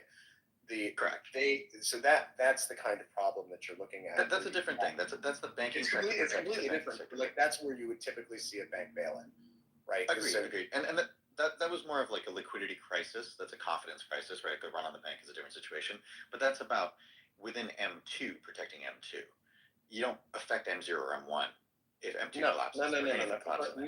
But you can reduce by ensuring that you've got a lot of the assets. So if all of the stable coins in the U.S. are held in U.S. banks, right, or are backed by assets which are held in U.S. banks, you have taken some of the risk out of having a stable coin, which fundamentally is a debt obligation by the issuer to pay $1, right, at some future date. So like that I think and they engage us. So these companies lend this stuff out to make money. So that's how they do it. So there is risk like built into that system somewhere. And the question, it's going to be really interesting to see how the U.S. chooses to both identify where those risks are and also resolve them. Because ultimately, so when SVB collapsed, Circle had, I think, 5%, 3 to 5% of its deposits were held with SVB. And so for a while, the coin was actually trading below face value. I think it was like 95. This is really good, for a while Alan. because people were worried. Oh shit! How much of Circle's collateral got tied up in the SVB collapse, and is that going to affect the value of the coin? Now, if you have, I don't know, $1 trillion of USDC in circulation, and then for whatever reason there's some question about 5% of it not being there, like that's a systemic problem.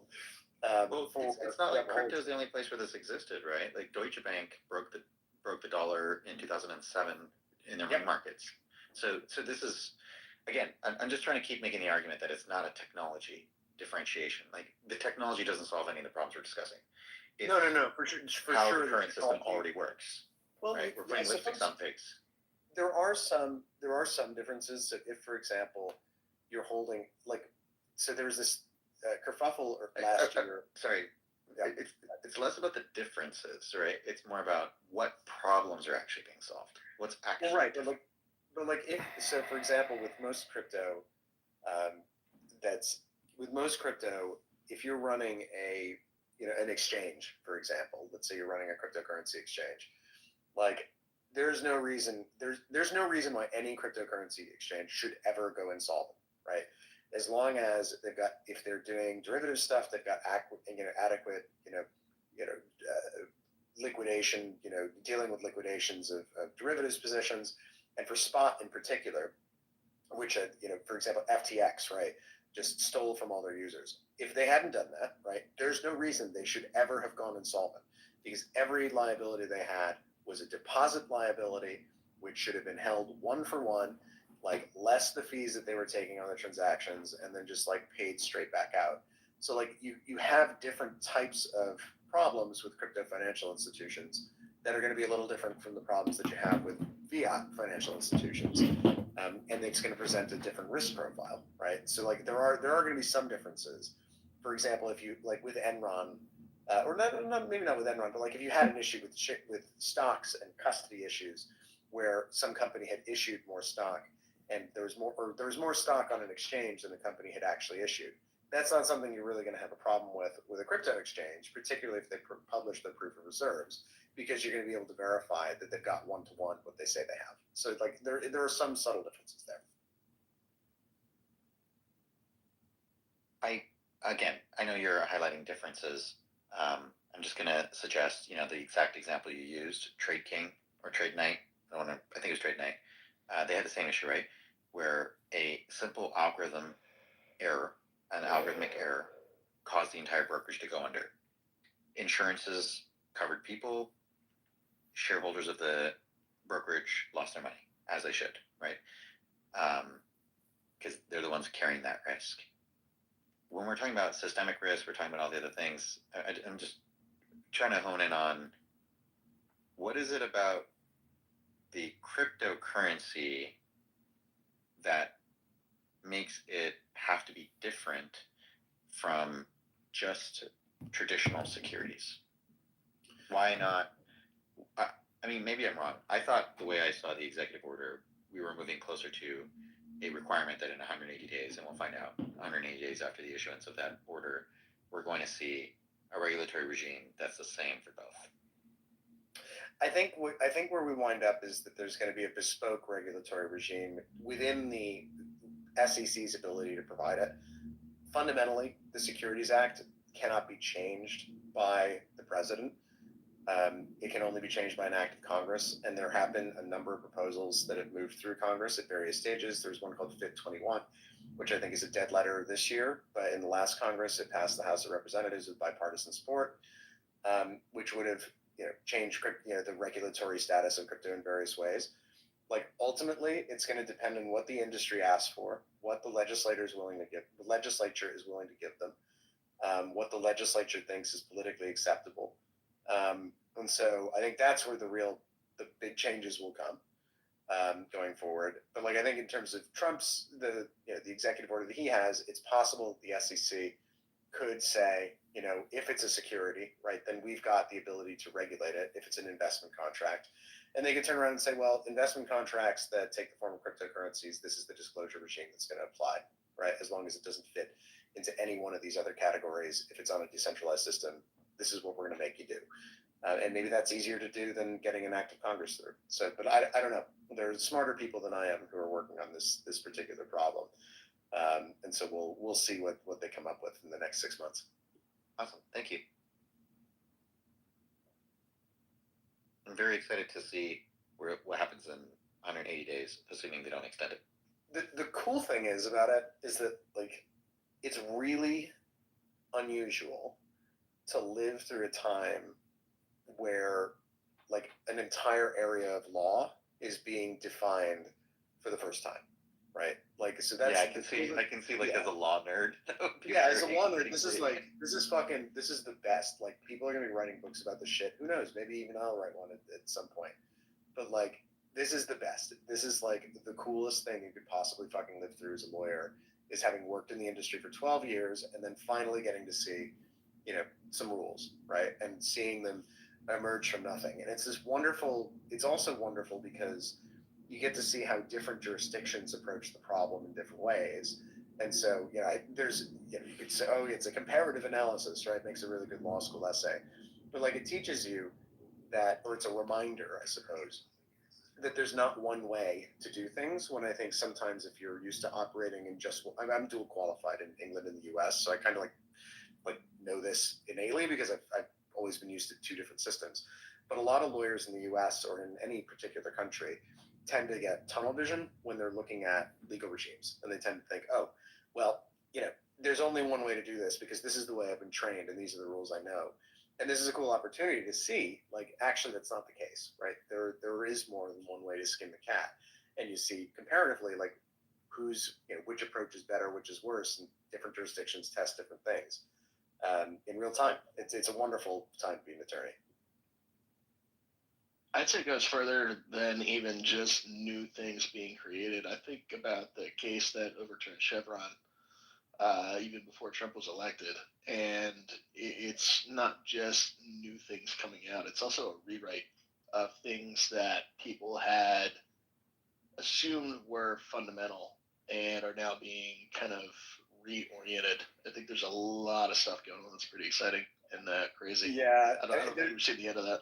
I think you're right. I think there's definitely a realignment occurring and taking place. Part of it is these executive orders that are being executed that are just like burning down vast swathes of the administrative state And in basically like in a week, he's set most of the administrative state on fire. Proposals to replace the income tax with a tariff, based regime would be absolutely revolutionary. So I think we're living through a very interesting time, and crypto changing is definitely part of that. And anyway, I have to unfortunately jet, so I will bid you all good night, and thanks for having me up. Yeah, thanks for joining. Yeah, It's good chatting with you. Amazing space and great guest as always. You gonna jet also? No, I was ready to. Maybe. Is there anything else you want to talk about? Jesus Christ. Matt, I want to talk about your use of the hand in this particular space. I know it's good form and best practice in a lot of them. Definitely not this one. Okay. No. We do hands too. We're like kind of barred it. Yeah. Oh, is it banned here? Sorry. No, it's not banned. No, It's not what we bad. do. I'm just busting your sense. What we do is mimetic dynamics, where basically whoever has like the most valuable idea, the collective recognizes it and allows these people to converse without limitation. This is a thing that most people don't have like in spaces, where they don't understand that if you allow this person here to have a conversation, you're gonna have much more content come out. Whereas if you were to put yourself in this, sure, you're getting the attention, but does it really matter?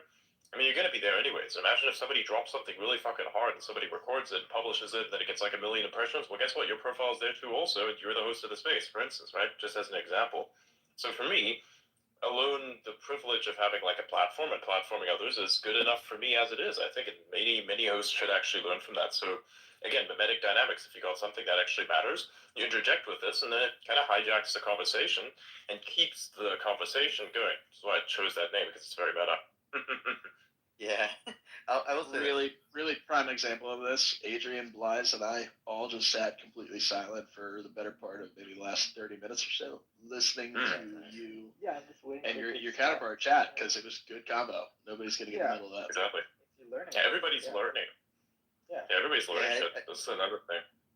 I think there was a couple of times I did put my hand up. The thing that you don't get in spaces, and understandably, it brings an anonymity, so it's amazing. But you don't get like the facial cues or the social cues you get when you're talking to someone. It's like, oh, they want to say something, or oh, they get it or they don't get it, and so that's a very interesting thing when you're having a conversation, right? It's purely like the speech itself. Like if you master how you can tell social cues via speech, then you're like unintentionally being trained like in a very specific niche almost. Like if you can genuinely tell that somebody's not actually paying attention, or if somebody's actually not like really listening and understanding what you're saying, to tell that is insane. I've been able to tell this to the point that even in real life, I don't look at a person's facial expressions. I just look at I just kind of listen to what their next response is going to be, right? And then I try to shape it around. It's actually very weird. You've been training neurons in your brain while you're in spaces. Well, yeah, obviously. that's what it does. Yeah. Of all the people I've spoken to on crypto stuff, Preston was extremely knowledgeable. That was very refreshing, by the way. Oh yeah. I realized he was a lawyer and stuff, but like you've noticed, right? Like how many times are we talking about people with crypto and they have no idea how the Fed chain works? It's like, what are you doing? This is nice. This is very nice. Like I like it. I like it when very people with experience are actually able to chip in like this. It's good. It's also I hope for people to like observe, like sometimes I can be a troll, but there's nothing ever black and white, right? Like like I just like to take the extreme view when everybody else seems to be on one side. Yeah. Here's how you know that neither one of you is completely full of shit. Neither one of you try to shill a coin the entire fucking time. I know, right? I'm launching a brand new coin. Meta. No, I'm kidding. This motherfucker, careful. Somebody's gonna like take that and actually turn it into a fucking token. There have been like so many fucking tokens that people are like named after, and none of them actually have control of it. Launching a Vine token. Oh my god, yeah. I made a Blythe token. Yeah, not even me. So many people who did that shit. You don't even know which one. So if somebody were to show, it'd be like, okay, which one? There's like 15 of them. I'm not launching a But token. if I were gonna name a token after you, I'd me money. double You can Doge. just donate it. Double Doge? Okay. I kind of like that. Like, yeah. It's like double dragon.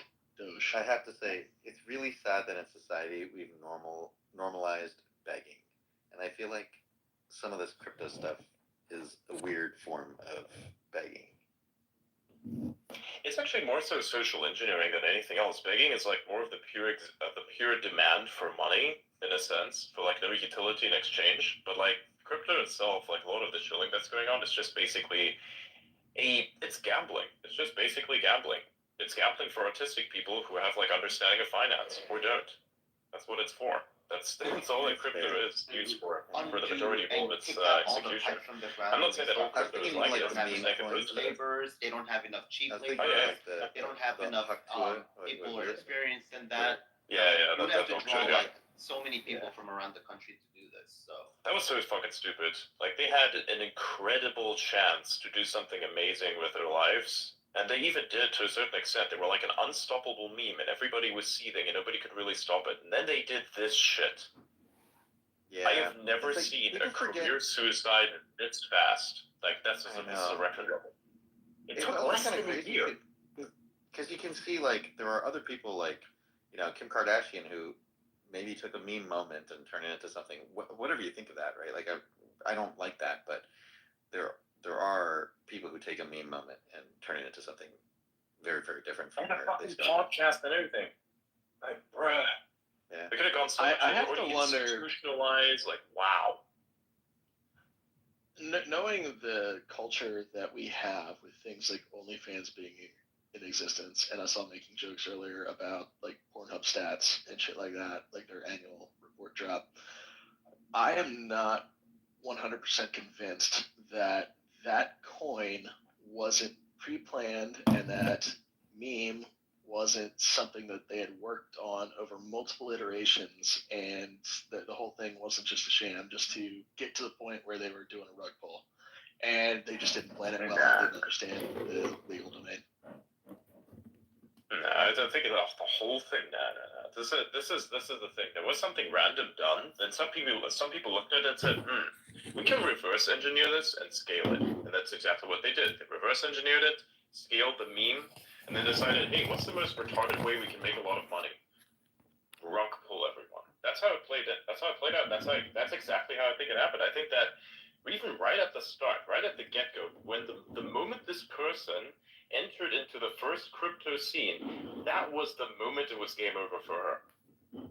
I think. Yeah, because then she was like surrounded by various people, and then they gate kept. It was like, hey, this is the first people he meets. You don't think they're gonna scam you over immediately? Well, guess what? Most of the time, it's exactly how it is. But you don't know that. You wouldn't know that. I mean, this person isn't exactly special, which is also the prime critique of our society. It's like, this person is not remarkable in any way. They're not particularly intelligent. They're not particularly pretty either. I mean, they are to a certain extent, but there's no inherent quality about them that somehow sets them apart from the meeting, except from the fact that, hey, they made a sex joke. Like, they basically did what the most basic of basic blonde bitch things to do was to get drunk, then get in front of a camera, say a sex joke, and that's it. How was that something that was memed? I don't even understand that. That didn't make any sense to me whatsoever. It's such bullshit. Oh man, she was a slow solid news like day. 6.5. It's That's just like a right. slow news day, right? News is all relative. I also want to say, by the way, there's somebody on your a listener. I want to say thank you to. Their name is very hard to pronounce, but they're at Coopyu. And when we were talking, I didn't get the right name of the company, but they pointed out it was Knight Capital Group. I came up with Trade Knight or Trade King. I couldn't quite remember the name, but it was Knight Capital Group that went bankrupt. But it is so great that like even if your memory doesn't fully get there, that someone else in the room is like, oh, I know what it is. Everybody's in sync. Yeah, like things like this. You know what this else is place, great? for instance. What? Out is great. That's bad. Yeah. Well, anyways, so what's great about a place like this is it was actually built up by hard work, right? You can actually tell that there's something rigid to it, there's something organic. With something like what you saw when it came to this person, right, making that sex joke, there was nothing really organic to it. It was amplified by major people on all various platforms because it was profitable to do so at the time. And that was effectively it. That was literally it. And it was weird. It was really weird to me at the time, seeing all of this explode. And then this. Like, you could have just posted memes and posted bullshit, and you would have been fine. But, like, they had a whole media team and everything, and they didn't have a product. the only product that they could have had was the podcast, which ironically enough would have been very, very good because you could have just fed this person a bunch of questions that they would have been able to ask their guests, and then basically would just become an extension of Legacy News. You could have done this. They could have done this. They would have gotten away with it. Instead, they decided, hey, let's shut everything down so we don't get fucked by the FTC. So, like, what the fuck? We should find a way to get her. Actually, they're still getting fucked, by the way. We should find a way to get her on the conversation, just to have her run us through behind the scenes, the timeline, how that went, and what happened. She's not gonna come on any sort of space or public thing until the court You thing think her is lawyer's gonna have her not say anything? Yeah, she's not Tate, you know. And at the same time, here's something particular. People like this, and various many other people, are not solutions to the problem of our society. Civilization at large has been fundamentally damaged. It is a very shitty yet also very awesome time to be alive simultaneously. We have more technological advancements than ever before, and we have more bullshit ideologies trying to dominate these advancements themselves, try to covet them for themselves, try to dominate other people into accepting them. We have more horseshit ideologies than at any other point in human history. It's absolutely fucking insane. Everybody's dumbass fucking idea that makes no sense somehow psyops this turbo-normie group or this turbo-normie group over there. And then they all gather together and you have a large platform of the manipulative force at your disposal just because you're a retard. That's insane. So it's a problem overall that exists, right? And then as a symptom, there come these weird exceptions to it out of this chaos. You have people like her, you have people like Myron and Tate, you have all these people, right? They're not really solutions to the problem. They're partial solutions. Even with Tate's, there are partial solutions, and even with Myron, there's a partial solution, right? But there are also fundamentally symptoms of the system, which means that their solutions partially will lead to this problem expanding more than actually contracting, because their entire economy depends off of a system that is broken. And it's not something that I hold against people, by the way. It's just a thing that happens. It's a natural order of things. If it's not that person, it's going to be someone else. It doesn't matter who bears the name. What matters is the execution. And with that, I'm getting to a point. When you see something like this, especially with a girl like her, there's